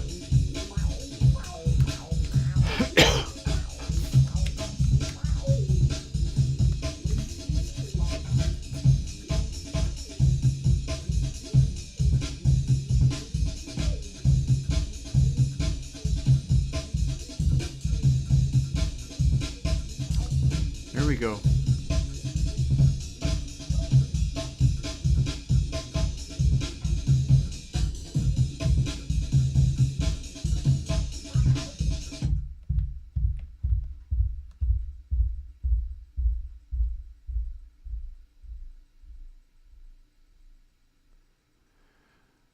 Liking this, liking this. That's working nicely.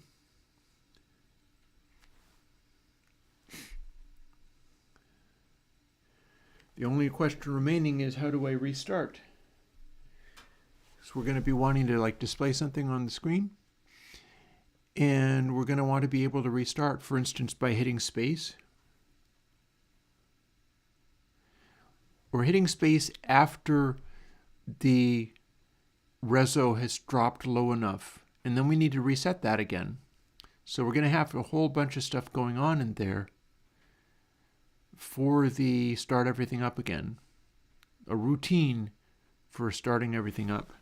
But this has successfully done the end the game in a way that's cool as all hell. Oh, but that was actually, that click means I was pushing DC, and that ain't good.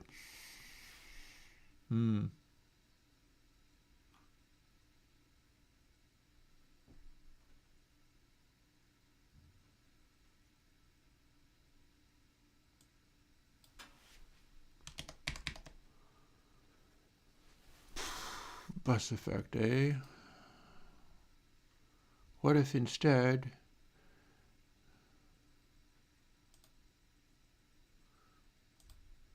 we tell the actual audio bus to be quieter? Can we do that? I'm also curious as to whether you could make the... Oh, no, you only have so many. You don't get to spell out what the dB roll-off is.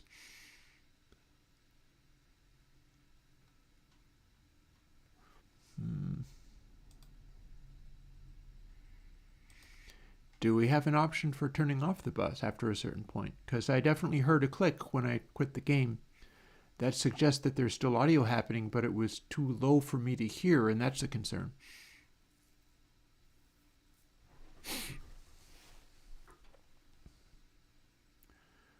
For now, I'm going to... Yeah, looking like we're getting to having to take a bit of a break from this. I need to use the facilities. I may or may not need to put a log on the fire, and I'd like to make one more cup of coffee before it's 2 in the afternoon. But this is going well. I would say this is going well, barring some fussing with stuff. So let's see. Just under, we'll make it try to kick in rather early as a warning sign. With this,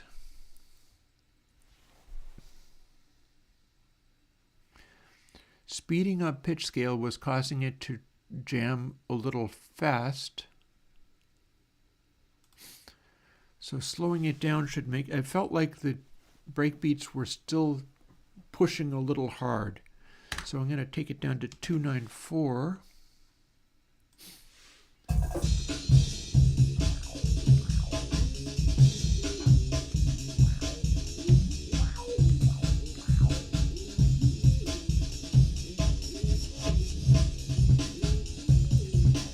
Okay, I'm liking that groove better.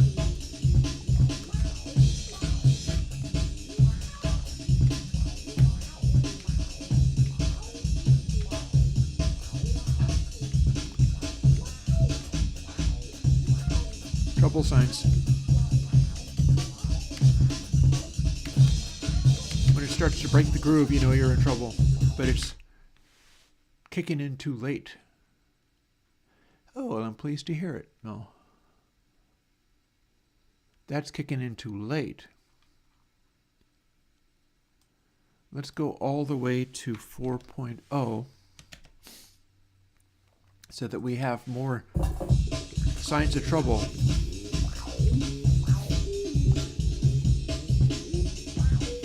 When that ball, the bouncing one, starts to slow down,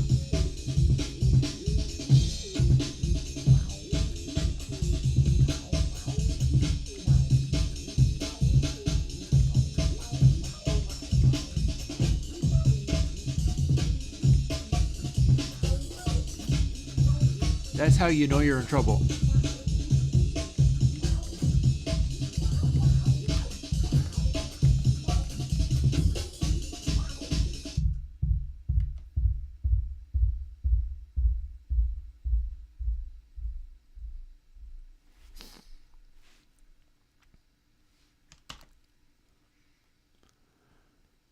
Alrighty.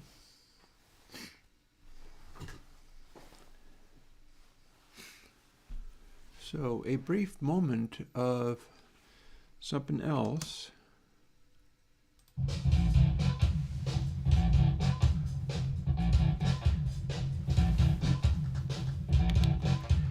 I'll be back for a final push into awesomeness.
coming along.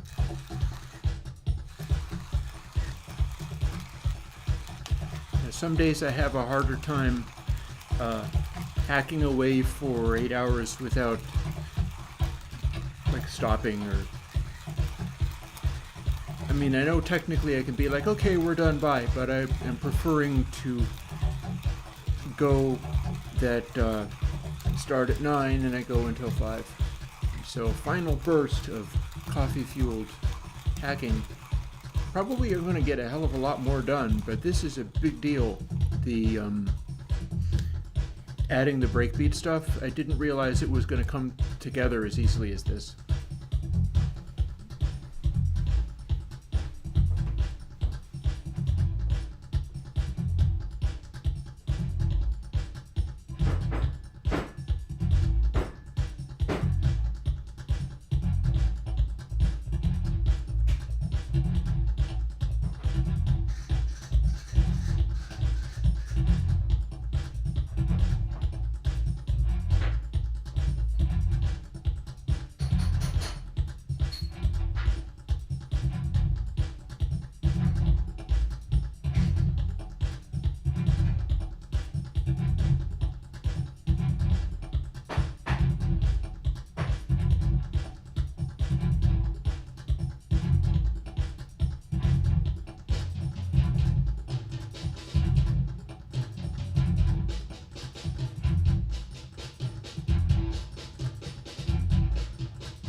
Took longer than 10 minutes, but we got there.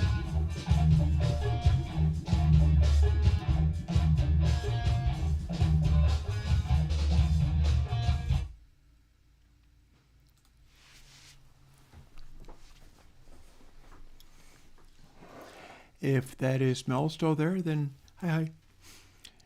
And let's jump back in. Very few people at this stage are getting to see the sneak preview to this astonishingness.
then, if we check in here,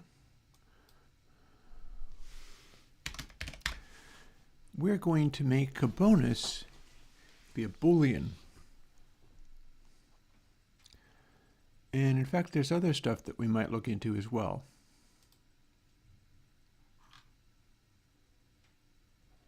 Hey!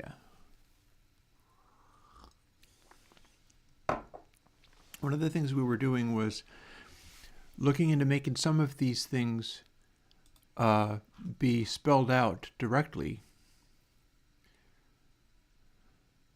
For instance, see how see, some of this does spell things out. So camera : node path. So shiftitude. Oh.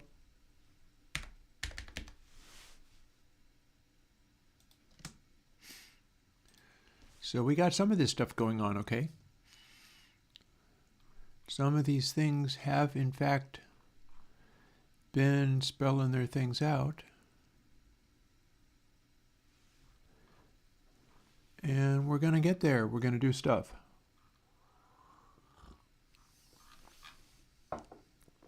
So here's one of the things. I have just changed Kubonus to a Boolean. In fact, I think I can actually do that. Like this. And a bunch of these other things as well.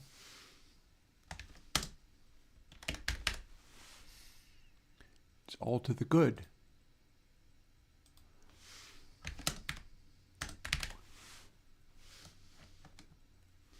To specify this stuff, because it'll run faster if it knows what it is. So we're going to go through and specify everything.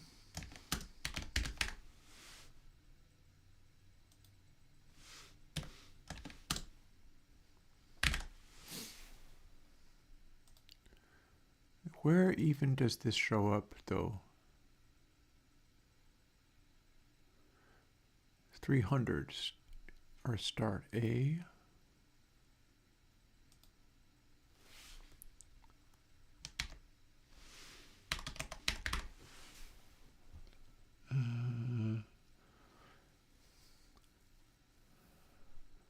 Where does that? Oh, I remember. So this is dealing with floats, so it might as well be a float.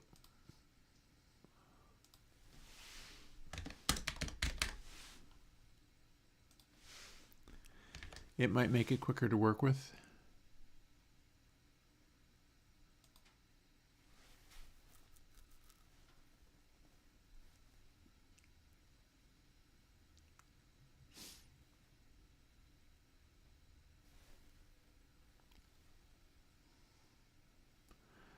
That's probably fine.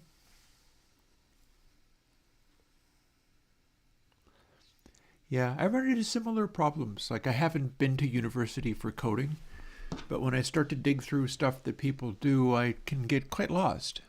It can be a little overwhelming. Okay, so those are floats.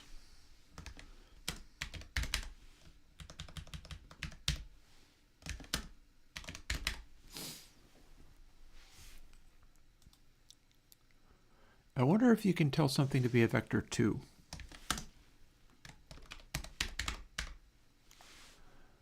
I'm going to guess yes. And those presumably are always floats. Apparently not. Nope, because that's not instantiating, so never mind. I super didn't need to do that. It's fine the way it is. Or wait. What's going on here? Undo. Why are we doing this twice? That makes no sense at all. Let's not. That was silly.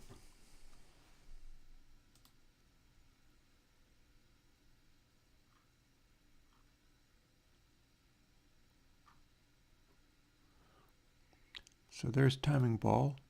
There's tanker. Here's timer, at which point I believe we can replace this.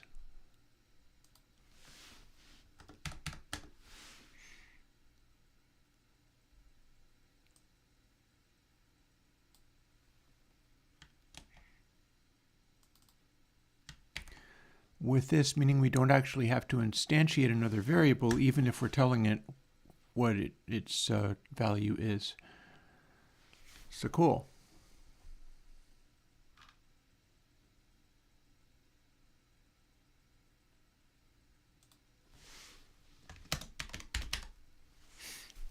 That's definitely a float.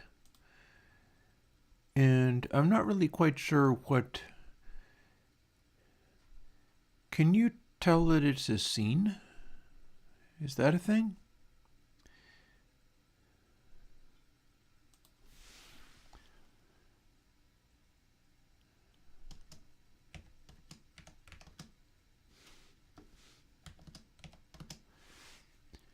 Can you tell these things they're arrays of scenes?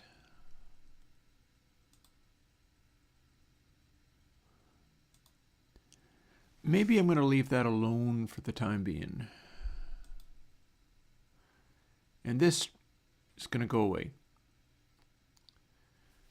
So we're not worried about that bit.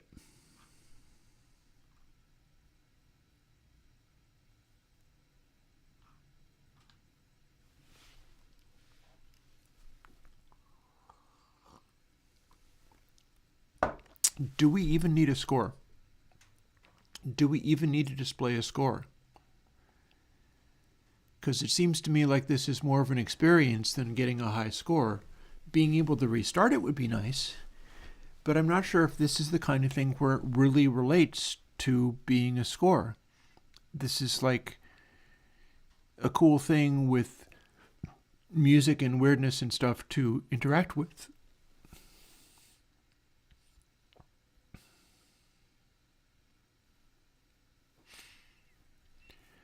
It's a playable jam, is what it is.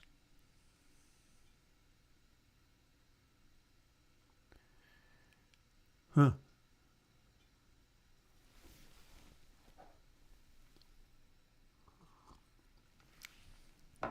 Indeed, indeed. One of the things about the iPhone, though, remember that the iPhone, its memory has to be able to take a 4K video all day long, forever until it dies, as RAW. The new iPhones have to be able to take on data and export it like all day long without breaking or dropping any frames as RAW. That's the difference between that and a flash drive. There's a bunch of flash drives that would not be able to do that. I had to buy expensive, like here.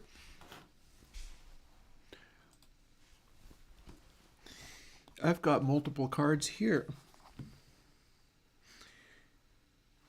And this one, let's see now. Some of these are different, like here's one that says Ultra, and that means it can do 15 megabytes per second, one hopes. And it's 2 gigabytes in size. It's an old SanDisk. This one's 128 gigs. It's this Lexar thing. And it's rated at... Okay, yeah, so it does in fact, they both say it on the tin. This one's not as expensive. It'll record 15 megabytes per second. This one will do 250 megabytes per second, whether it's the same size or not. This one costs more. This is what I put in my Blackmagic cameras to record for the videos and things. This I do not attempt to put in my Blackmagic cameras because it would just straight up fall over. And the thing that you got to remember about the new iPhones is that they are designed to capture as RAW. And the previous iPhones won't do it. Like if you're running, say, Blackmagic camera on, that being an app, a free app, on older versions of the iPhone, it'll record, but it won't give you the option to record in RAW because the internal SD won't take it. It would drop frames. It would fail. They can't guarantee that unless they're running on the phone hardware that they know the internal SD will take data at that high of a speed. So yeah, I mean, that's the whole thing. It's like there's size, but then there's also capture speed, never mind playback speed. And with Apple, it's, can it be doing that capture and playback all day long for years on end without failing?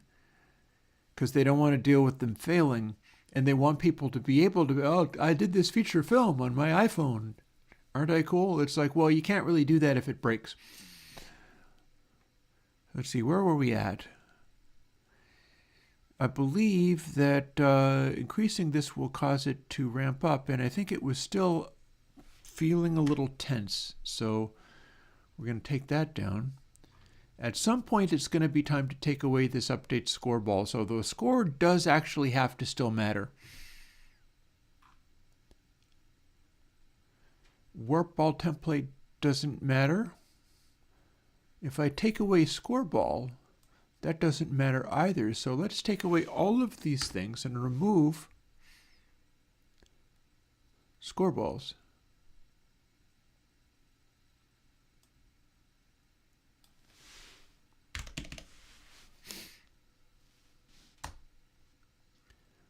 And let's remove update score balls completely.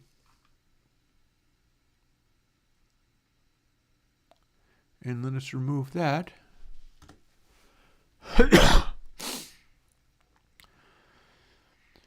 So it will go to game over, but we can just remove that and put these in here.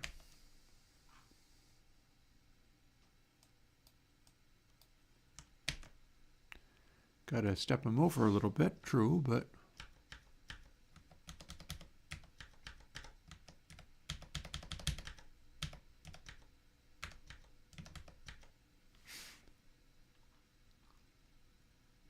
and one more.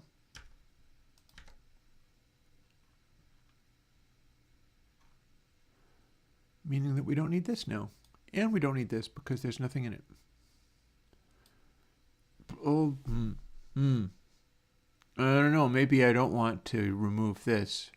That's kind of like start everything up. So we know this doesn't get to be in here. We're not calling it from anywhere. But I am not sure whether that might come in handy, whether this ready might come in handy, because this is going to be called on the creation of the thing. So this is startup, game startup, and I'm not showing the display. So let me go over to the display. So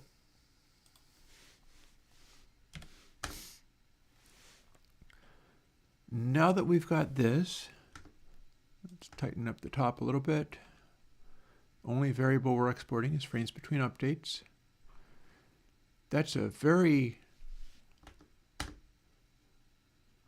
tight little routine for our physics process right there. It just about all fits on the screen.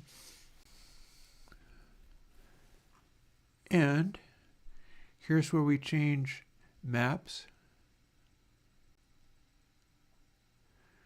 These are all things that could be re-updated.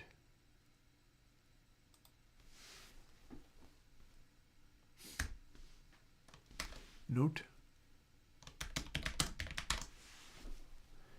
Game over. We are keeping track of score, but we're using it to increment behaviors in the game. And we forgot to update this. But that's easy. Let's find wherever components lives, because it's now breakbeat.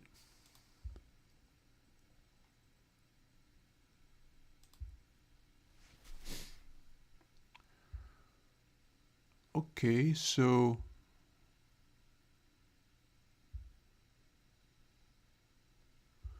square root of 1 is 1. So it would have been working from 1.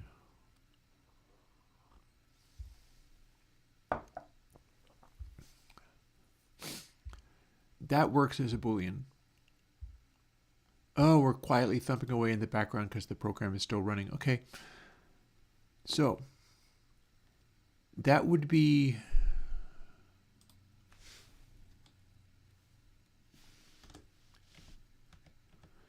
square root of 1 times 0.25. So interesting.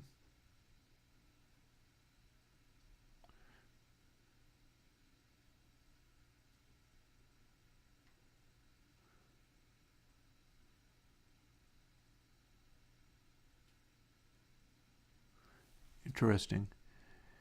So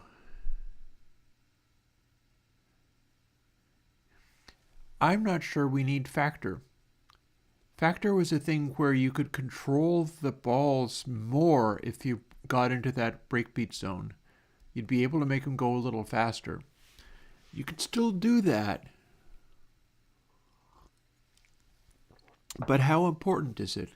Especially if you can only go to one level of engage breakbeat and be able to drop an extra timing ball. There's a new purpose for having that, and the new purpose is rather than making the things move any differently, having the ability to hit space and drop an extra timing ball, and you know that can happen because the breakbeat is playing. So that gives you something to shoot for, get the breakbeat going. But we also don't need to speed things up, so we don't need this part here. So we don't need factor. Now what still runs and what does not? That does not. Okay, so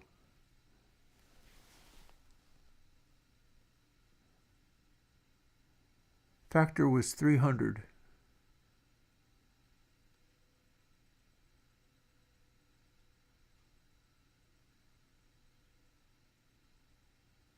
(300 times 0.1 is 30.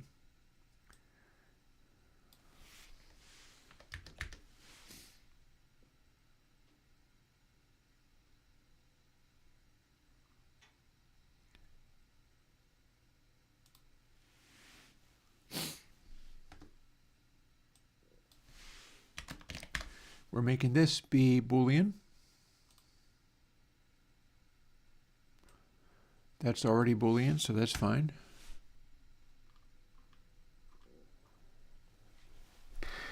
What it still needs doing?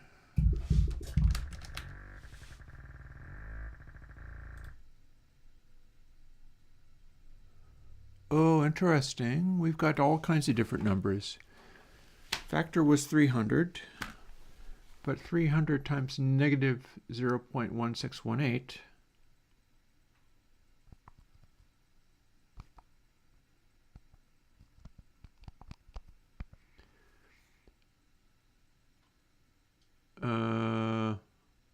Hang on, that can't be right.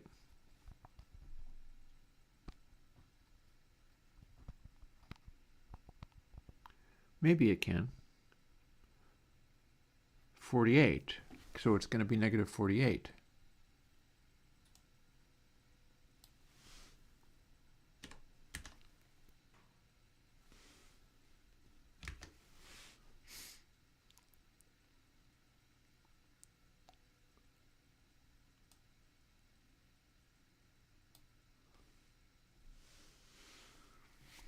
That doesn't appear to be negative, so 30.0. And that's negative 30.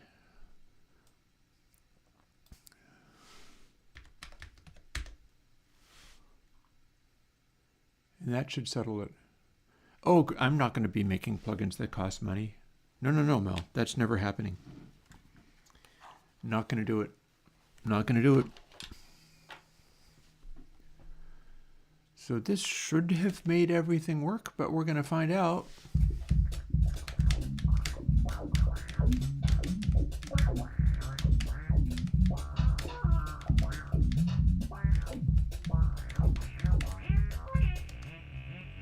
And now that does not work, so we're going to fix it.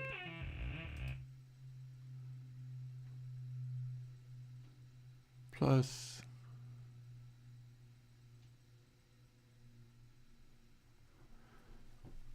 well, hang on now, hang on. If linear velocity is larger than this, plus that is back when that could scale up. So this part can just be deleted. This was 1, 2, 3, and so on. But we're never going to care about that, because all we're caring about is whether we engage the bonus or not.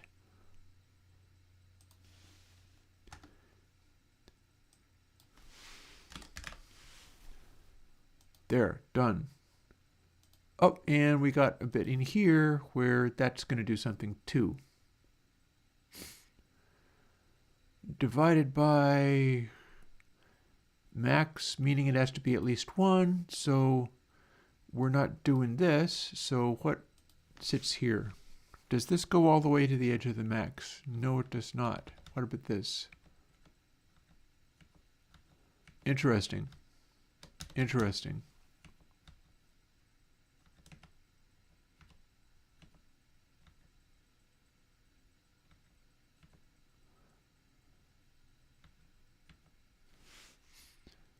So all of this is simply 1. Meaning we can get rid of this paren. Divided by 1 is not a change.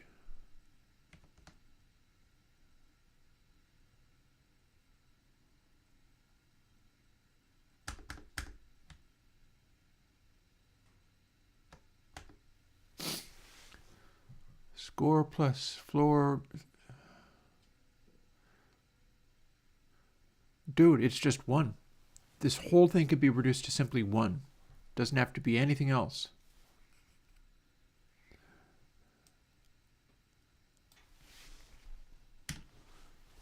Got there.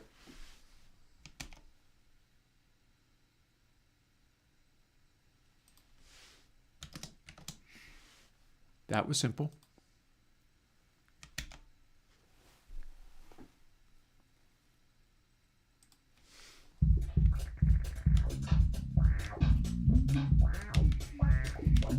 Okay, that's working, although we haven't... Oh, problem. What do we got going on here? We've got more in the way of factor again. We're not even keeping factor. That's not even a thing. Let's take that away completely. Oh, and this needs to be Boolean. So that's Boolean. And that means false.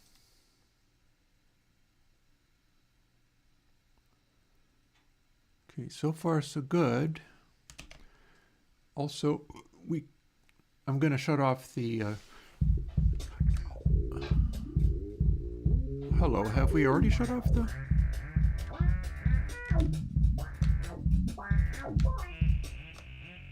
Oh, problem. More problems. Audio server get bus effect. There we are. We're still trying to use Kubonus for stuff. Kubonus can only be 1. So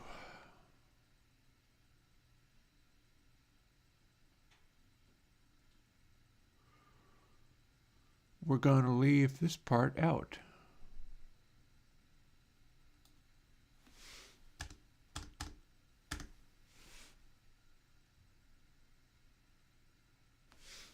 Do we need more parentheses?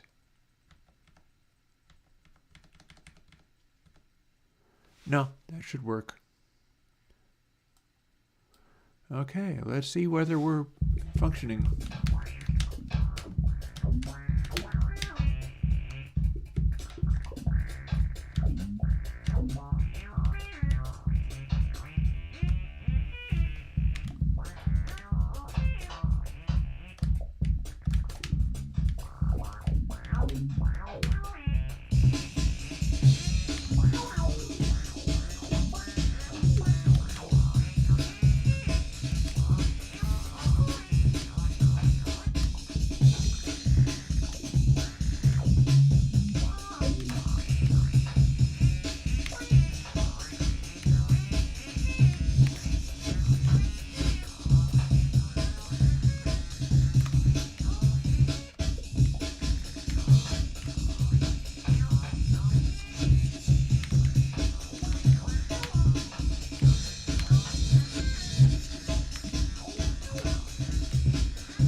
Back in the same place again.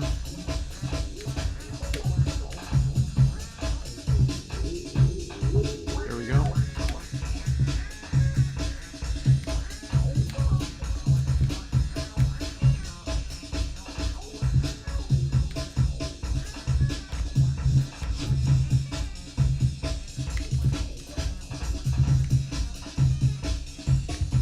Uh-oh.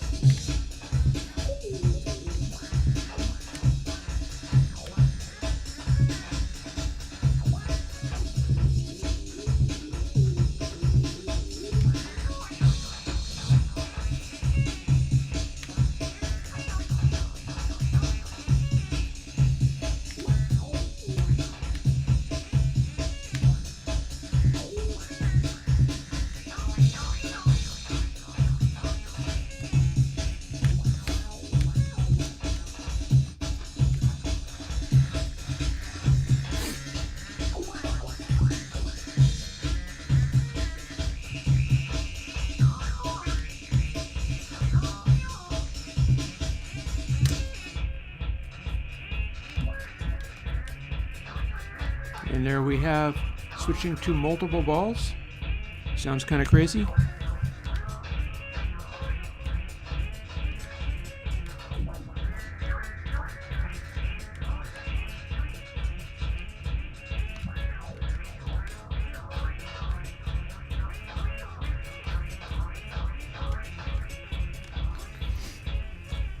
If I can get any of these guys out the top fast enough, I'll get the breakbeat back. Uh-oh.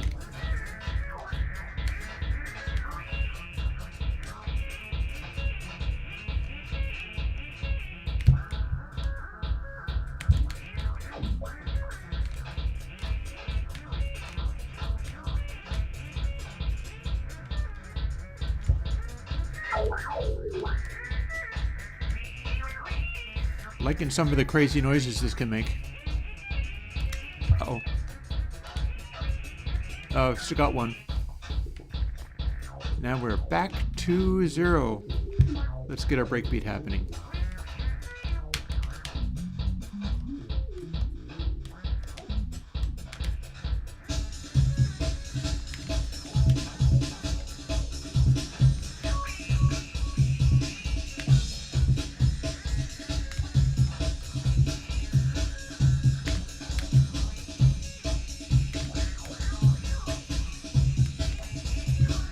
This is, shall we say, not a difficult level.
This one's tricky. This one's on the tricky side.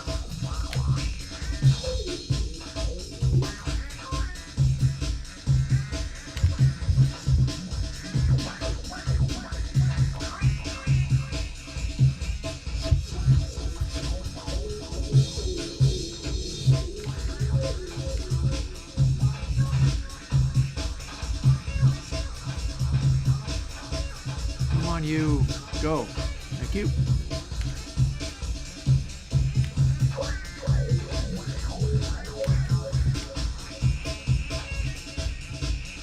They're good.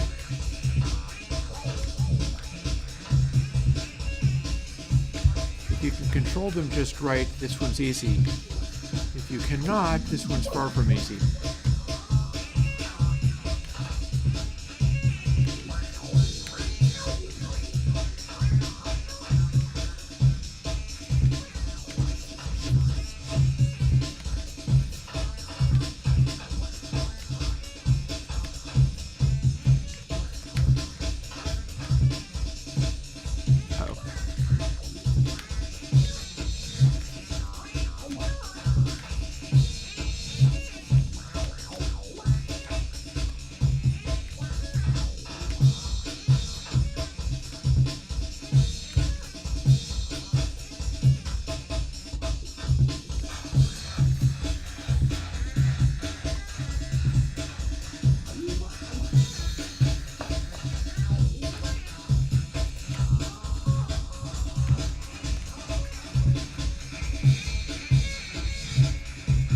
Leave M in there.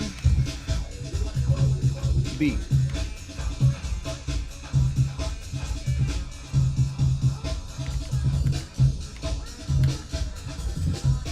Uh-oh. We got some trouble.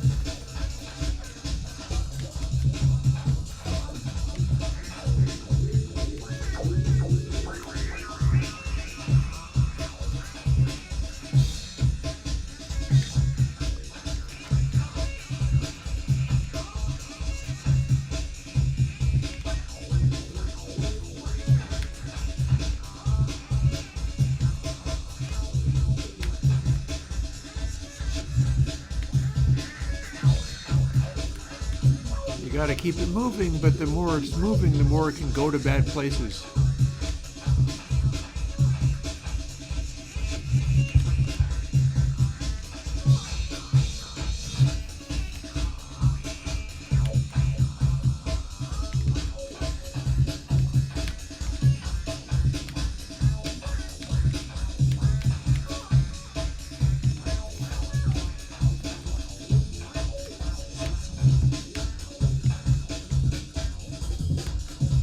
Uh-oh. There we go. That worked well for us.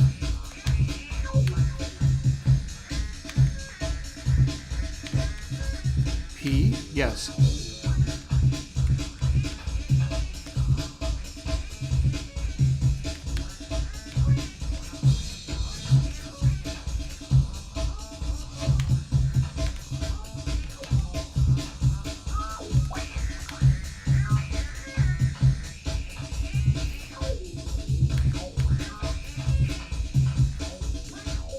This is strangely difficult.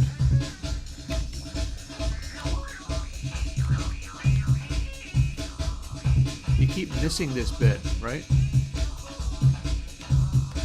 There we go.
Seems to be going pretty well.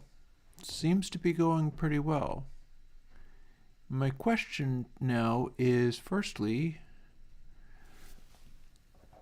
do we want to start it at a faster tempo?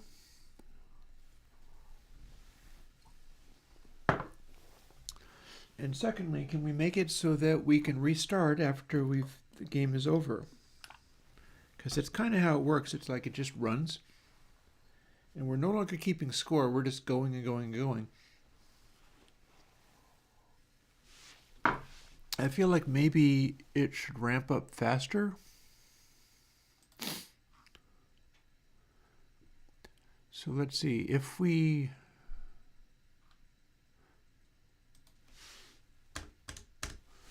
This is all part of the same thing.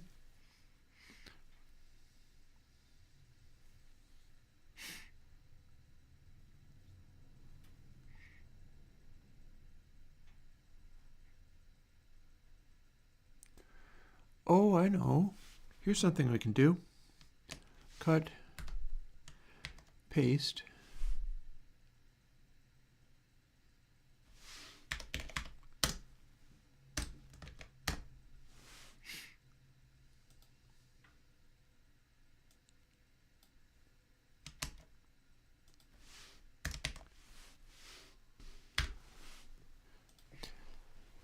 So if you're going out the top of the screen fast enough, not only do you engage the breakbeat, but you also get a big jump in score.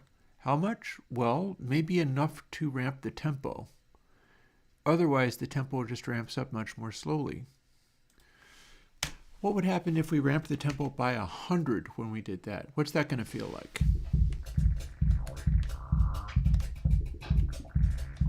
Well, we haven't found out yet because we didn't successfully do that.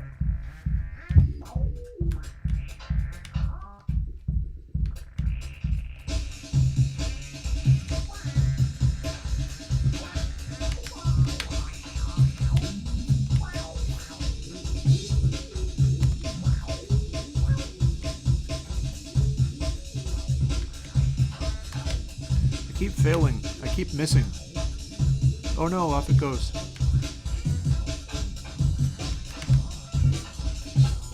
Never mind.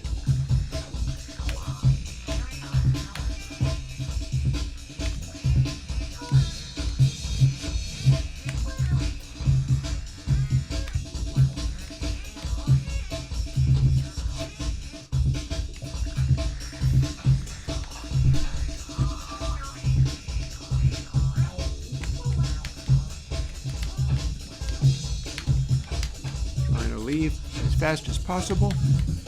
Uh-oh. Come on, you. You bastard, don't you dare. There you go.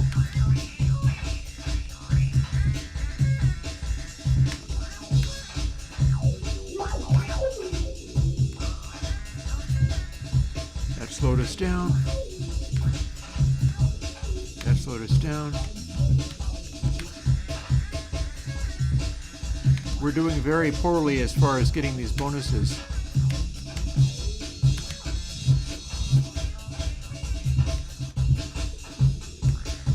This is going to be a bad one for it.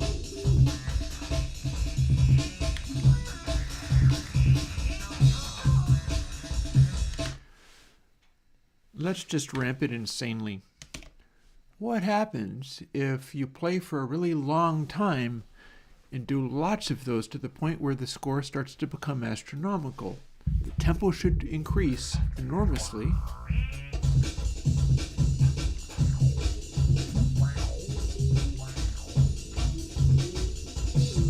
That's a fast tempo.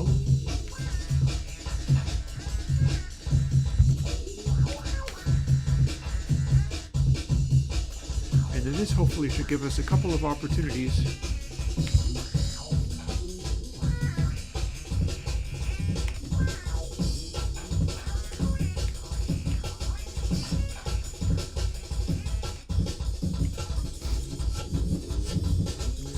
Alrighty, so if you keep playing for a really long time,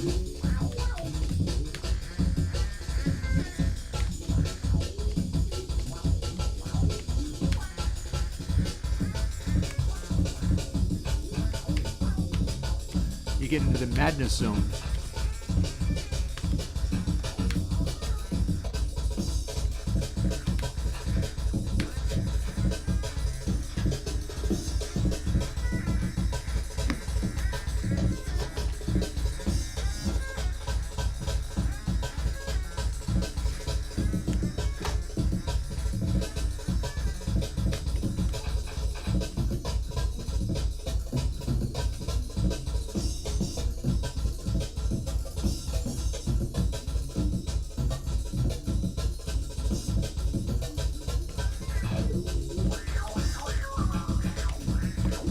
I'm liking it.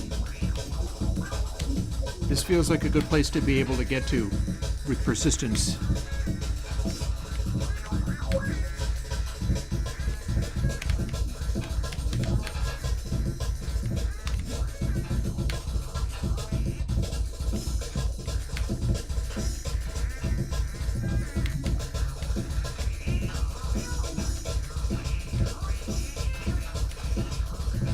Whee!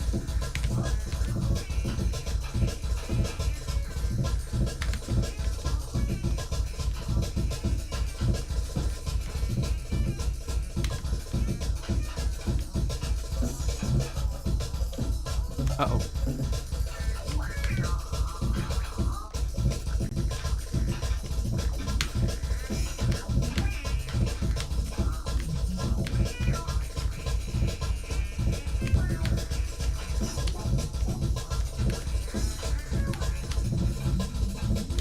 Such trouble aiming for the thing. There we go.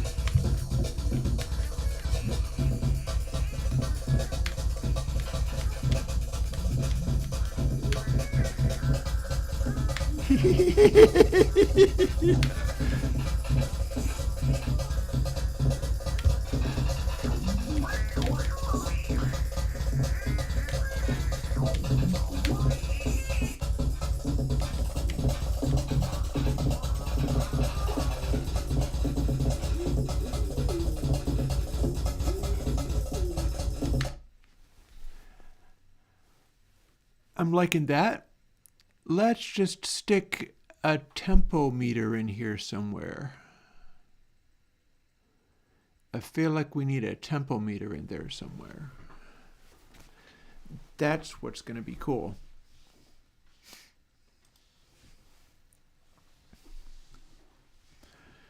Just like an FPS meter kind of thing.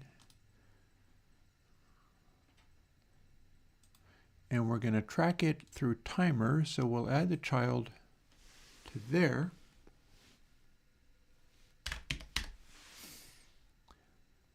It's going to be a rich text label.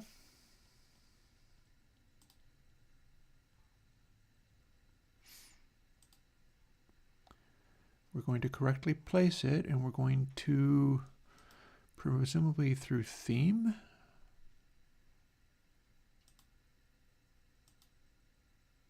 I never can remember how to make the thing display properly.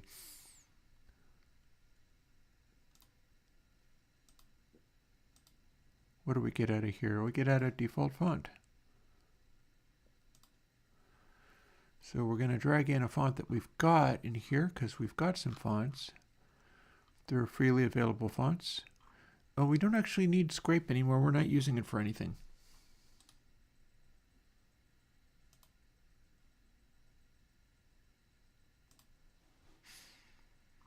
There's a bunch of stuff in here that we're not actually needing.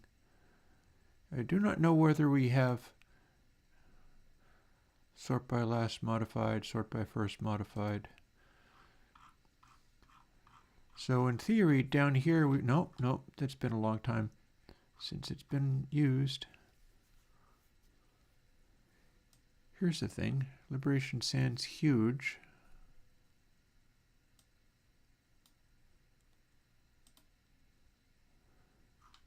And text is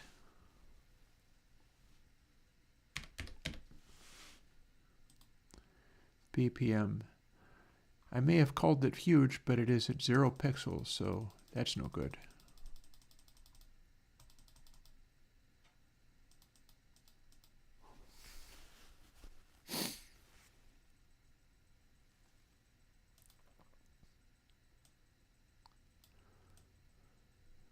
Now let's move this to there. Default base scale. Global scale factor is used if we are set to 0. We are set to 0, so we're fine.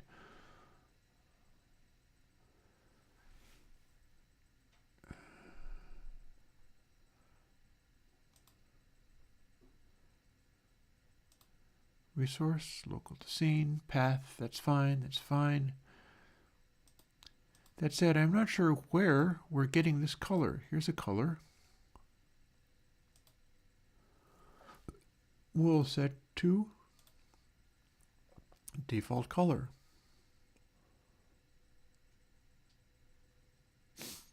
Actually, can we do the whole thing this way? Default font, empty, theme.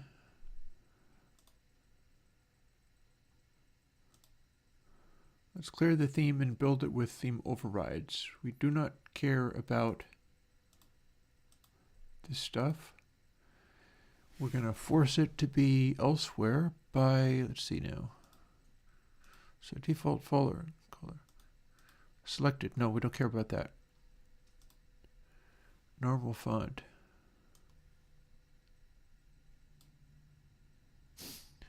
Set it up to be that. Sizes. Normal needs to be more than 1 pixel.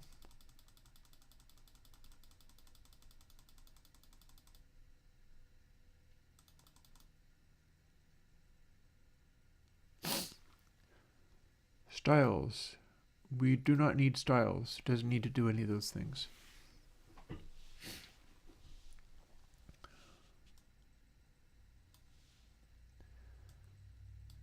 I think I do need to make a little space for it though, so then it can expand outwards, because it's going to go from there.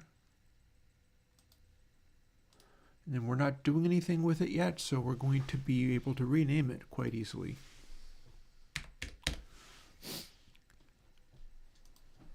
We're calling it BPM.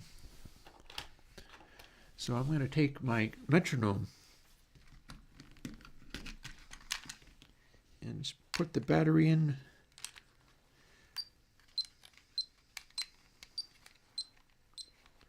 If I can. It's being a little cumbersome. There we go. Metronome. That's 100.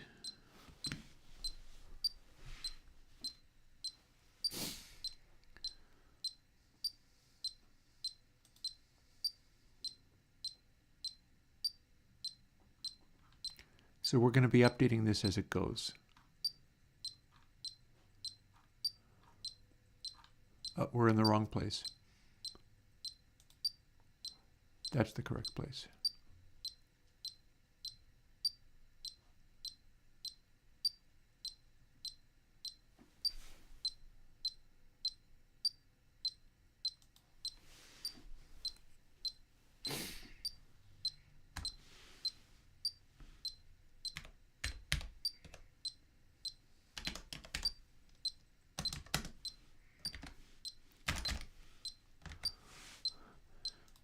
So does that update? No. And that's because we're not referring to it as an object. There we go.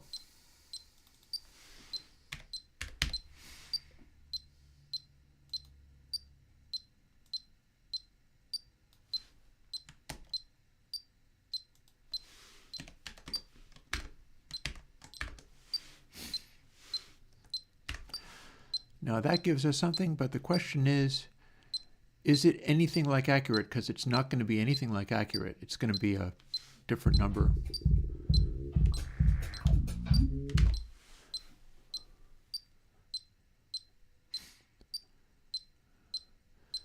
So I'm thinking it's going to be something divided by that, because a smaller divisor will make it a larger number.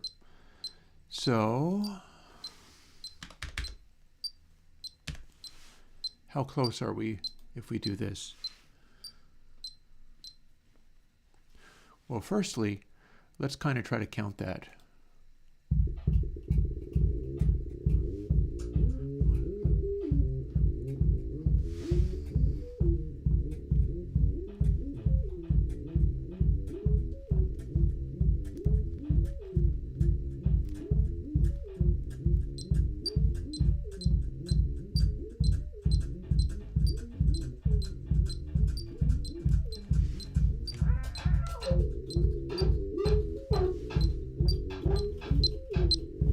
Too slow?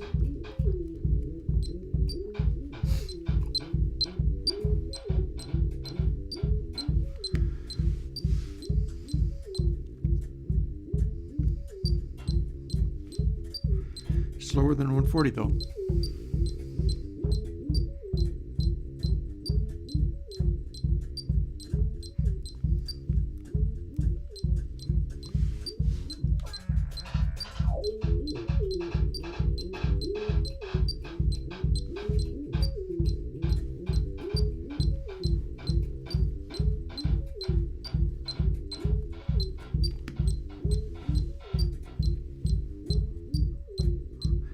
$137. So we're starting at about 137.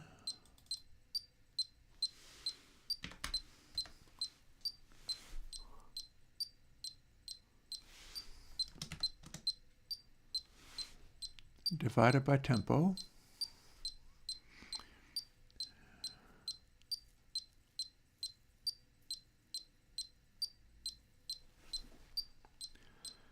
And we were at about 1,000. So we're aiming for 137. If we have this is 137 and it's 622, does 622 give us 137? Be cool if that was true. We'll find out. Nope, quite the opposite.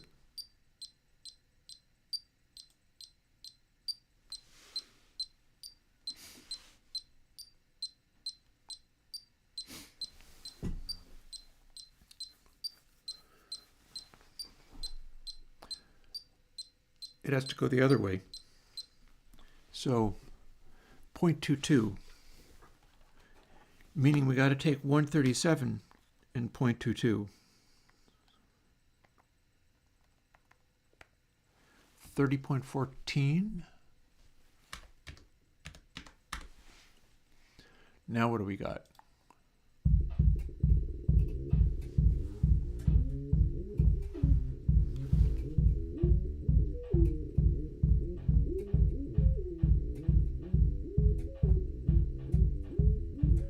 It's not perfectly accurate.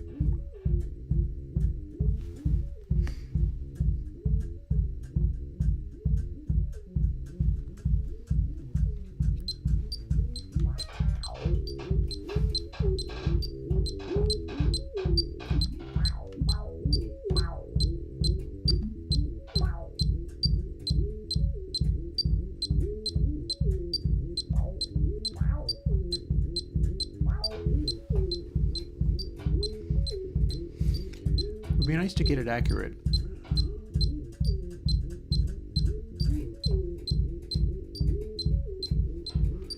It's going faster. We'll call it 138.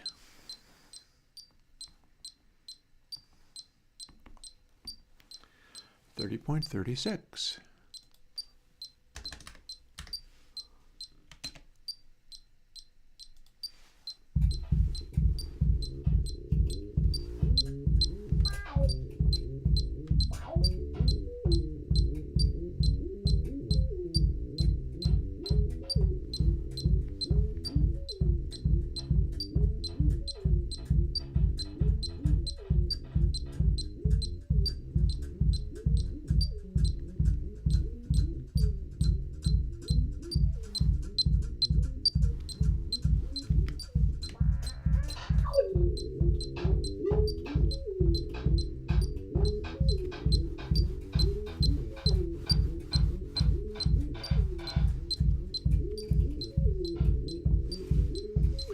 Now it's a little slower again.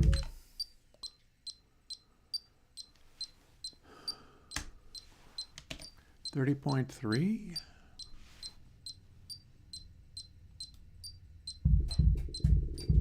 Oh God, we don't want to have the decimal points like that though.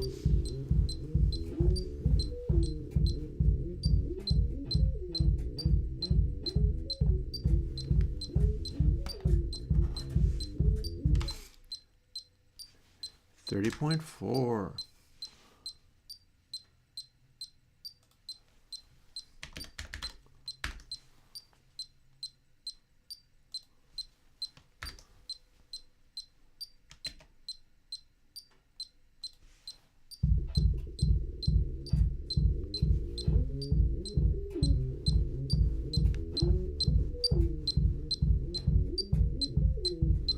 It's a little slow.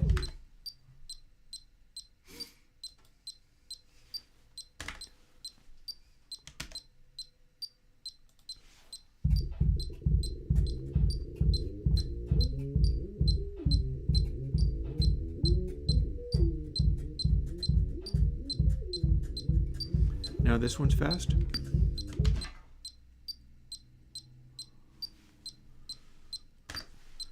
Let's make a big jump and see if I'm in the right track.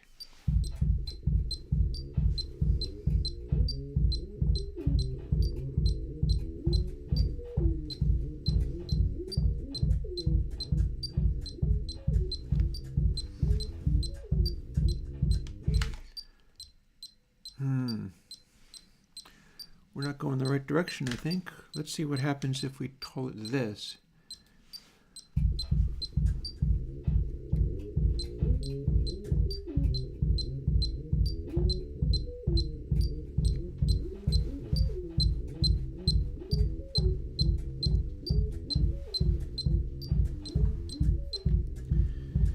I'm going to say that's probably close enough. I do still need to find out what it does when we ramp the tempo insanely.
Okay.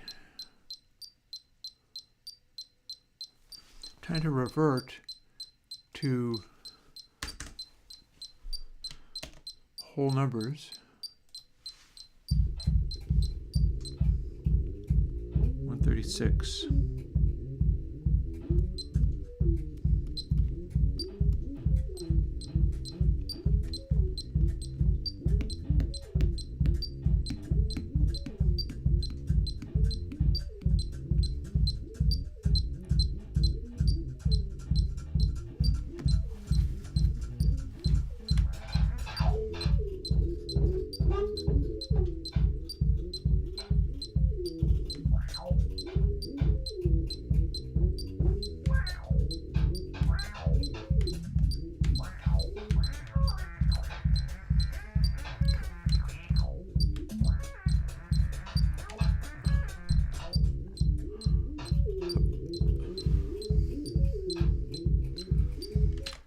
Can I work this out mathematically somehow?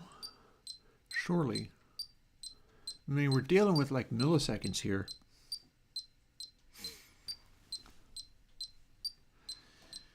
So what gives us a 136 BPM?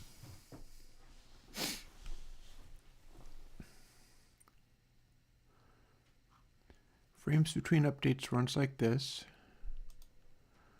Our tempo is like thus and so. Milliseconds is 1,000 per beats per minute. 1,000 milliseconds per second, 60 seconds per minute. And I try to figure this one out. It would be really nice if I could literally spell this out perfectly. Let's fool around with it.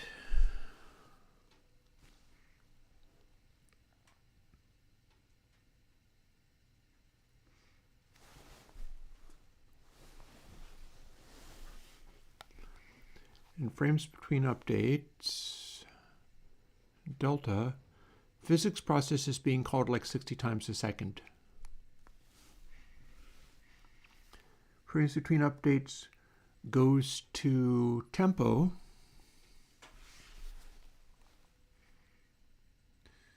(60 times 0.22 gives us 13.2, which suggests that if that corresponds directly to, so beats per minute, right? So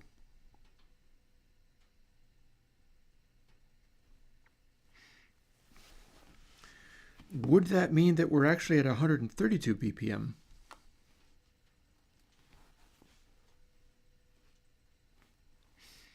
Let's run it, because we know that we're at 0.22 with no score. How's my fire doing? Let's get this going. We know we are at 0.22 with no score, and tempo is changing, but it starts at 0.22, right? There it is. So if we're constantly reverting to 0.22, and frames between updates is starting at this, but it's counting down.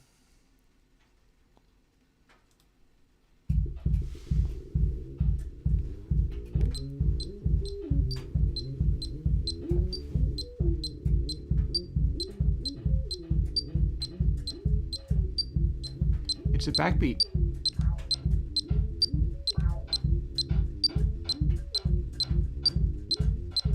It's not perfect.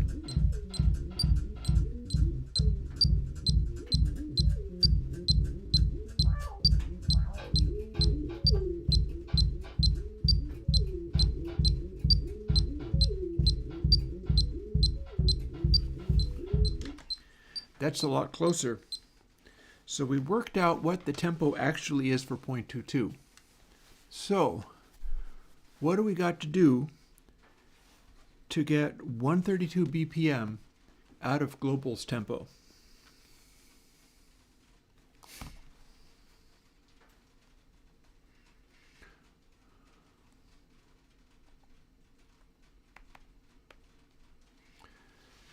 We want floor 29.04 instead, is what?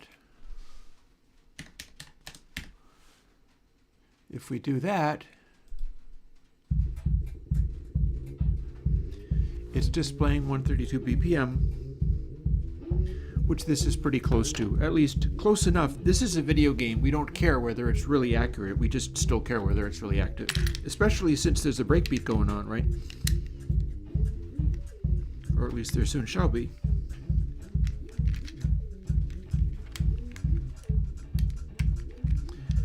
Now let me place this battery back in here, if I can.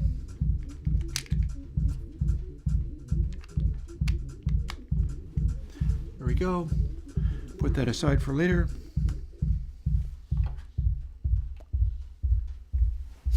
Oh, nice. The BPM is chasing the beat. And it will continue to drop until we restart.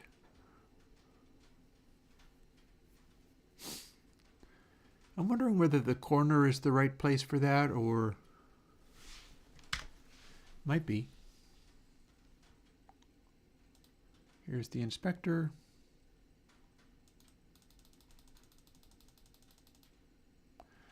.24.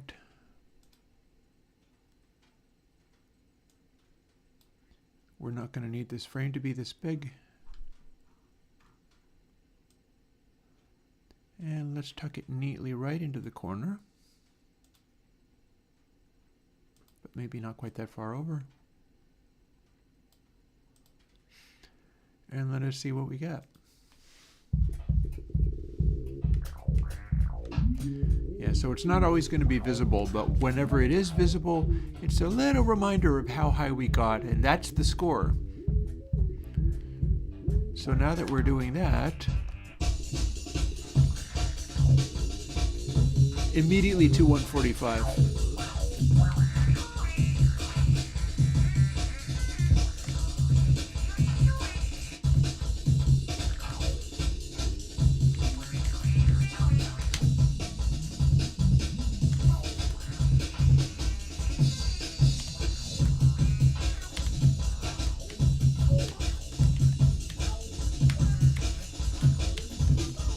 And as always, a lot of trouble getting to the output.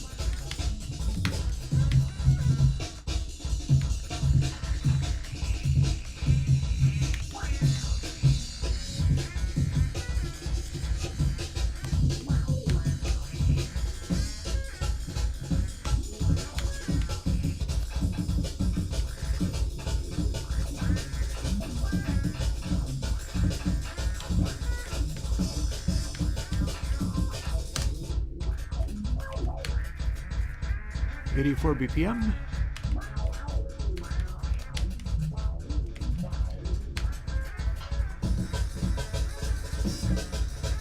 .200 BPM.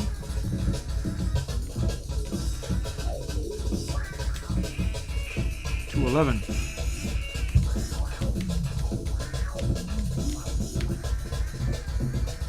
.224.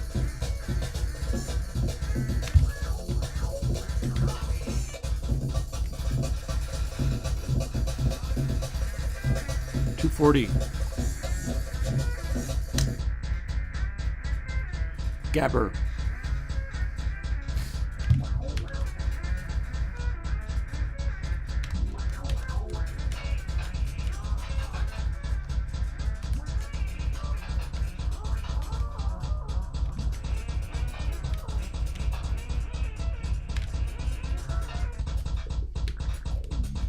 Oh, this should give us some opportunities to sky it even more, if we're lucky. 250.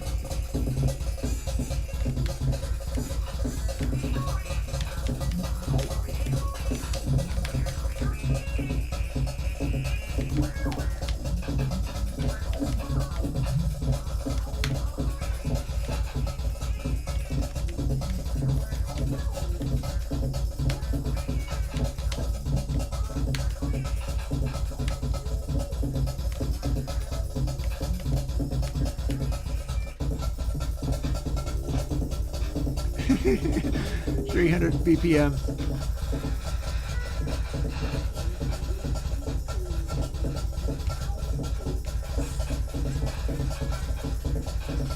This is unthinkable.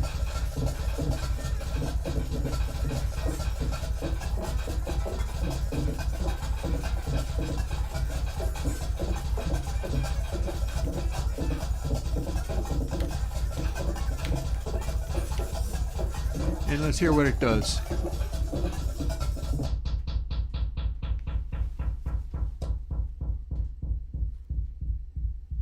Beautiful.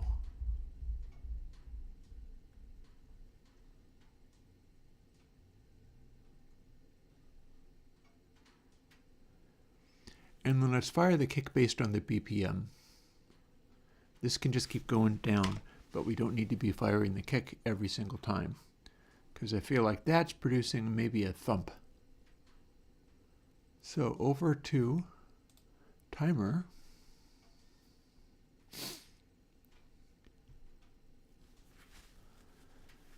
And tempo.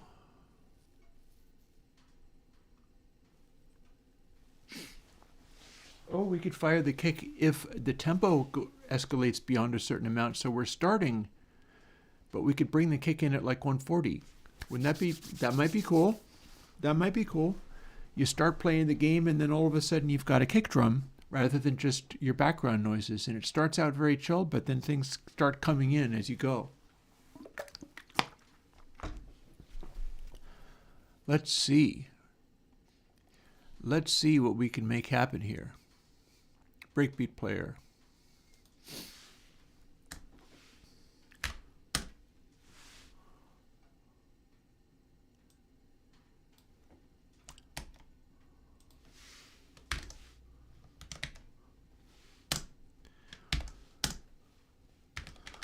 We'll start with that.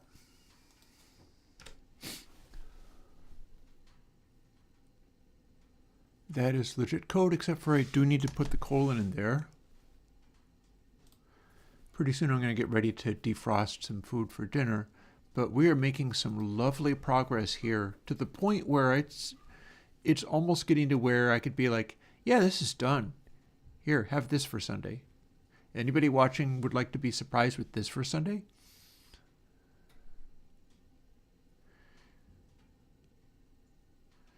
So what would be our threshold for, firstly, we're starting at like 130. Tokyo Dawn Labs Ultrasonic is not a collaboration with me. No. In fact, Tokyo Dawn had that first. Tokyo Dawn's Ultrasonic is I think FIR, it's a phase linear ultrasonic filter. Mine is not phase linear, so they have different sounds to them. And Tokyo Dawn Labs had their ultrasonic first. In fact, I think somebody may have brought that to my attention, and I went, "Oh, that's a good idea. I could do that." And I did one that was different and that was more like Airwindows style, but they had theirs first. Yeah. So let's see. Firstly, if we set this to smaller than 0.20, it will not start out.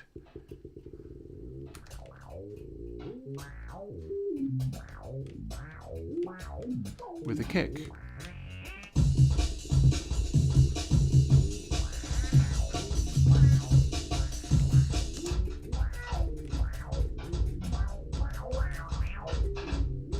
And we jump all the way to 145 BPM like that. So that works. So next the question is, at what point do we kick in? Actually go back to that. We are being shown the BPM.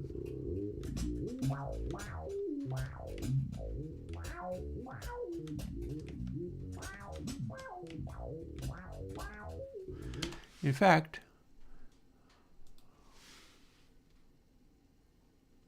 we can make it never kick in and hear what it sounds like with just a breakbeat.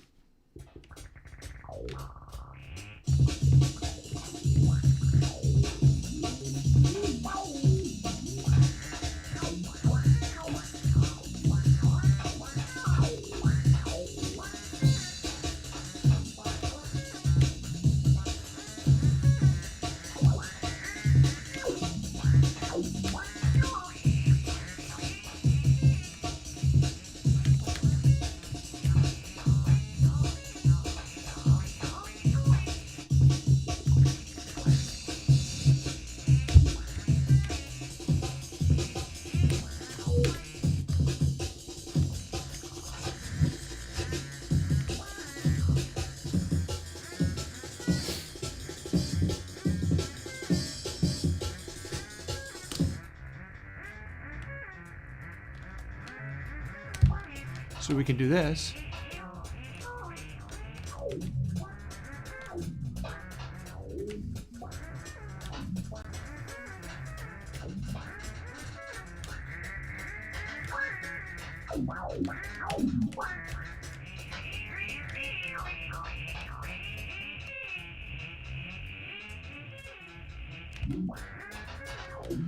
Oh, also, what would be cool is to kick in the drum only when one of them is being controlled. That could be a thing. You go off the top of the screen and all of a sudden the kick drops out. and then you hit the correct letter, one of them gets selected, and you've got your kickback. That might be cool. I like the sound of that. So, how do we tell whether that's happening?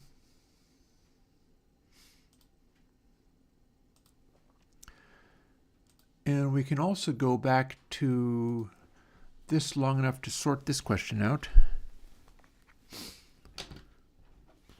140 BPM.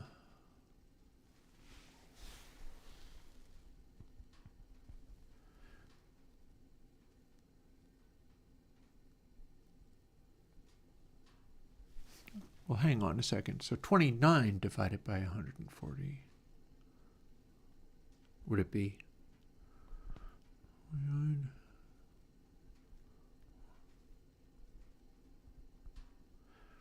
That gives us 0.207.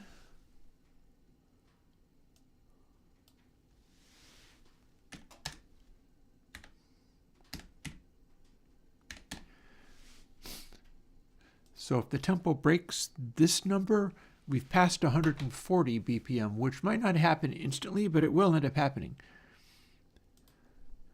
And then also, and one of these is engaged. So how do we tell whether that's happening? Control key and shiftitude, and being controlled starts out as false.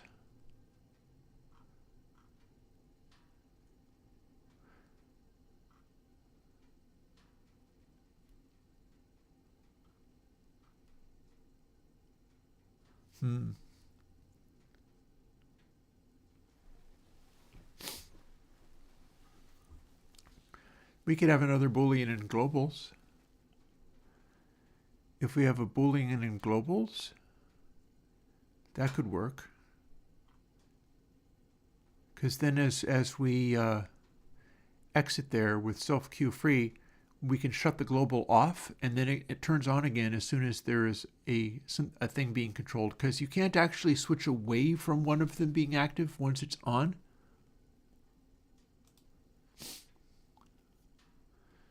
So let's see, players, int 1.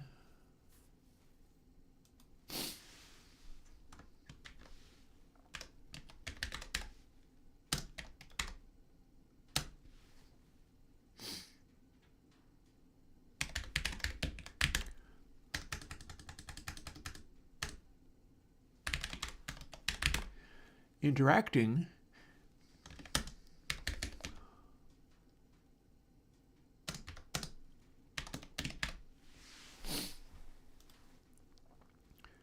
means it starts out as false, or it opens as false, and we go from there.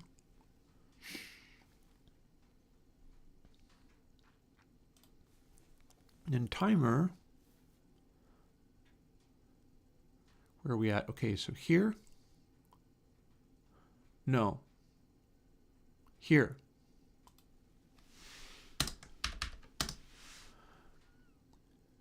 And where's our, okay, where do I find globals again? Here we go.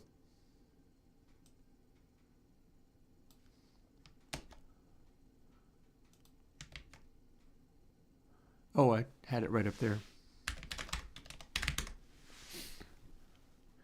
Okay, so now if something has been selected and the tempo is faster than 140 beats per minute, then you get a kick drum to kick in.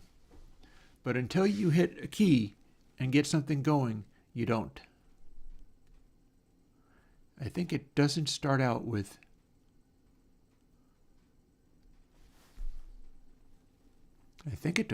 I guess we'll find out, won't we?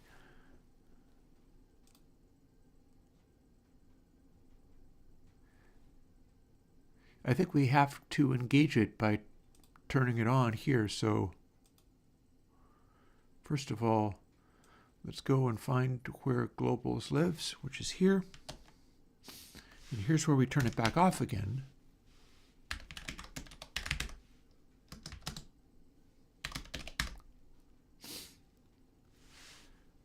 And if this is all we're doing, then we will not get a kick drum even as we go past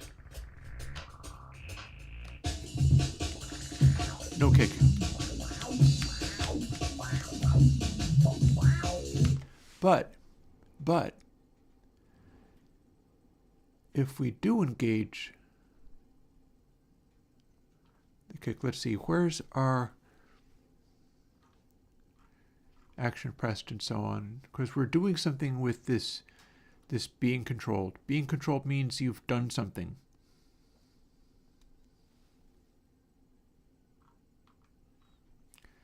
So here we got,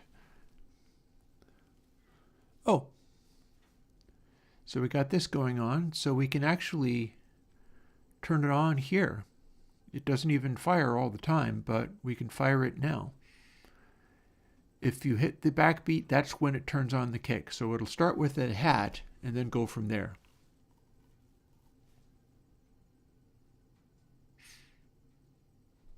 We could have it be this, but then it would start with an offbeat hat. That's less common.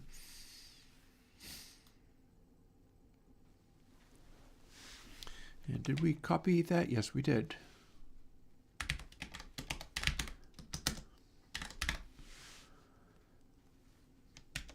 All right, so if this works,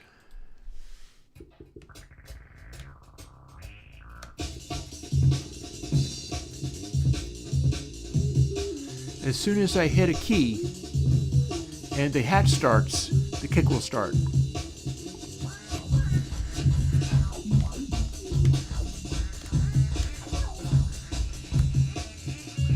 And the kick drops out until we hit B again.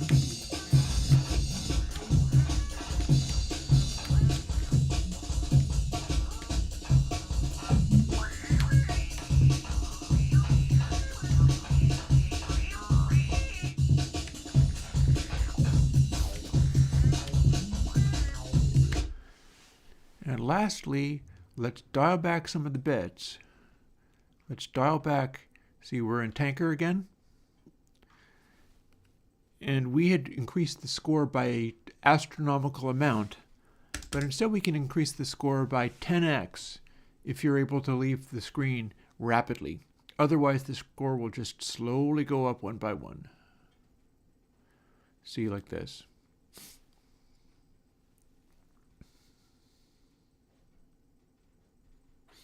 And then the bonus stays.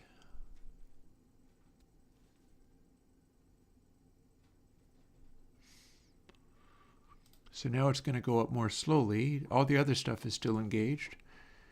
Our BPM is still engaged. Our timing is still engaged. We're now increasing in score more slowly. Yes, yes, yes. We could display score just because why not? Want to have a little score in the other corner? I mean, I suppose it wouldn't hurt, right? Like, we could have that. How would that feel? What would that be like? We can place it exactly the same way as everything else. Game map. So BPM, and let's duplicate that and rename it. It's in the same place, but we will move it to be the other extreme. And then we will just update it much the same way. So where are we? Here we go. But we're going to want to make that, firstly, have a lot of room.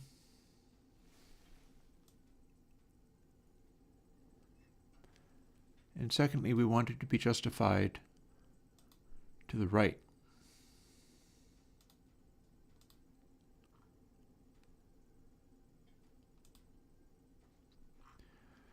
Can we do that in theme somehow? Everything else is fine. Layout.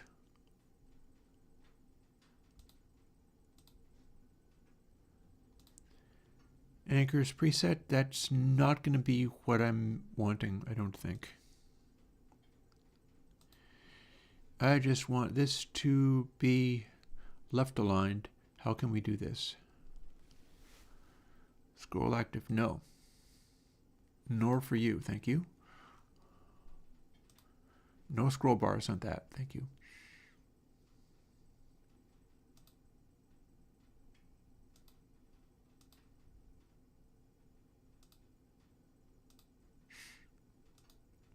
Text direction is not how we want.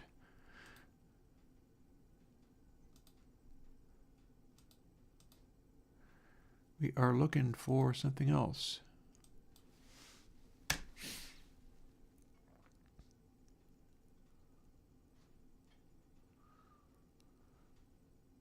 Right align, right align. How do we tell it to be right align? Come on. There's bound to be a way. Display text. Nope, it's not going to be there. Theme overrides. Constants. No, Colors is going to be fine. That's not what we care about. I feel like we might actually have to go onto the web and hunt it down. So let's see.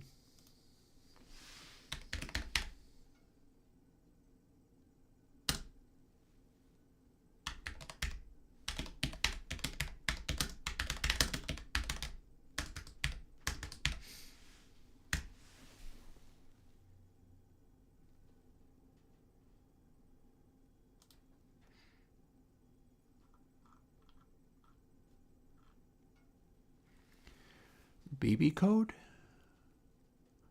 Is that what we have to do?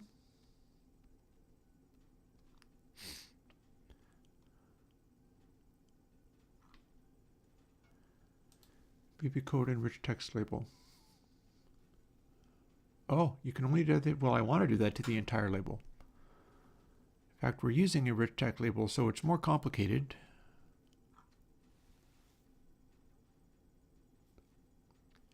Property text. Oh, the top of the...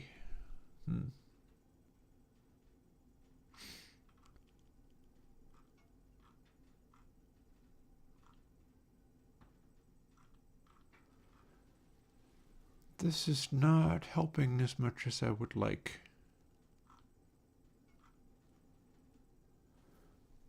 But there is technically a way of doing it. However, this seems cheap.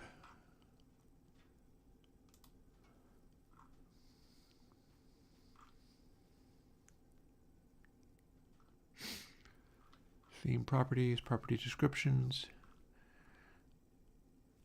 label settings.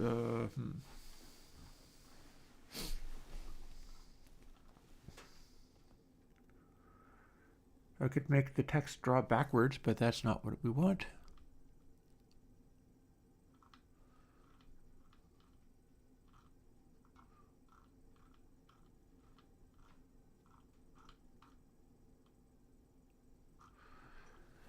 On the base label, I see vertical alignment, but that's not the same as horizontal alignment, is it? Oh, wait. Set horizontal alignment or get horizontal alignment. So where do we...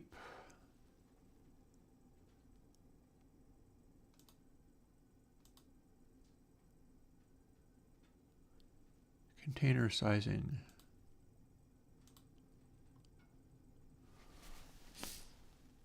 No, that's not what we want.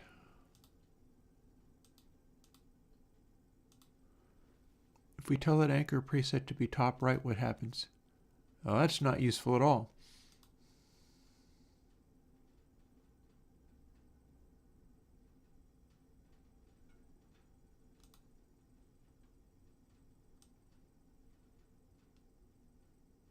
That doesn't change the text alignment at all.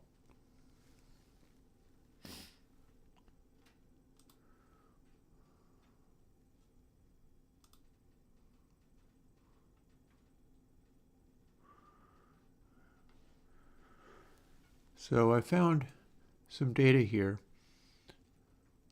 So let's try to...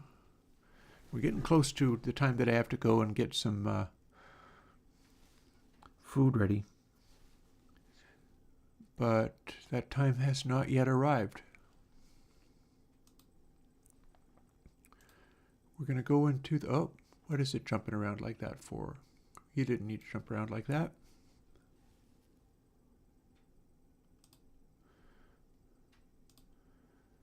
Game map timer. So we got node to D.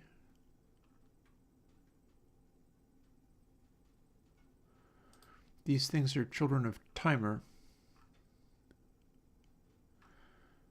So with ready, we can update some of this stuff. So we're going to try to do that.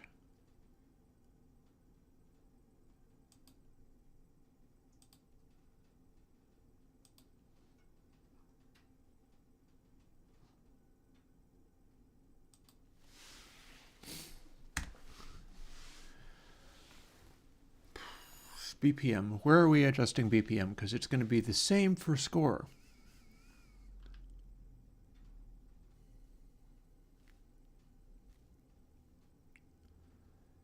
We got it in here. There it is.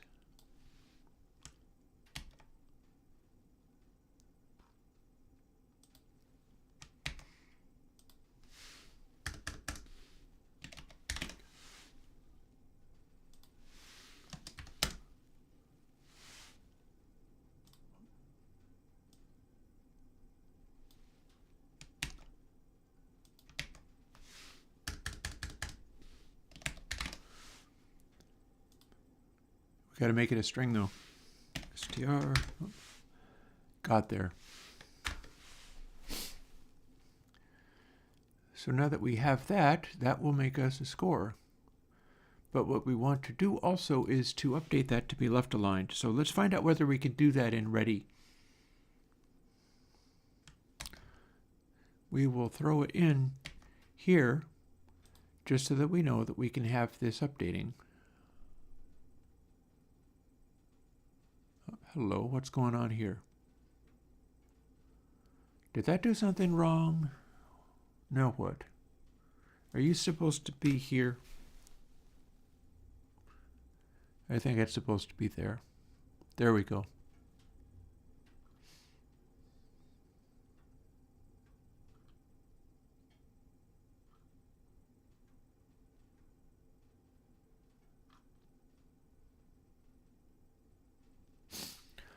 Technically, this means that we could have the score scaling down from whatever point it reached as well.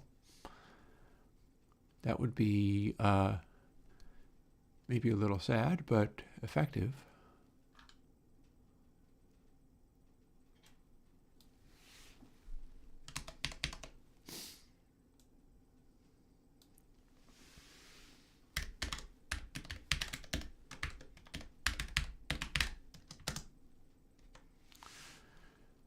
Let's see if that runs.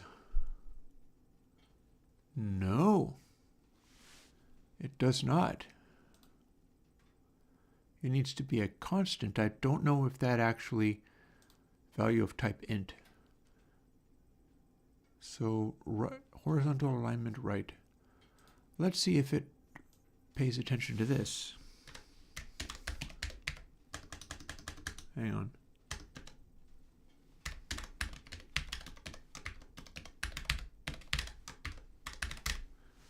That's a constant, or at least it should be.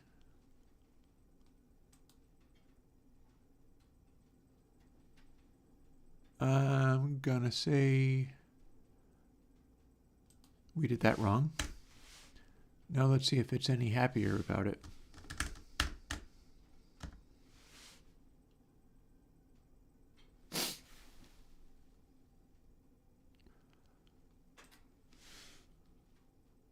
Nope, that's still an int. So base rich text label. Not label, but rich text label.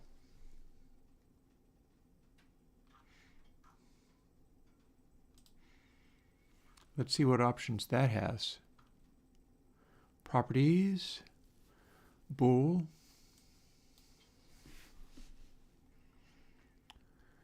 It's a lot more complicated.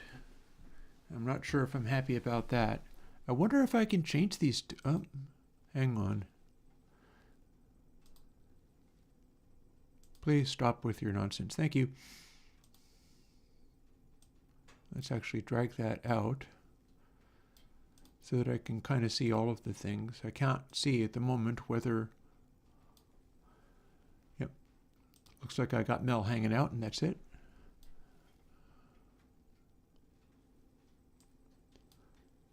Can we change this to just label, or do you only get rich text labels?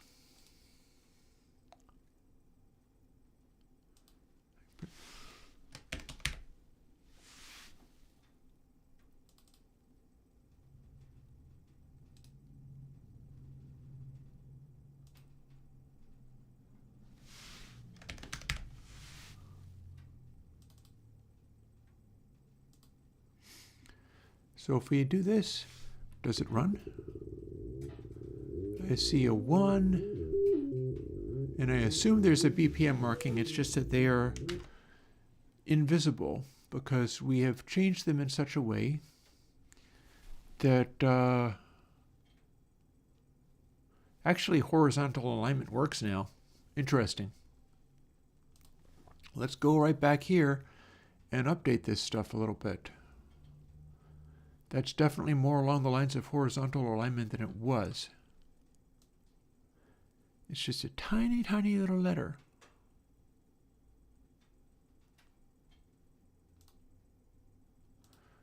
Let's make a new label settings.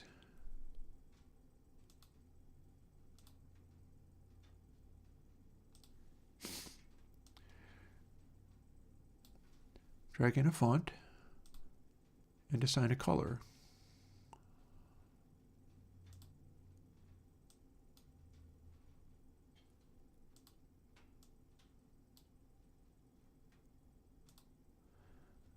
Good.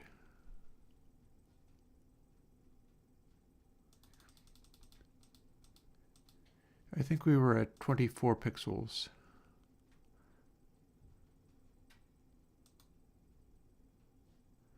Oh, neat. With the label, we can actually put a color on an outline.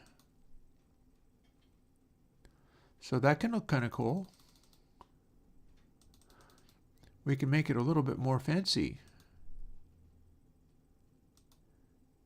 And indeed make a shadow, which is also a color.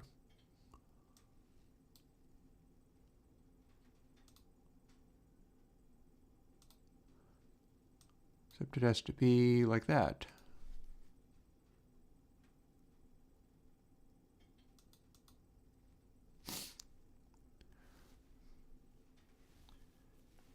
So yeah.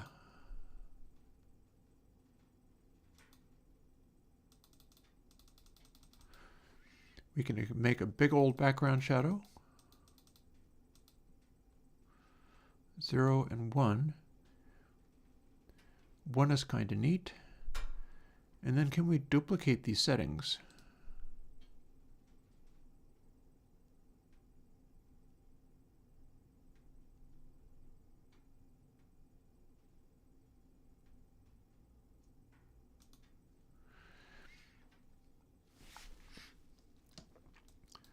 Over to our other box.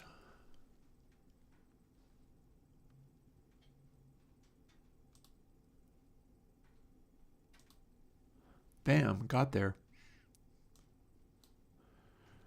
Now let's see if this runs.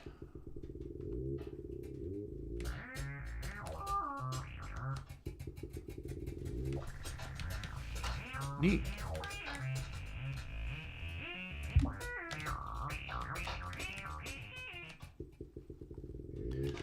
That said, I'm not happy with the slowness of this progress.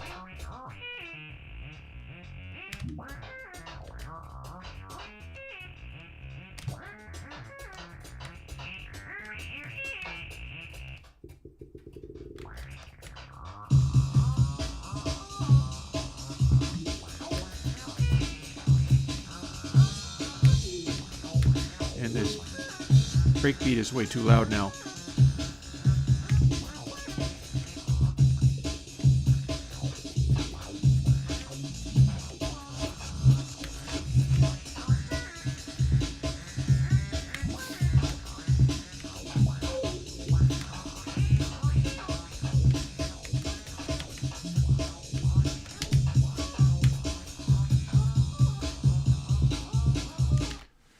How about just to boost everything, everything gets multiplied by 10.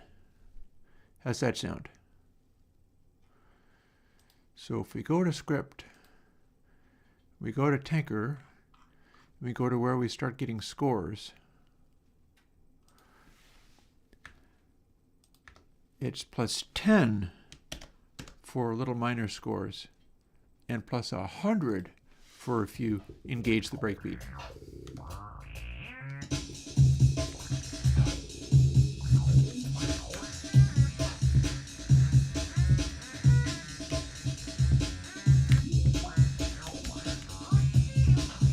You got to 130 repeat per minute. 221.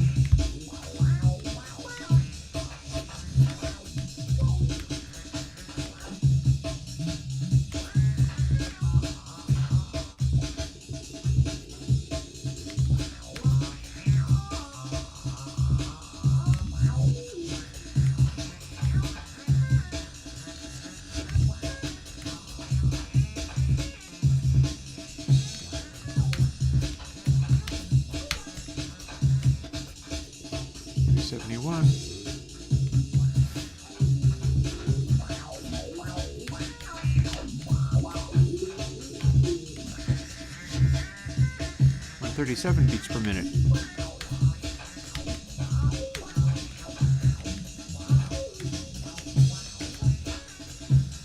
138. What's it going to take to get us? Breakbeat arrives first, clearly.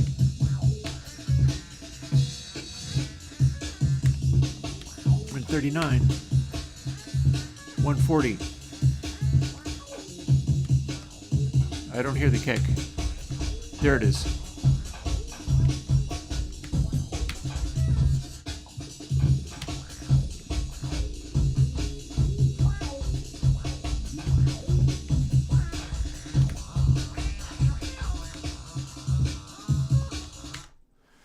Also, it is 7:01, and that doesn't make any sense. Do we start at the score of 1 somehow?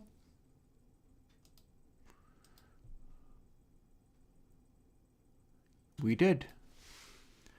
Let's have that be 0.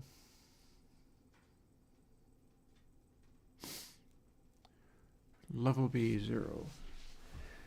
More fire for my fireplace, which is dwindling.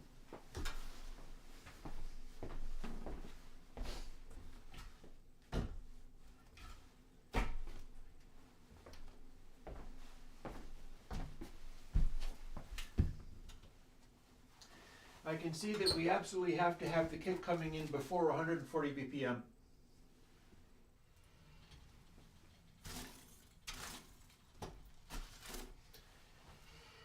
I think that can be one of the very first changes that happens. Like as soon as you clear like anything, first level, first 2 levels, you immediately get to where you have a kick. So let's see.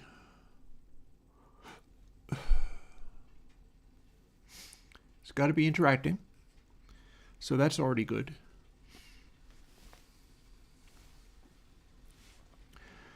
And then if tempo is larger than this default,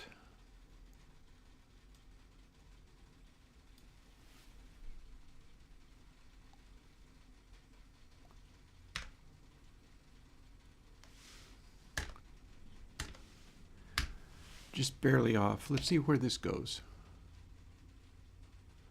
Also, we have got that working again, so I don't need that still open.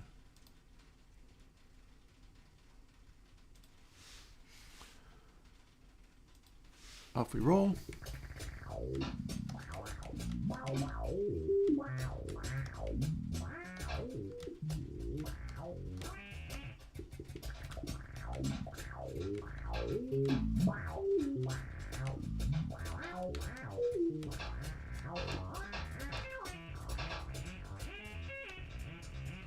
That got us a 20.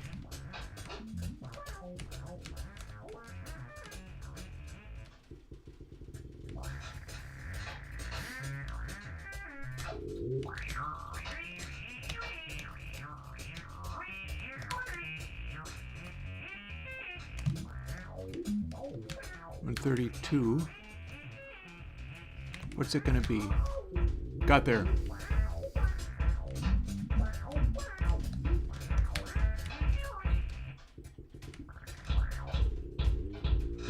Weirdly. Oh, I know what's happening. I need to dial back the filter a lot, by a factor of 10 at least. Because my score is now multiplied, right? My score is now x10. I'm okay with that. That's like pinball machine-like.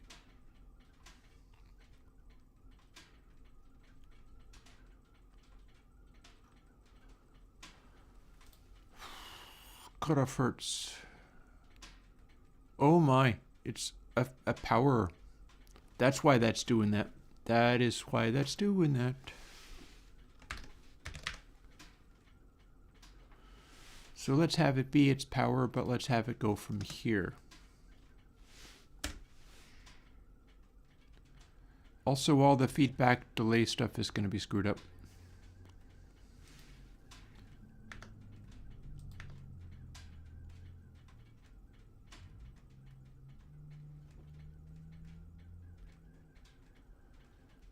And how is tempo being changed? Oh wait, no, we did that especially to make tempo be more sensitive. Maybe what we do instead is dial this back,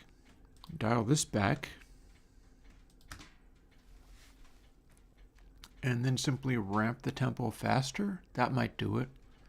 Everything else stays the same, but well, let's see if everything else did stay the same.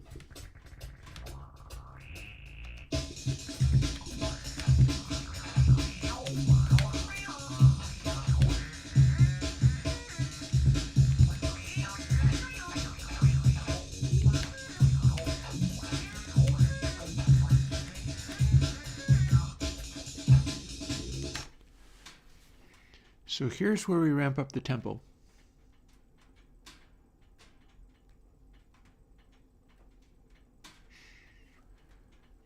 We're going to divide it by this. So this escalates as soon as you leave. All this other stuff is fine with the score the way it is, but tempo is not having enough of an effect. So 10 times as much effect on the tempo, please. And let's see where this goes.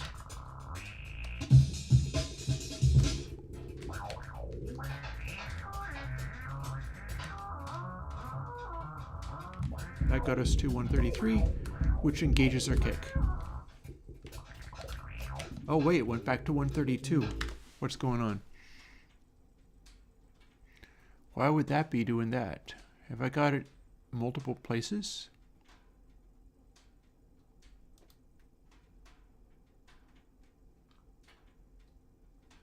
I do.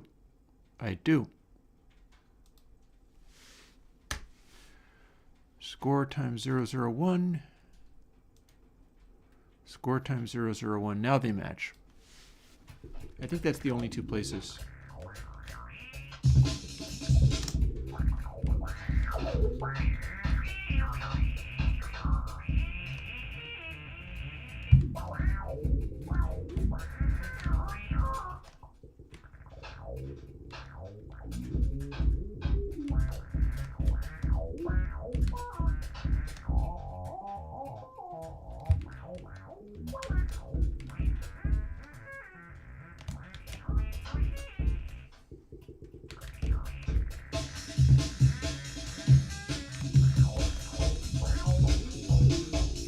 And we're rocking.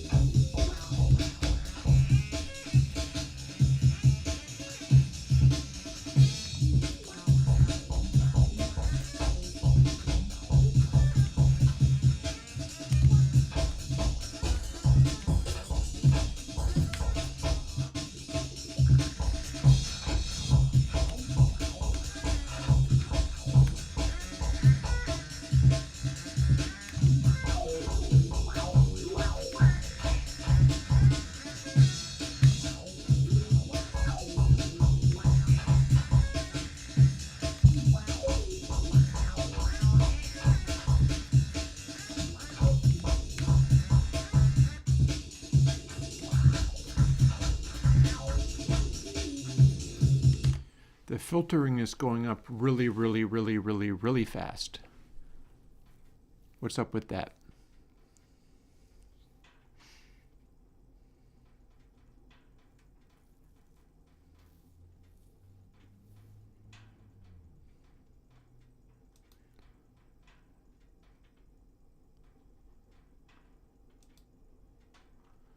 Where are we even applying the filter? I know we're doing it in Tanker. Are we doing it in Timing Ball? We shouldn't be.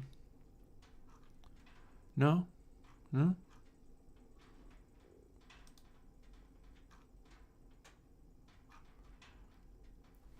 Filter sleep doesn't apply to that. Yep.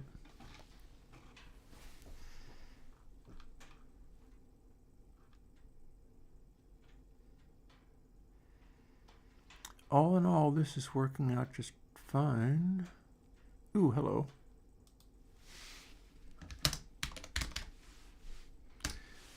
We can make you be more efficient by telling you what you are. You're a float. Also, have we just defined filter sweep? We have, and it is a 10.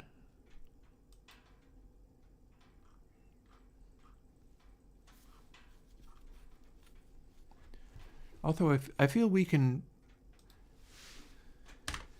make the filter sweep squelch a little bit more along with the beat.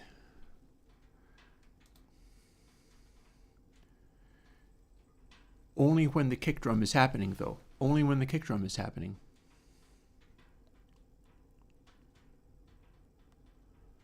So.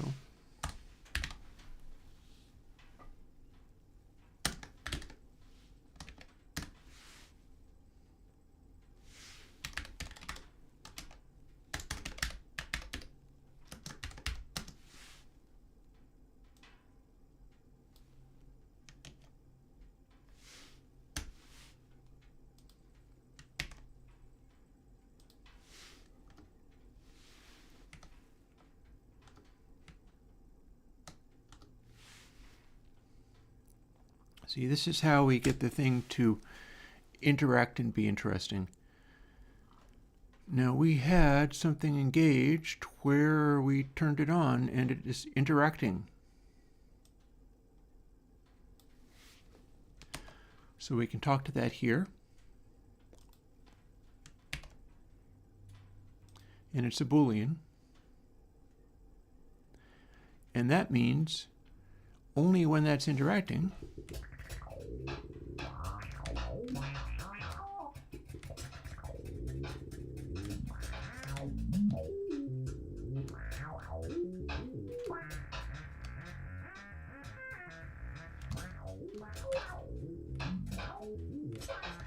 if you're playing meditatively, you don't get your kick drum right away.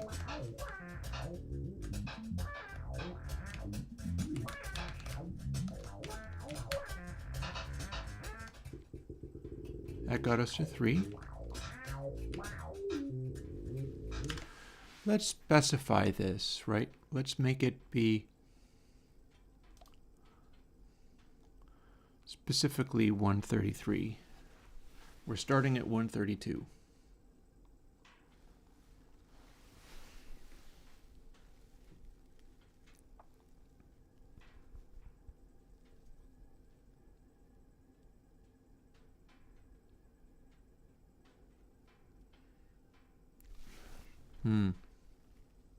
So what am I doing?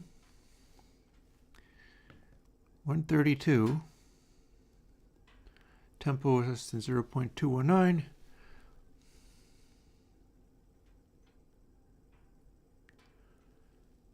$29.04.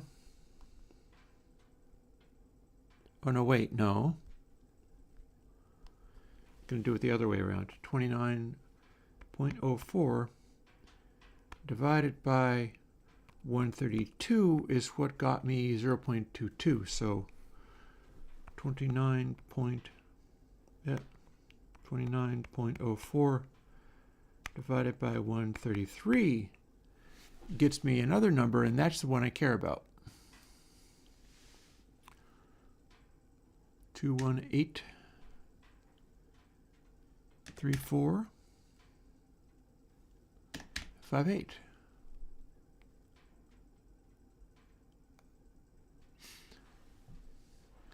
It's less than 5.9. If we hit 133, the kick drum turns on. That seems to work. I'm satisfied with that. Also, I should really adjust some of this other stuff. Audio breakbeat player could be quieter.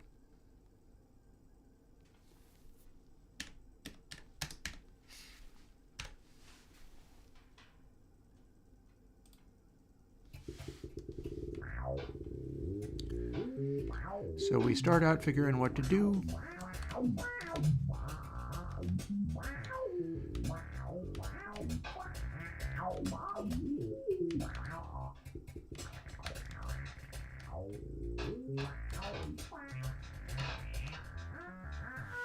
Slowly getting more one by one.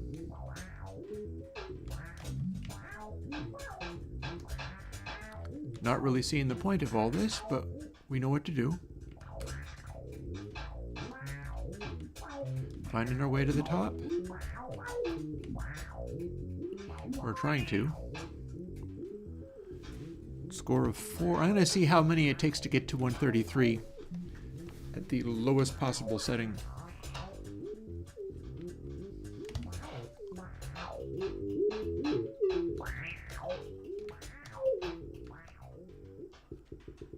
Six. Still not there. 7.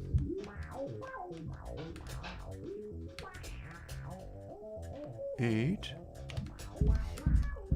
Got there.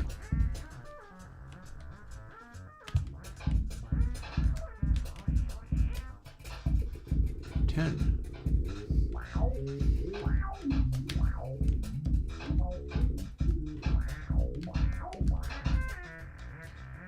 I think I have more range available. And now we have a kick.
Out of there.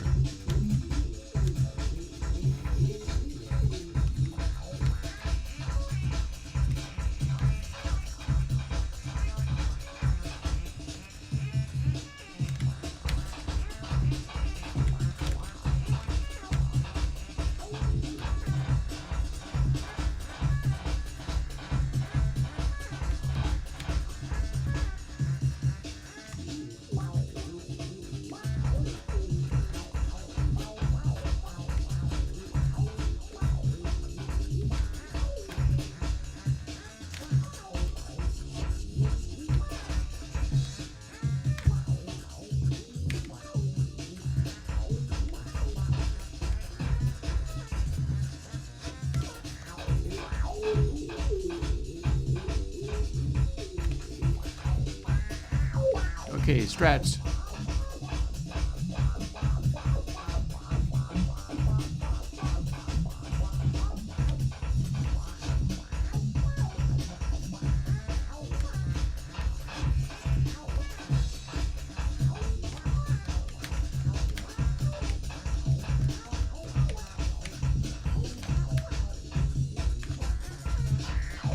There you go.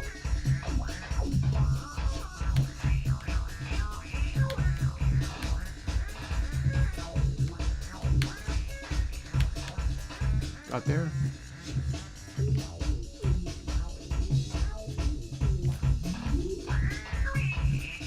Got there. One more.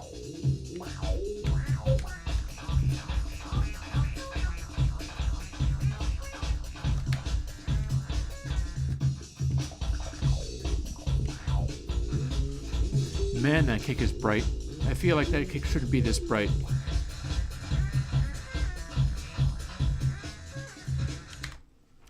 We're not really at insanity level just yet, although we're getting to defrosting my dinner level.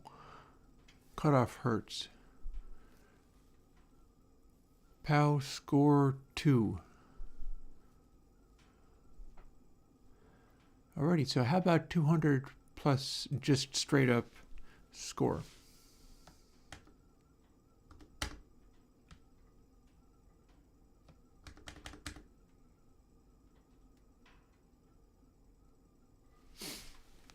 And where else are we doing that?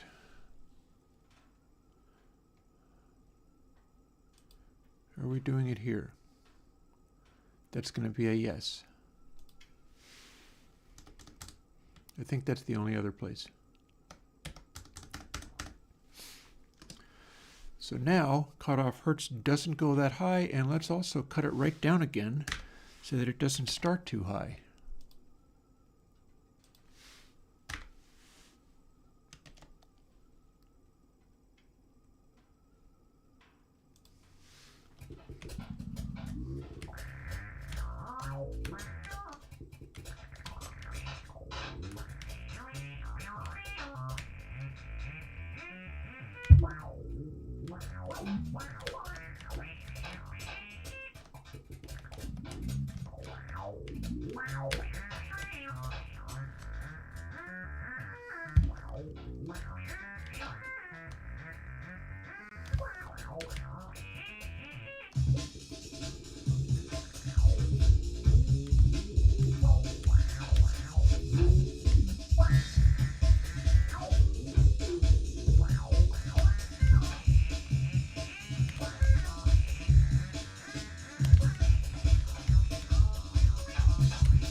Running out of steam there.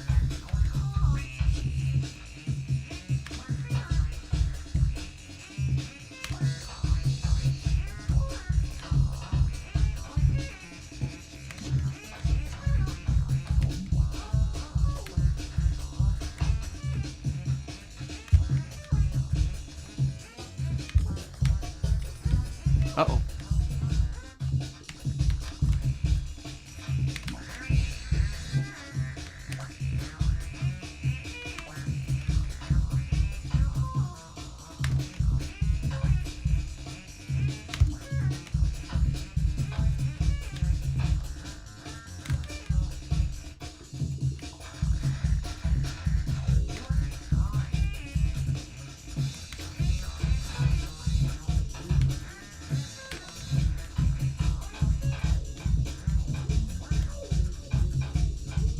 That can bounce around in there, available for speeding it up.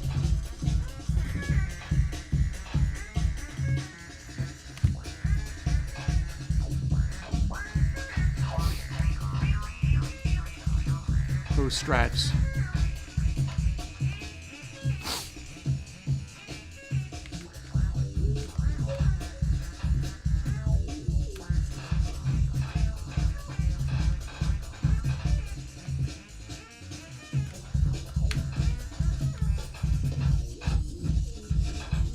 Uh-oh.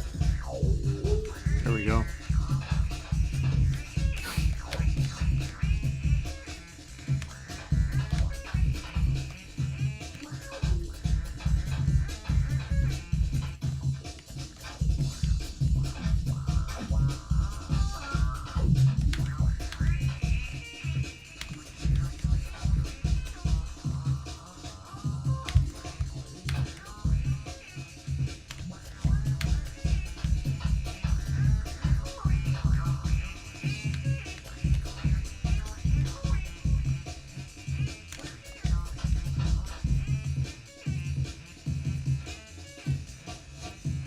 Should tempo be going this fast at this low of a level?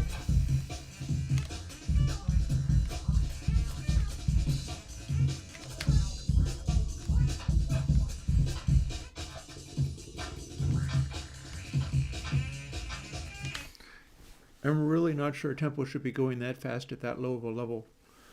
Where are we updating tempo? It's going too crazy.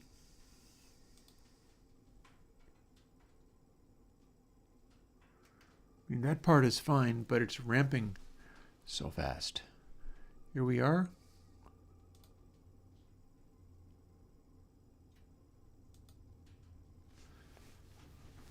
Okay, so that's where we get it. It was originally at 0001, and I was changing other stuff to make that work. Now it's going too fast.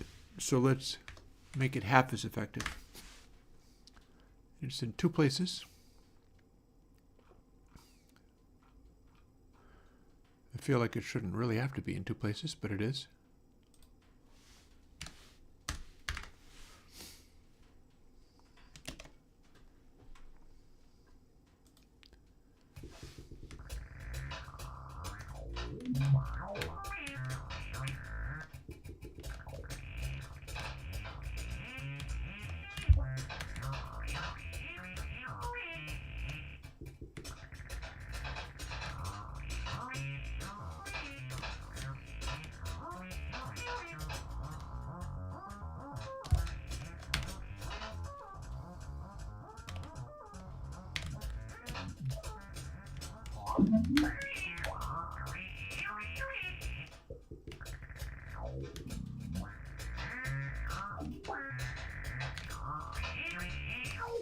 Oh, and that should only fire if things are going.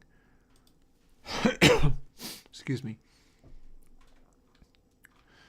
Let's only make the hat play if we are going. So global's interacting. Or wait, no, hang on. No, it's not that.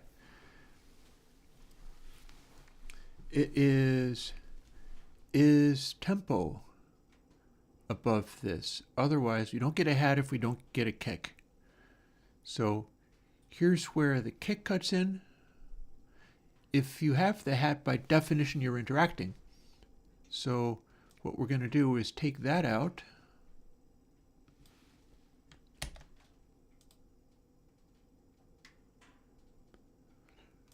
Go over here. Here's where our hat is.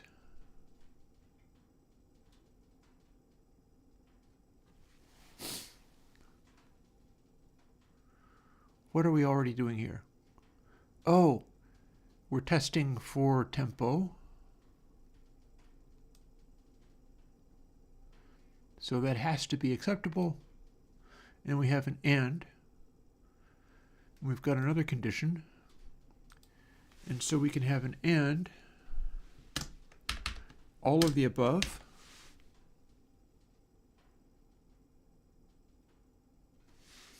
The overall tempo must be above that amount for it to engage. which is only actually happening rarely, but whatever.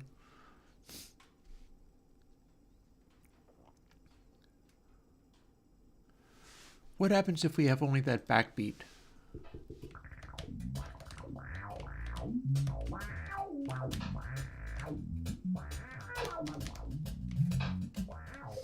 It's still a repetitive thing.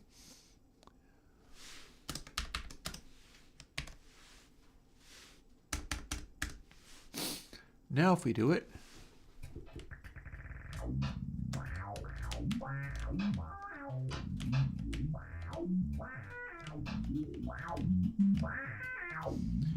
we can do some little stuff.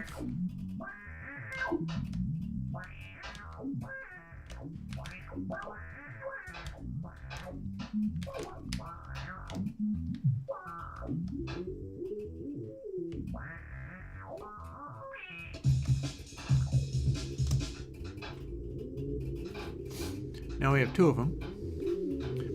And now we are at 132. So in theory, we're still not engaging the kick.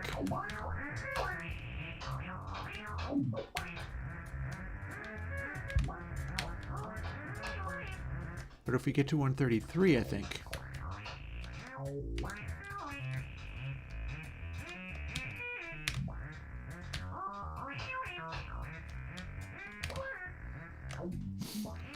I like the beginning of it being a little bit more meditative. But as your score ramps up,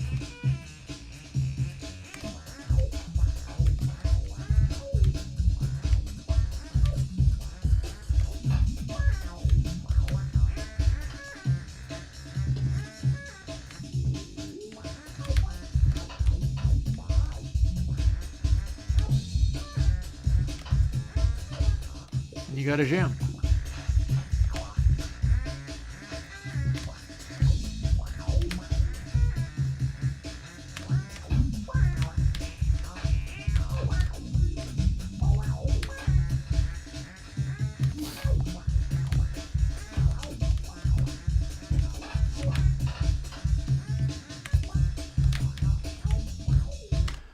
But we are also observing one of my concepts that has to do with audio. Namely, what have we got going on in here that is too obvious or too extreme? Timer, audio stream player, thud. Volume dB, we've already got the volume cut back to some extent. Pitch scale, we're going to have a look at the globals. Where do we start instantiating stuff?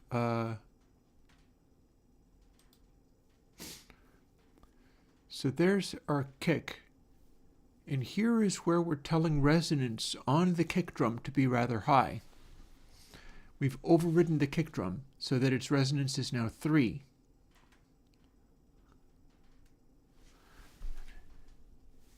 But we don't necessarily want the resonance to be that high. Are we also overriding that anywhere else?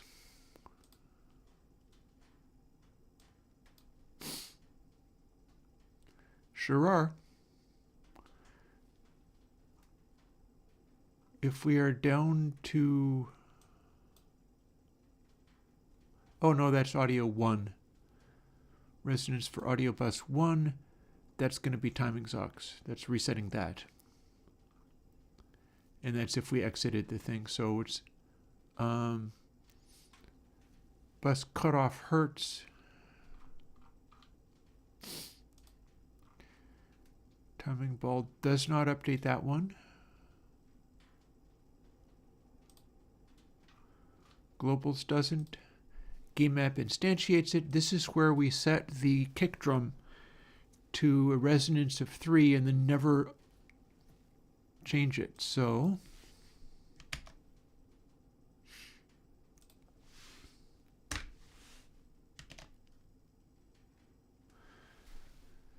we could have that be interacting as well. Like if we put it to just 1,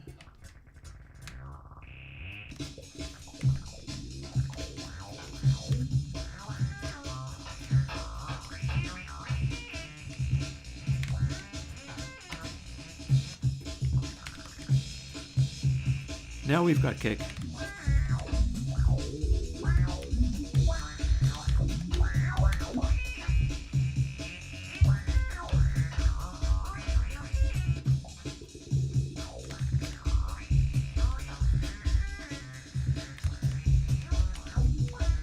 But since it's not as resonant, it's not boosting as hard.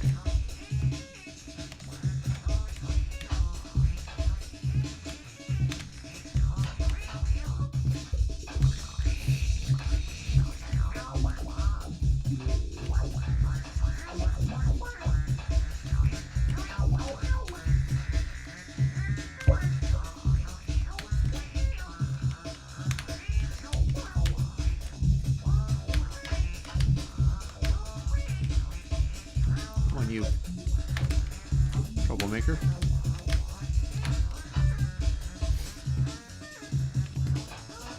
And you are a troublemaker too.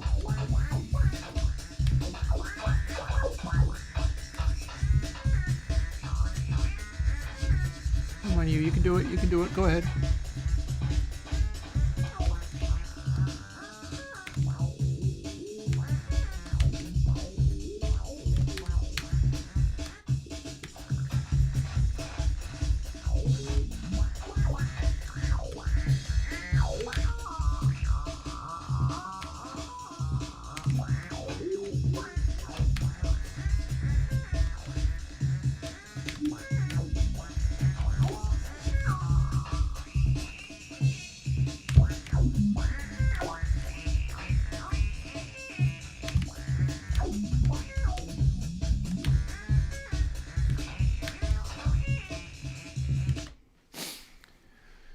So what else can we do? Can we bump up the resonance only when a thing is being held down? I think we can.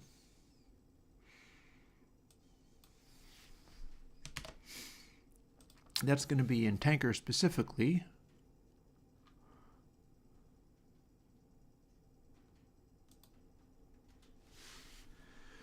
Once a guy leaves, we can be absolutely sure to set it back to neutral again.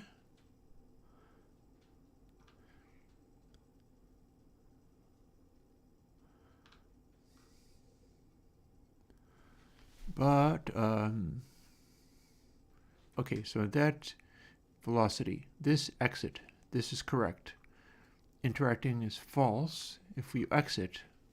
Interacting is true if you have controlled the controls at all. I really need to jump over and defrost my food. Being controlled is the bit I'm interested in. So it starts out as false.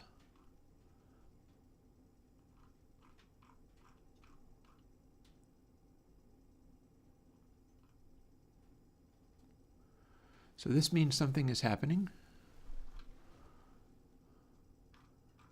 or we're on one of our control guys. So we only care about the one that we're actually running.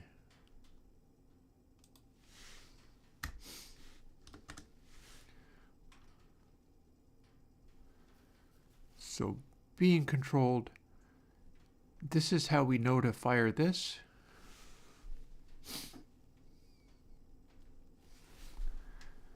Globals interacting gets set to true and never shut off again.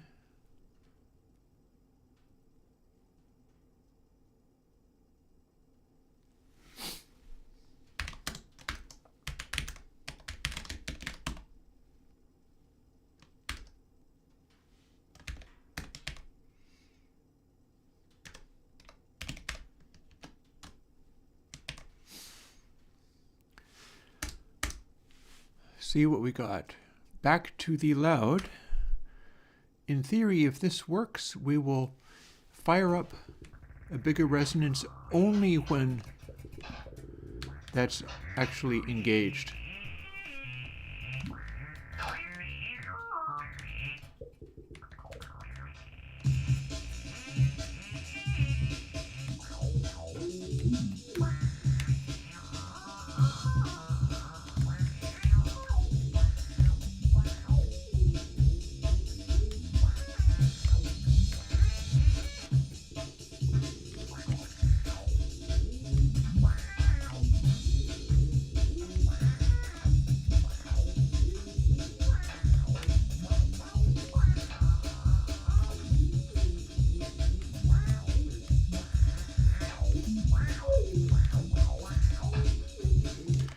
think it worked.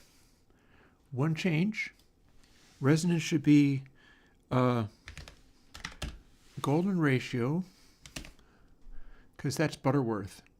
So if we are not actively controlling things, then the kick drum doesn't ramp up to exaggerated effect. I am curious as to whether I can do something amusing with higher resonance, but that will tend to make things go a little too crazy.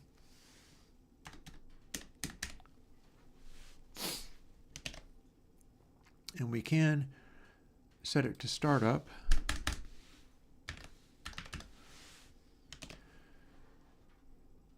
So now we've got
another thought. What if the kick just keeps happening, but if we don't have anybody selected, it goes down to a really low resonance? It's going between Butterworth when activated but not moving to 3 if it's moving. So if we don't have anything happening, it could go down to like 0.1. Really, really low resonance.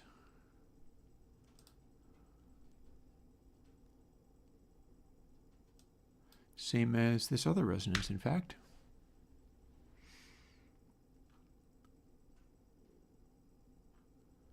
That's if we exit. That means nothing's being controlled.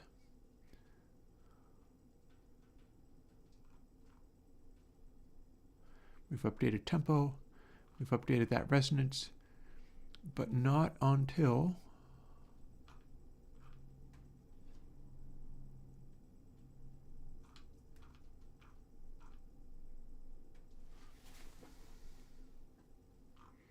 so what else are we doing? I think it's going to need to be being controlled and another option, which is set once you start moving.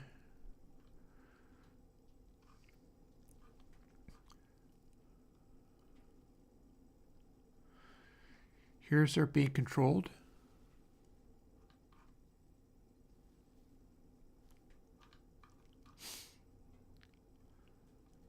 Up here, I think, is being controlled is true. So we're updating something which turns all of this on once you start moving. That's actually sitting over in timer, isn't it? I know where to find that.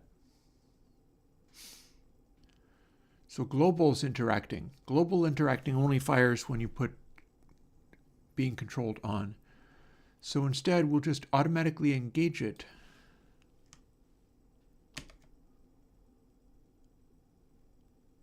At the correct tempo. but we only kick in, it'll be at a really low resonance unless you start doing something. So being controlled.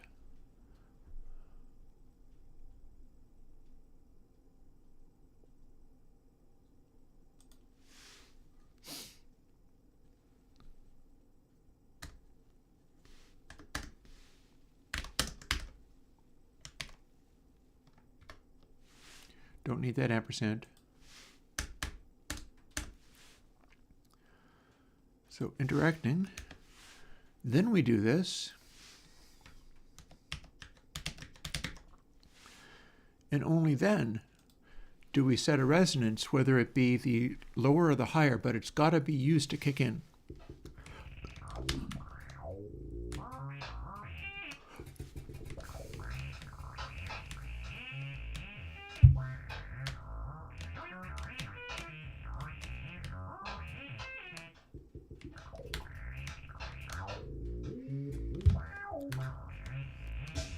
There we go.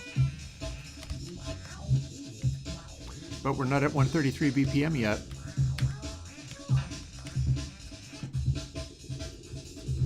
Getting there.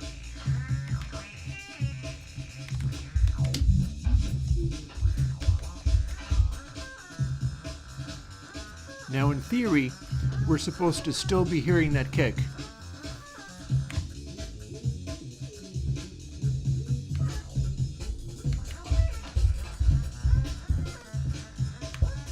You settle down.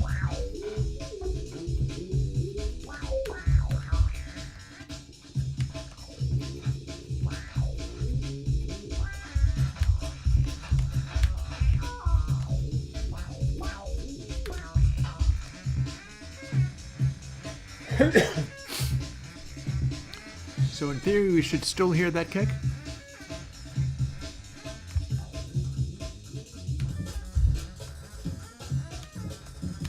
Oh dear.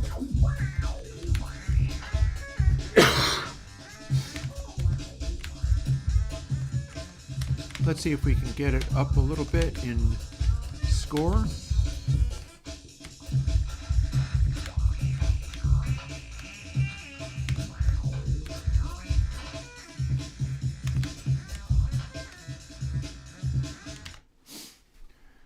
Well, that wasn't really doing what I thought it was going to do.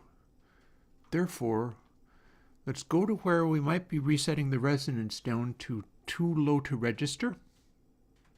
On bus 3, which is the bus we care about, and set it to our default for not being controlled, and see whether we can get it to react properly now.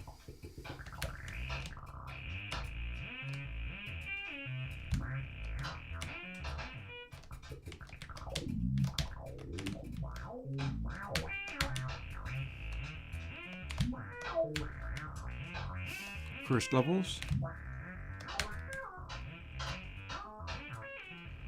Not getting much in the way of a high score at the moment, but that's fine. We'll get there.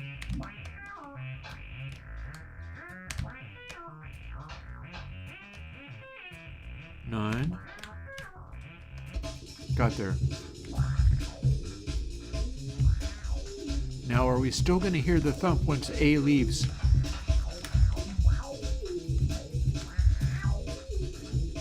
Yes. So we just need to make this not be 0.1, but be something that is still useful.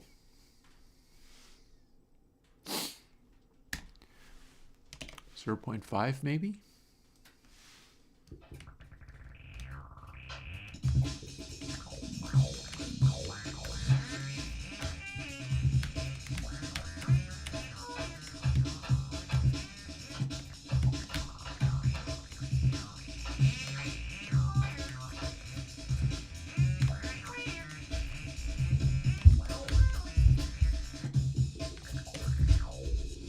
Got a beefy bass here.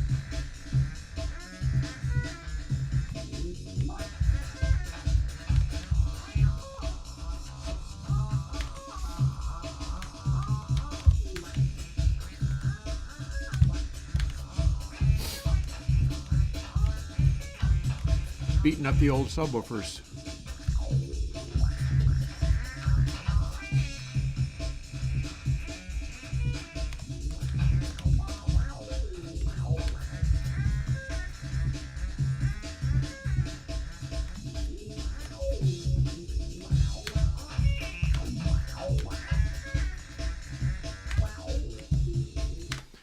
So I'm still hearing it very clearly, so let's dial it back.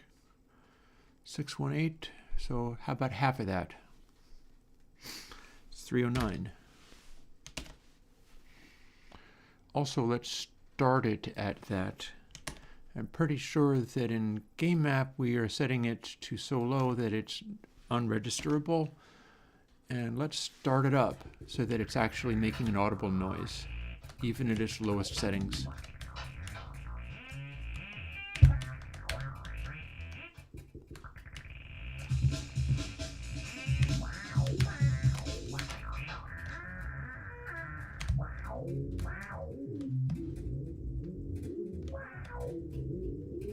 Also, I wanted these to have a pulsing effect, and we're not getting that.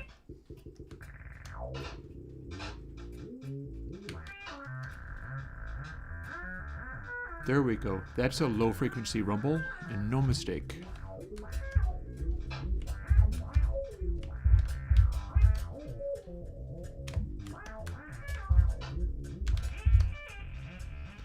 Now, does the low frequency thump continue as we get to the new level? Yeah.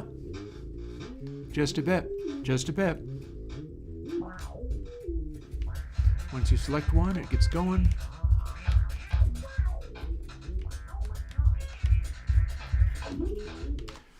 So one of my concepts is to do things in such a way that it's not gratuitously obvious.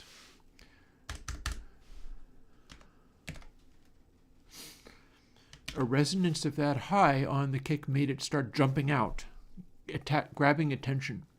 You want to have everything sort of combining together without any one particular thing grabbing for attention. Quick multiple updates, I think. I've let it go really long. I need to defrost some food. So I will be back in a moment. After I do that, I got too caught up in doing this.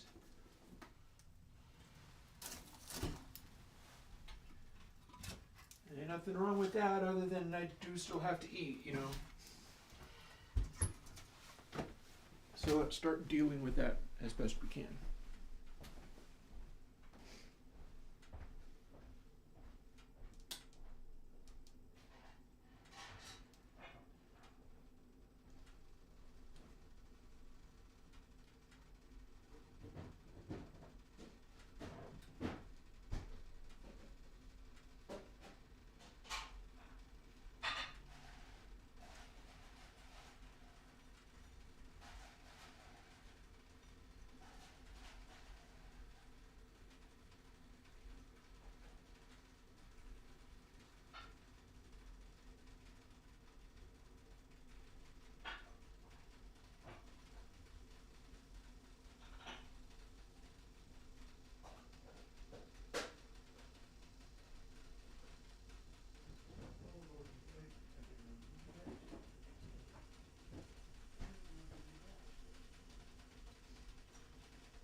That's an enthusiastic fire. You settle down.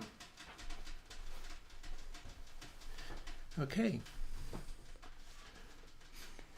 Last 15 minutes or so of the stream, I will be determined and not, oh, hello. What if we tell this toy not to be forward rendering? Are there any changes to compatibility rendering? It's going to relaunch at full size again. See, here we are. If this don't work, I'll put it back to forward rendering, forward plus. But I have a sneaking feeling that I'm not doing anything so sophisticated that I need to use the advanced renderer. Let's see what we got. That looks exactly the same to me, man. We've got this little shade under here. It's a little shadow. You can just barely see it. It was very tricky to make that work. Here's my score. There's my BPM reading.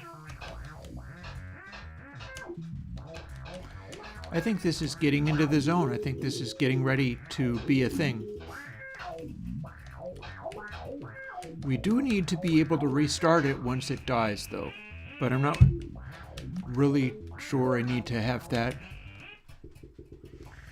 Maybe we could make it by the end of the day. Boom, suddenly breakbeats.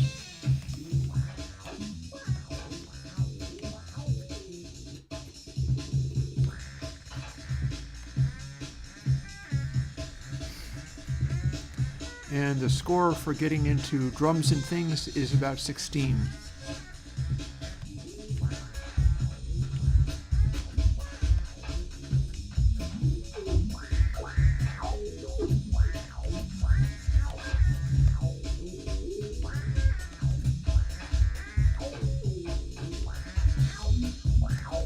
You can just barely hear the difference in kick.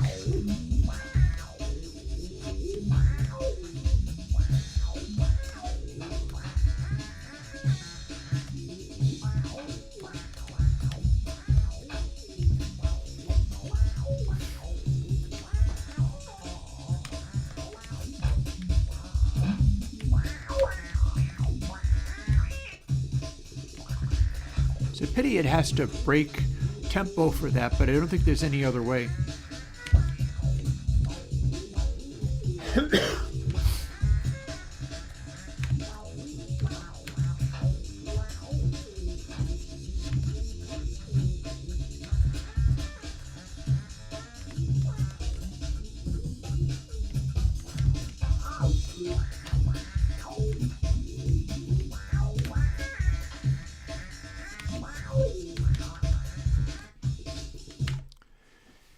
We are going into the reverse awfully often. That's throwing in the reverse mighty often. Here's how we get the reverse.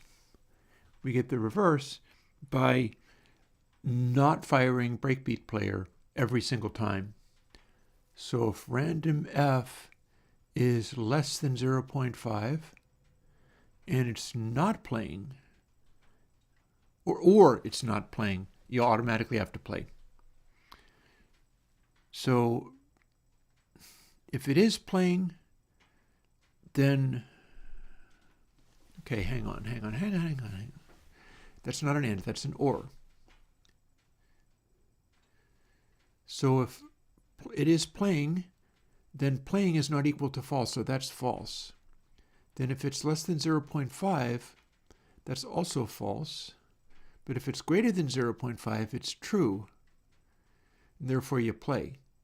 If both of those things are not the case, meaning that it's playing, so that doesn't count, and the rand is larger than 0.5, so like I'm working out under what circumstances does it fail to restart so often that we get the, because it needs to be a statistical basis of not all that common. So if rand is less than 0 or playing is false, then you tell it to play. So let's just immediately set it to the most extreme thing from 0.5.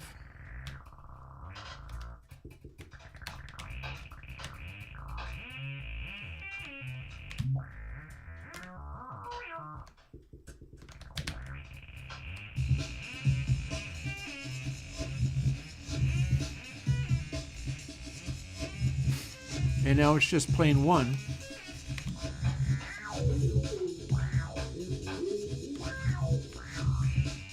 And it's never altering it.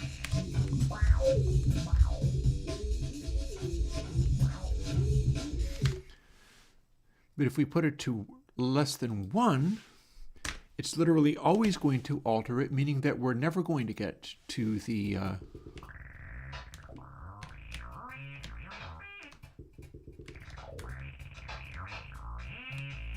come on, you. We can do this. Might take us a while. We are failing to get to our breakbeat section with any degree of alacrity. We're derping it every single time, which just means determination will get us there. Play the entire game through and still never get the breakbeat going. There we go.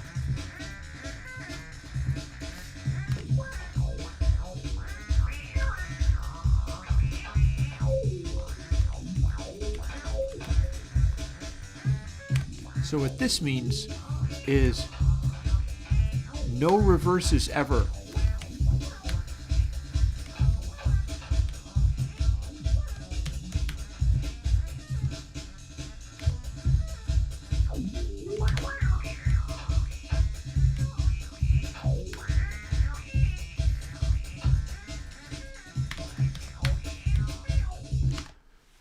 But at 0.5, it throws in the reverses fairly often.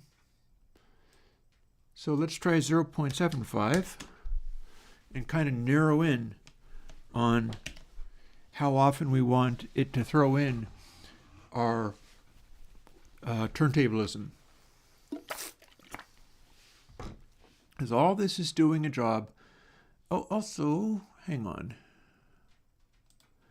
Breakbeat player.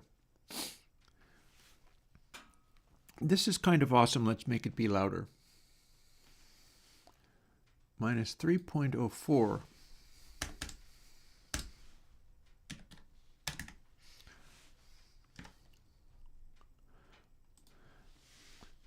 Let's make the breakbeat be way louder because it's a cool sound and everybody loves their breakbeats.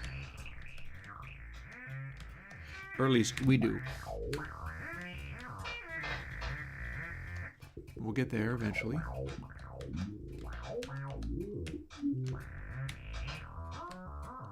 That didn't get there. But that did.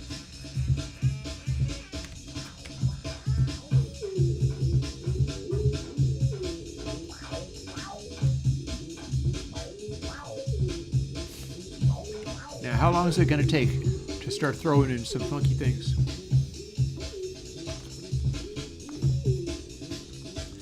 Maybe this is another case for the golden ratio.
Yeah, definitely.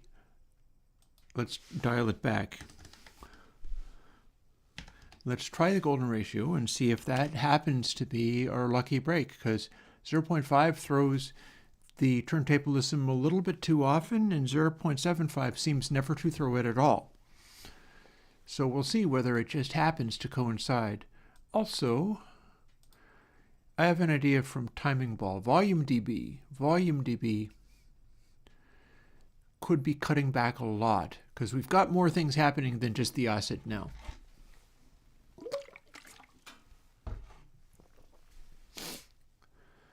This is the thing that dictates how our volume going into the distortion goes. So 18 plus, this becomes a negative number. Typically, I think it should. I'm pretty sure that's the way it's going to work. So we're subtracting from this, and the larger this goes, the quieter it should get as it goes higher on the screen, so we can have it fade right out. Let's see if that does the thing.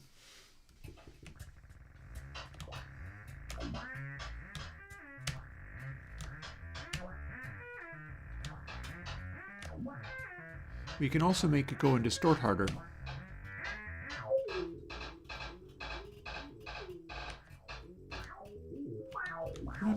It kind of was fading out. Let's go to 24 for the main sound and increase the effect even more. Can we get it so that it only makes noise at the bottom of the screen?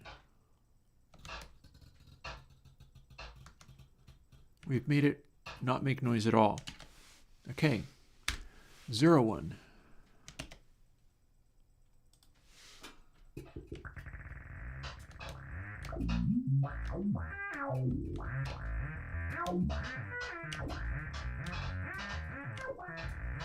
Ooh, or we can do another thing, which is make it literally cut off if it's invisible, right? So it makes sound, but if it's gone off the top of the screen, you can't hear it at all. How's that? If you can make it bounce that high. Oh.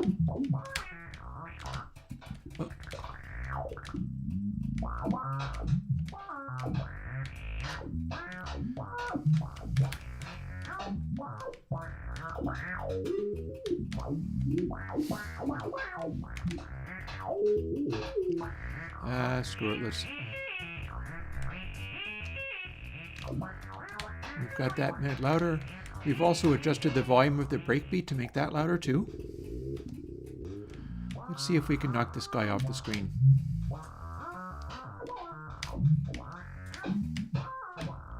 Come on, you.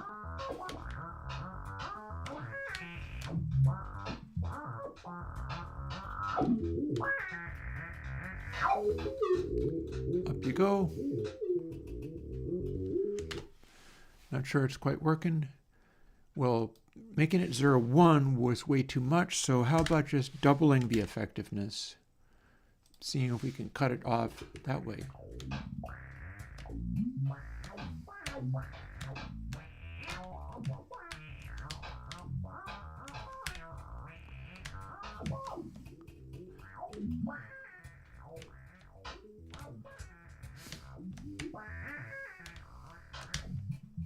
And that's seen. Okay, it kind of went silent, but it didn't quite go silent. But, we can still add a special case. That was getting into the zone.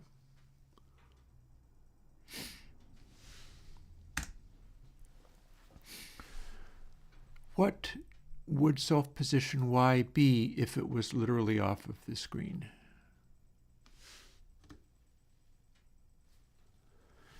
I'm on the last 3 minutes of my... Well, I'm also trying to thaw out my dinner, and I left it until way too late, so I can't actually have dinner yet anyhow. I have frozen Monterey Jack cheese for my tacos, and that's not going to work at all. This time I got everything else, though. But...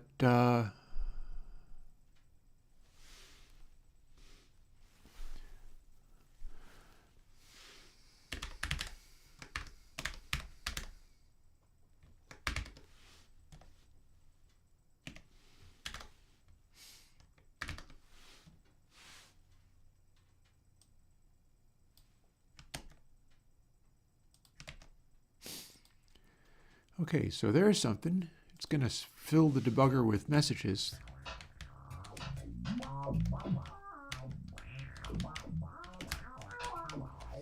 Actually, heck with that. So 900 minus, we're hovering around 300. Did we ever, if we started it close to the middle, but we've ended up around 300, does that mean the middle is 0? One way to find out is quickly run and then quit. We started near the middle. That would be -1.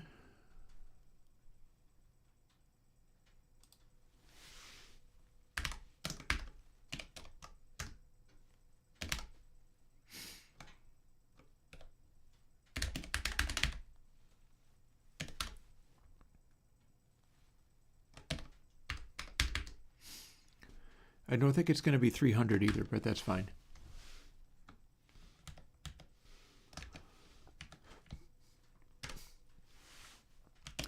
Now we play this. It doesn't print any debugs unless it's less than a certain amount, and we're going to find out what that top edge is.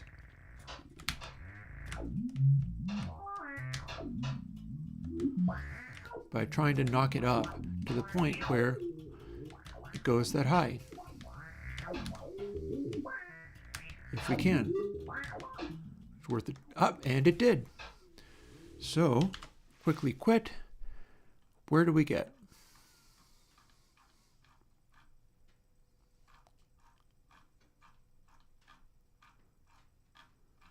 That went quite high, but it cleared 300. So let's see. So this is 1080p. Well, 0 is halfway. So let's have a quick look at project settings. 1920 by 1080. So half of 1080 is probably it. So half of 1080 is, I should know this off the top of my head, but I don't care, 540. Let's see if we can do -540. If we can do that, we can make it cut out completely when it disappears, and that'll be cool. Or at least reasonably cool. Look at you bouncing up. You're going to be very helpful, aren't you? You're going to let me knock you off the top of the screen real easy, aren't you?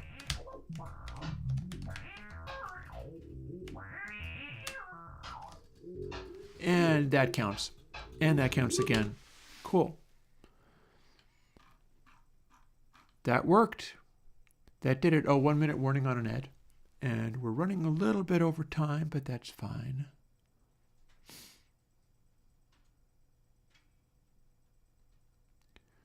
Now,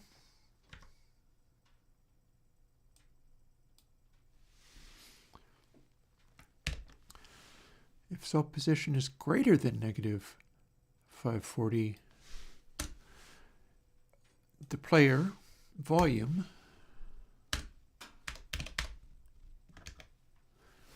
I definitely want it to go bip if it drops out of sight. It'll be cutting out. Copy. Cut, rather. And then another paste. And so this is a dB value, so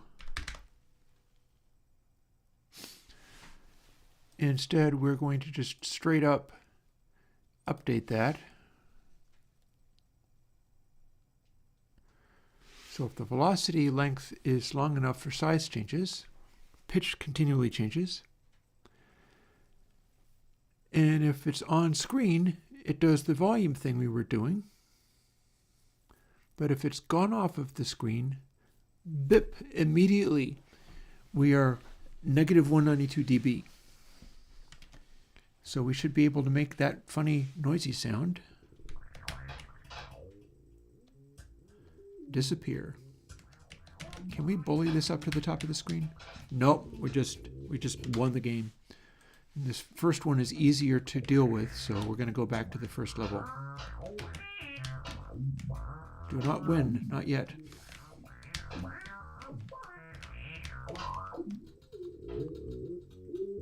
Oh, that was so close.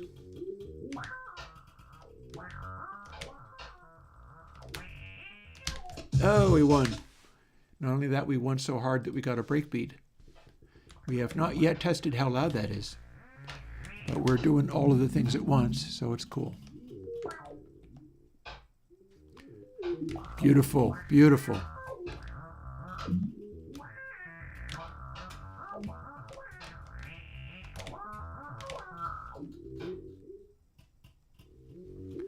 Beautiful.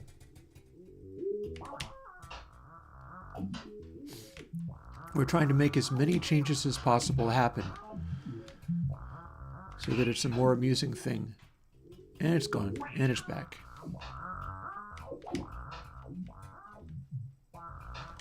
I feel like it's going quieter than it needs to now that it is able to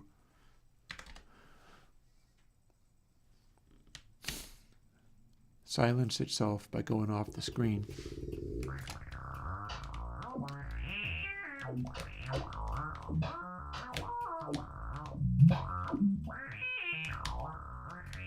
And of course that level is pre-distortion and pre-resonance filter.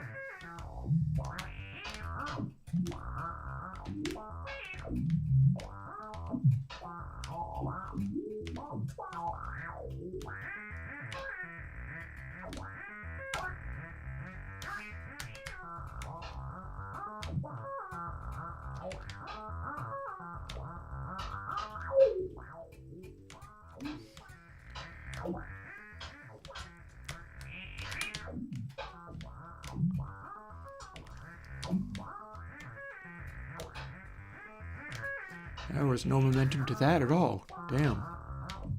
Come on. Let's go. Bounce around you. There we go.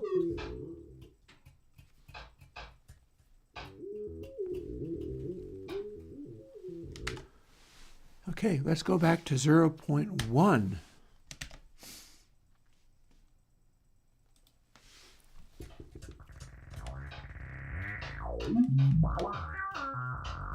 We got a noisy little bugger.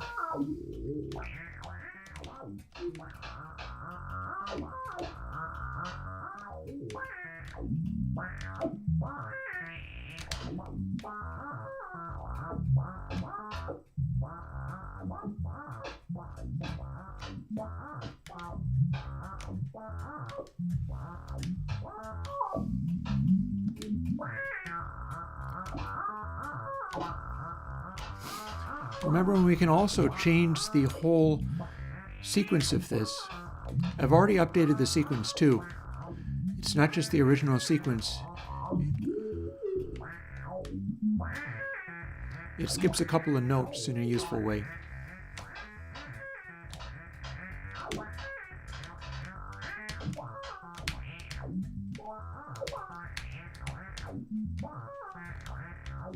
Come on, you. Bullying the little ball. There we go.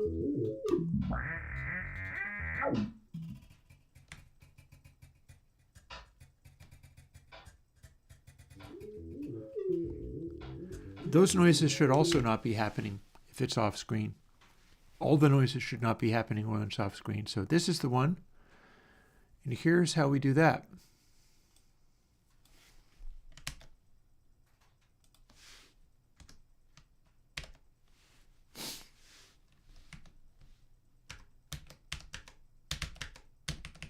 There. So only if it's on screen does it make the rattly little noises. Also, the rattly little noises, dB minimum of -3 plus square root length, and a maximum of 6 dB.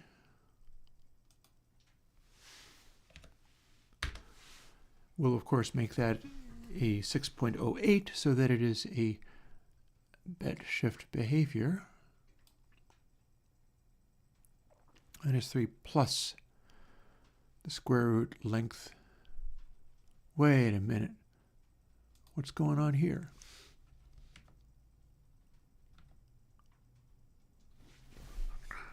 Oh, yeah, that's not a power factor. Square root is safe to do. So -3 is the quietest that the bounces can be. The maximum loudness of it can be 6.08. I could make that be 12.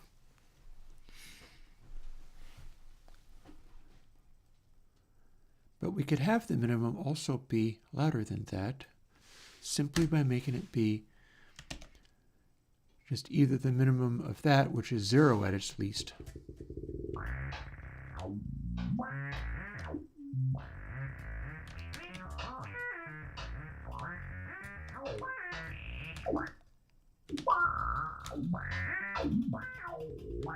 Cool. That just demonstrated the other part worked too.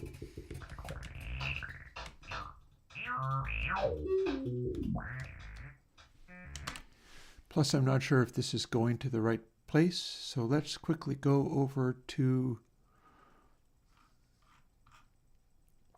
hang on, please sort me by name. There we go. That's going to make it a little easier. Timing ball. Well, hang on, that's not what I want, is it? Or is it? No, it is. Audio click player, we're not going to send that to the percussion bus. We're going to send that to the master bus. Let's see if it changed volume a lot.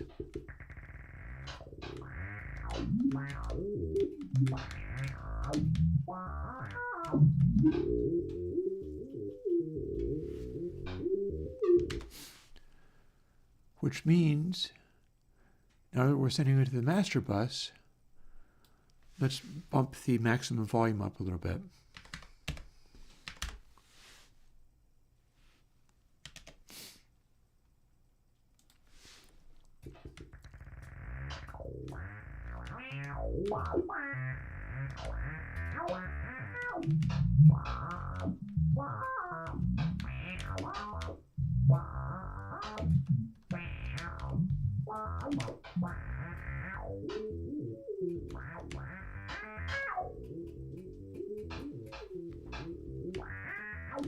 Okay. I'll take it.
set up in such a way that it's hard to bounce off of things to get extra speed.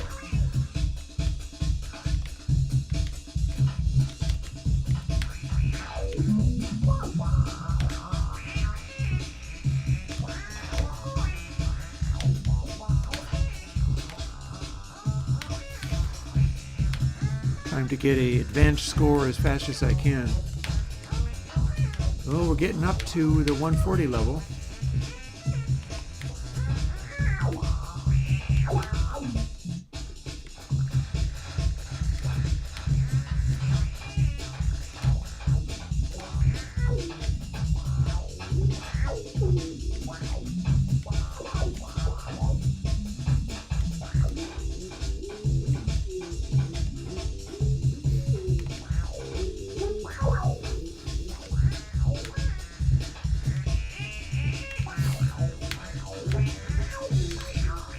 This one's a tricky little bugger.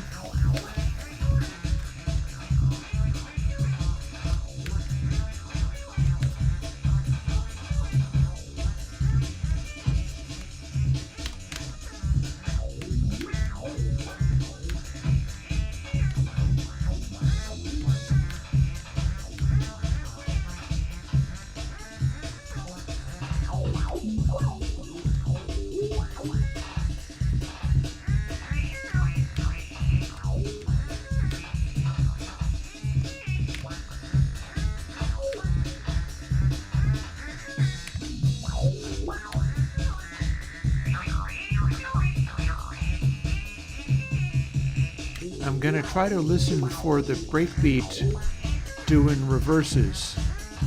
It would be weird if the 0.618 fails to do it.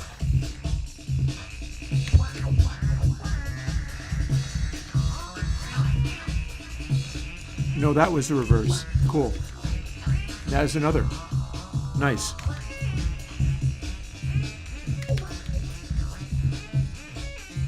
Yeah, now it's all of a sudden throwing lots of turntablism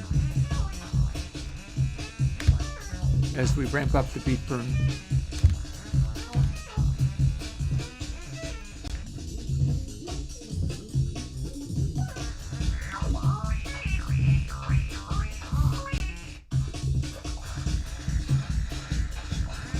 So it is still a game. It's a toy, but it's also a game.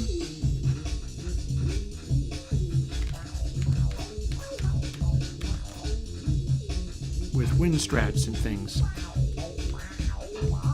Oh God.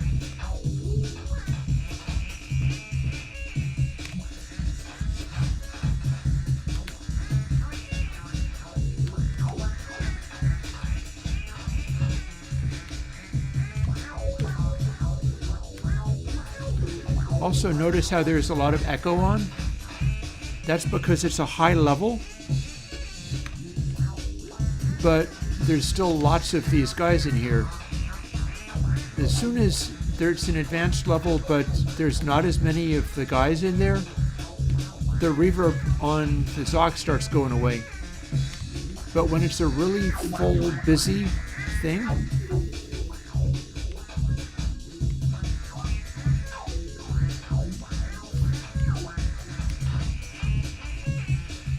like there's just a whole soundscape in here.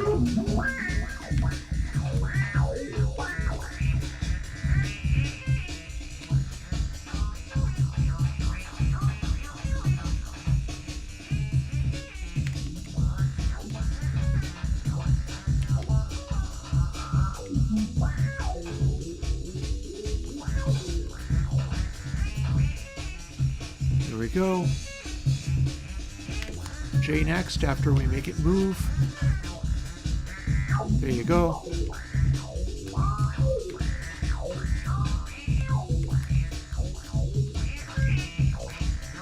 No, not quite. Oh, so close. G, up, up, up, up, up with you. There you go. Uh-oh.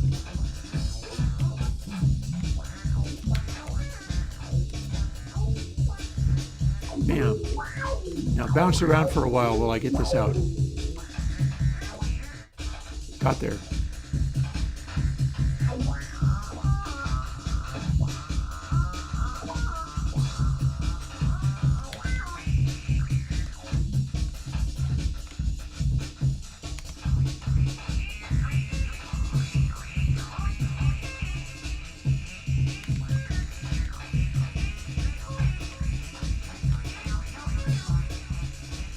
pushing really hard now.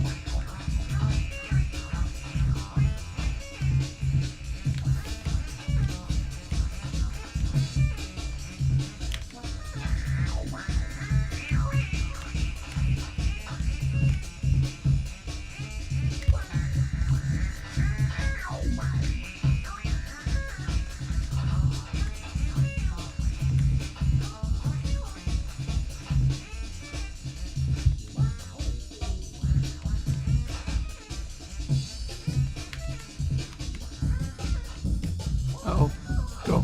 There you go.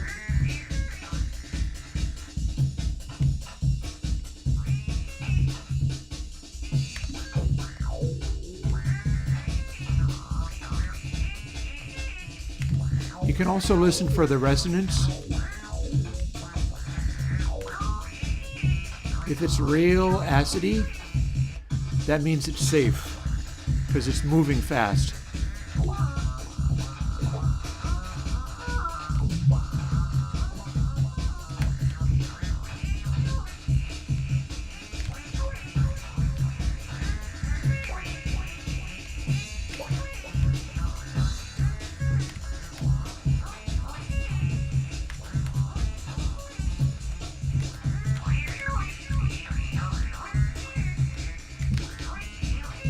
All gameplay. While simultaneously being a crazy toy of audio stuff.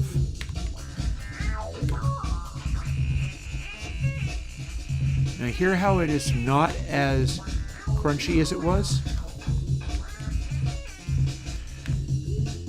We've got only one left. So now it's less reverby.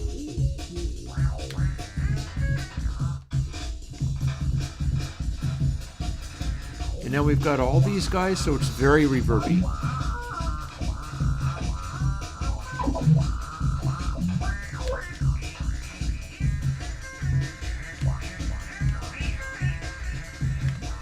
So that is just delay, and the delay's resonance is being controlled.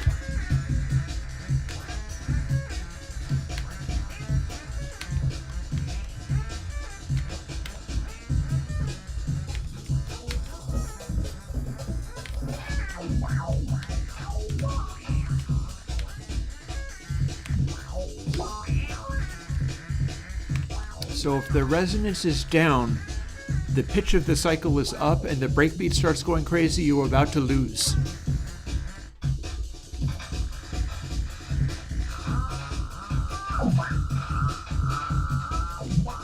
That's very high resonance.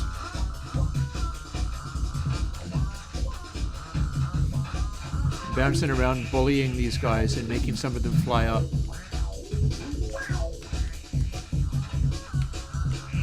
Okay, J is in position to go up. Oh, I hit space by accident. So for this level, we've got two of them. And now we've got more, which means I can have yet another. So there's an alternative.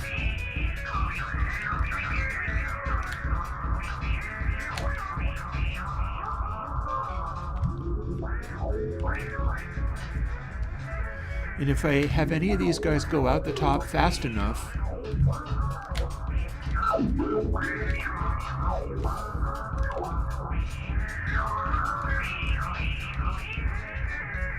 which is not happening.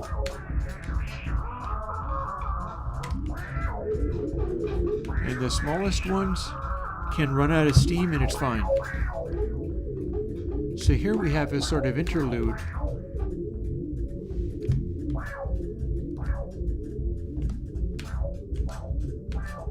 Oh, I never made the resonance squelch with the pulse.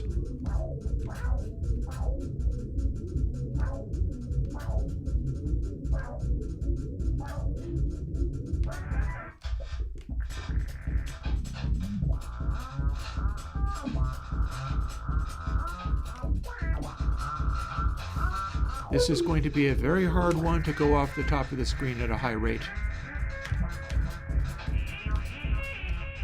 But as soon as we do, We'll have our breakbeat back again. I think maybe it's okay for it to not be pulsing. I think there's a little bit of a pulsing, but... Oh wait, I remember what I was going to do. I remember what I was going to do now.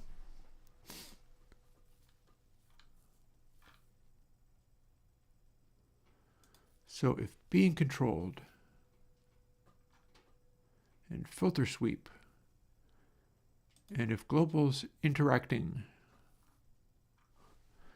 then filter sweep plus lick times 4. But I remember that it had to be higher, or lots higher, to make it actually work. So let's see what that does.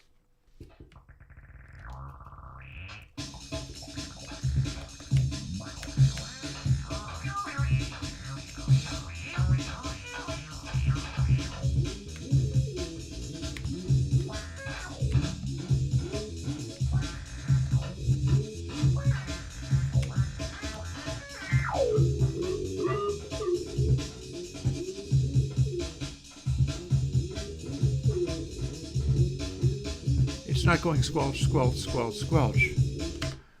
This part is not working right now.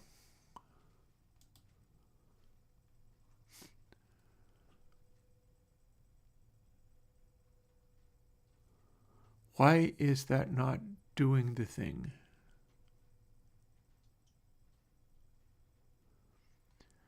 Plus 80. So it drops down this quickly. 45 seconds for ad break. And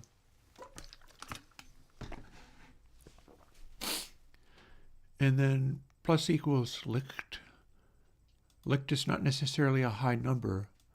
Let's sky it massively. See what we get.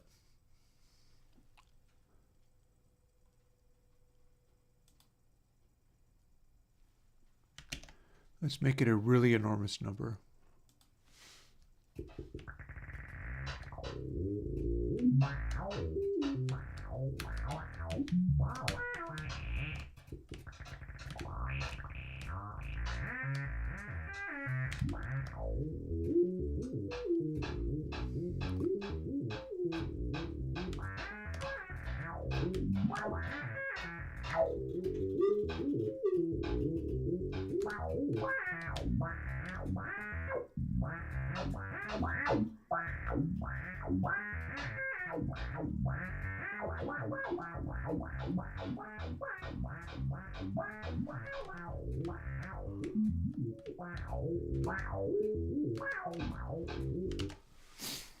Why are you not boosting up? Your filter sweep plus something. How far do I have to go to make this do something? 1024. It actually has to be a fairly high number. What do we got?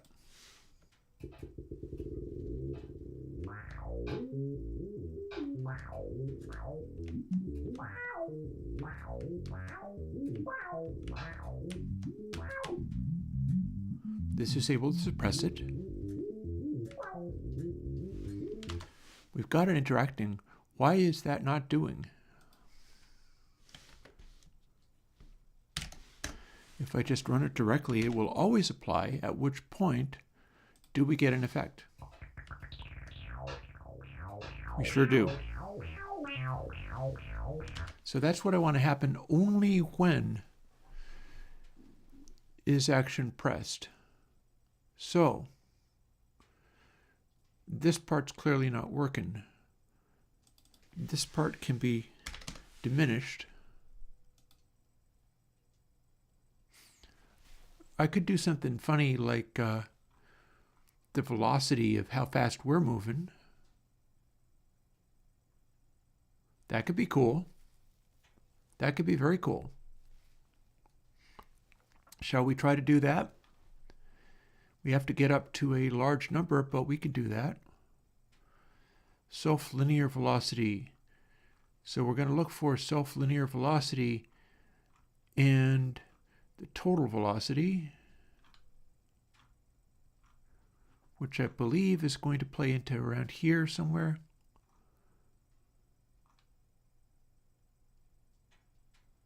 not pitch scale, loudness maybe. Or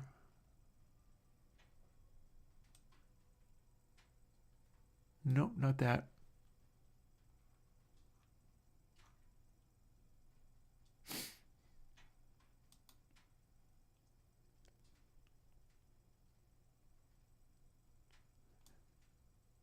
Okay, so we don't actually have to use X or Y. Wait, timing ball has that. Linear velocity length. That's the puppy.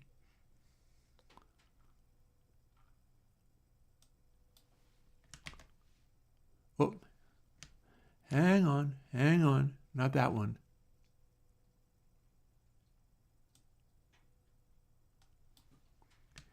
Neither X nor Y, but length.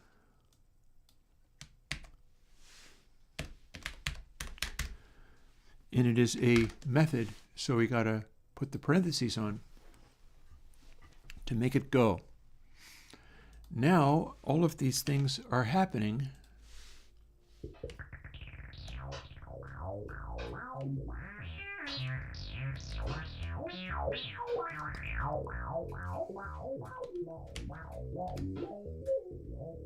We're going to divide it by something. We got more effectiveness than we really need.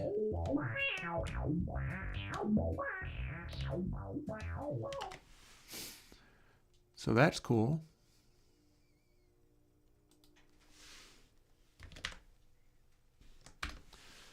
Multiplication is commutative, so I can just throw it in a little stack there.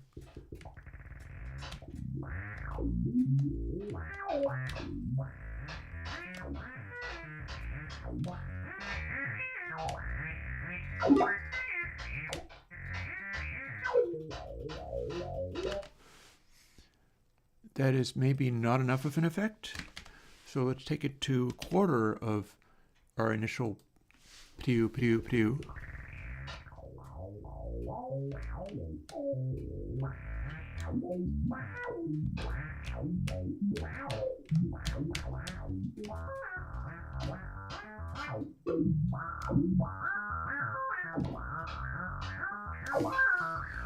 Holding the down suppresses it pretty well.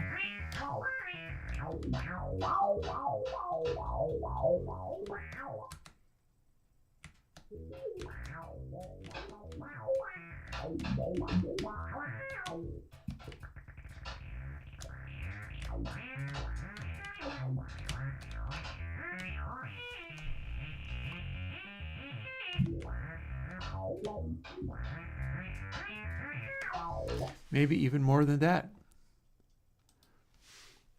0.5.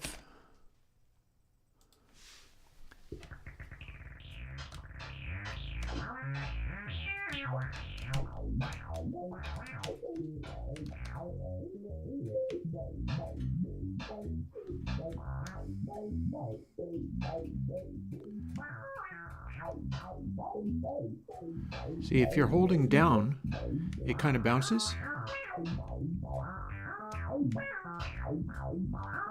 And that's a cool little acidy sound.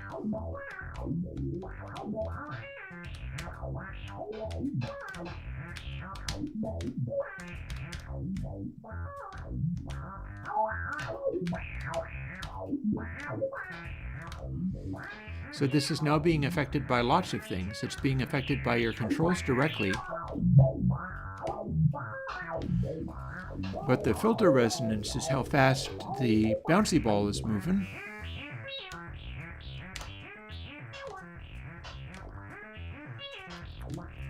So it kind of pings more if you're moving real fast.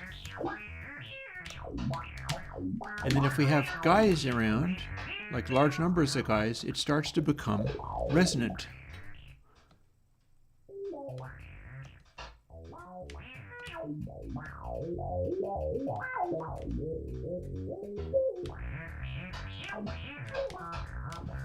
So it's all kind of interactive.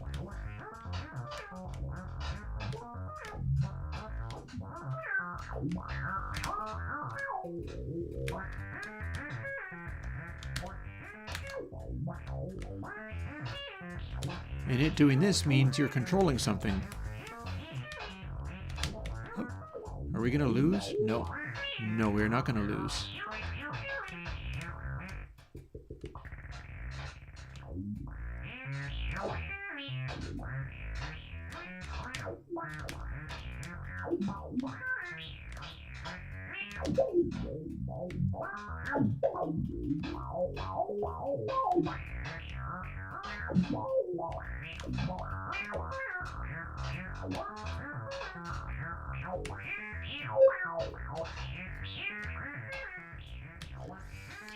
So it's a toy, and then it starts to become a toy with beats. So that seems to be working okay, except for...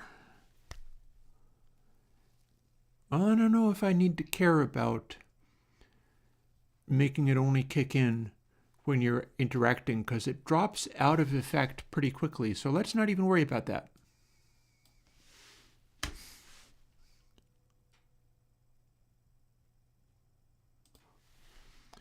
Let's build this all into the same little math.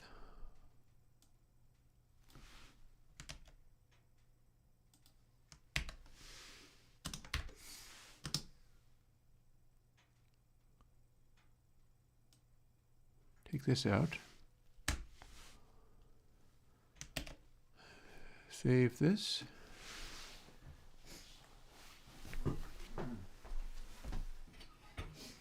Take the fireplace off of damp. And on that note, it is 5:35. And right at the moment, we have got to where I feel like this is working out real good, but the stream has also gone to a place where everybody who was hanging out has chilled. I have outlasted everyone. So on that note, I needn't make much ado, because anything I say now is only for people rewatching. If you're interested in watching a lot of intense Godot coding and doing wild stuff. We never did get around to relaunching the program, being able to hit a button and relaunch it. But we will, or I will on my own time. In any case, this has been a cool little experiment. We added a bunch of crazy things, and the game/toy is really taking shape. I'll talk to you later. Bye-bye.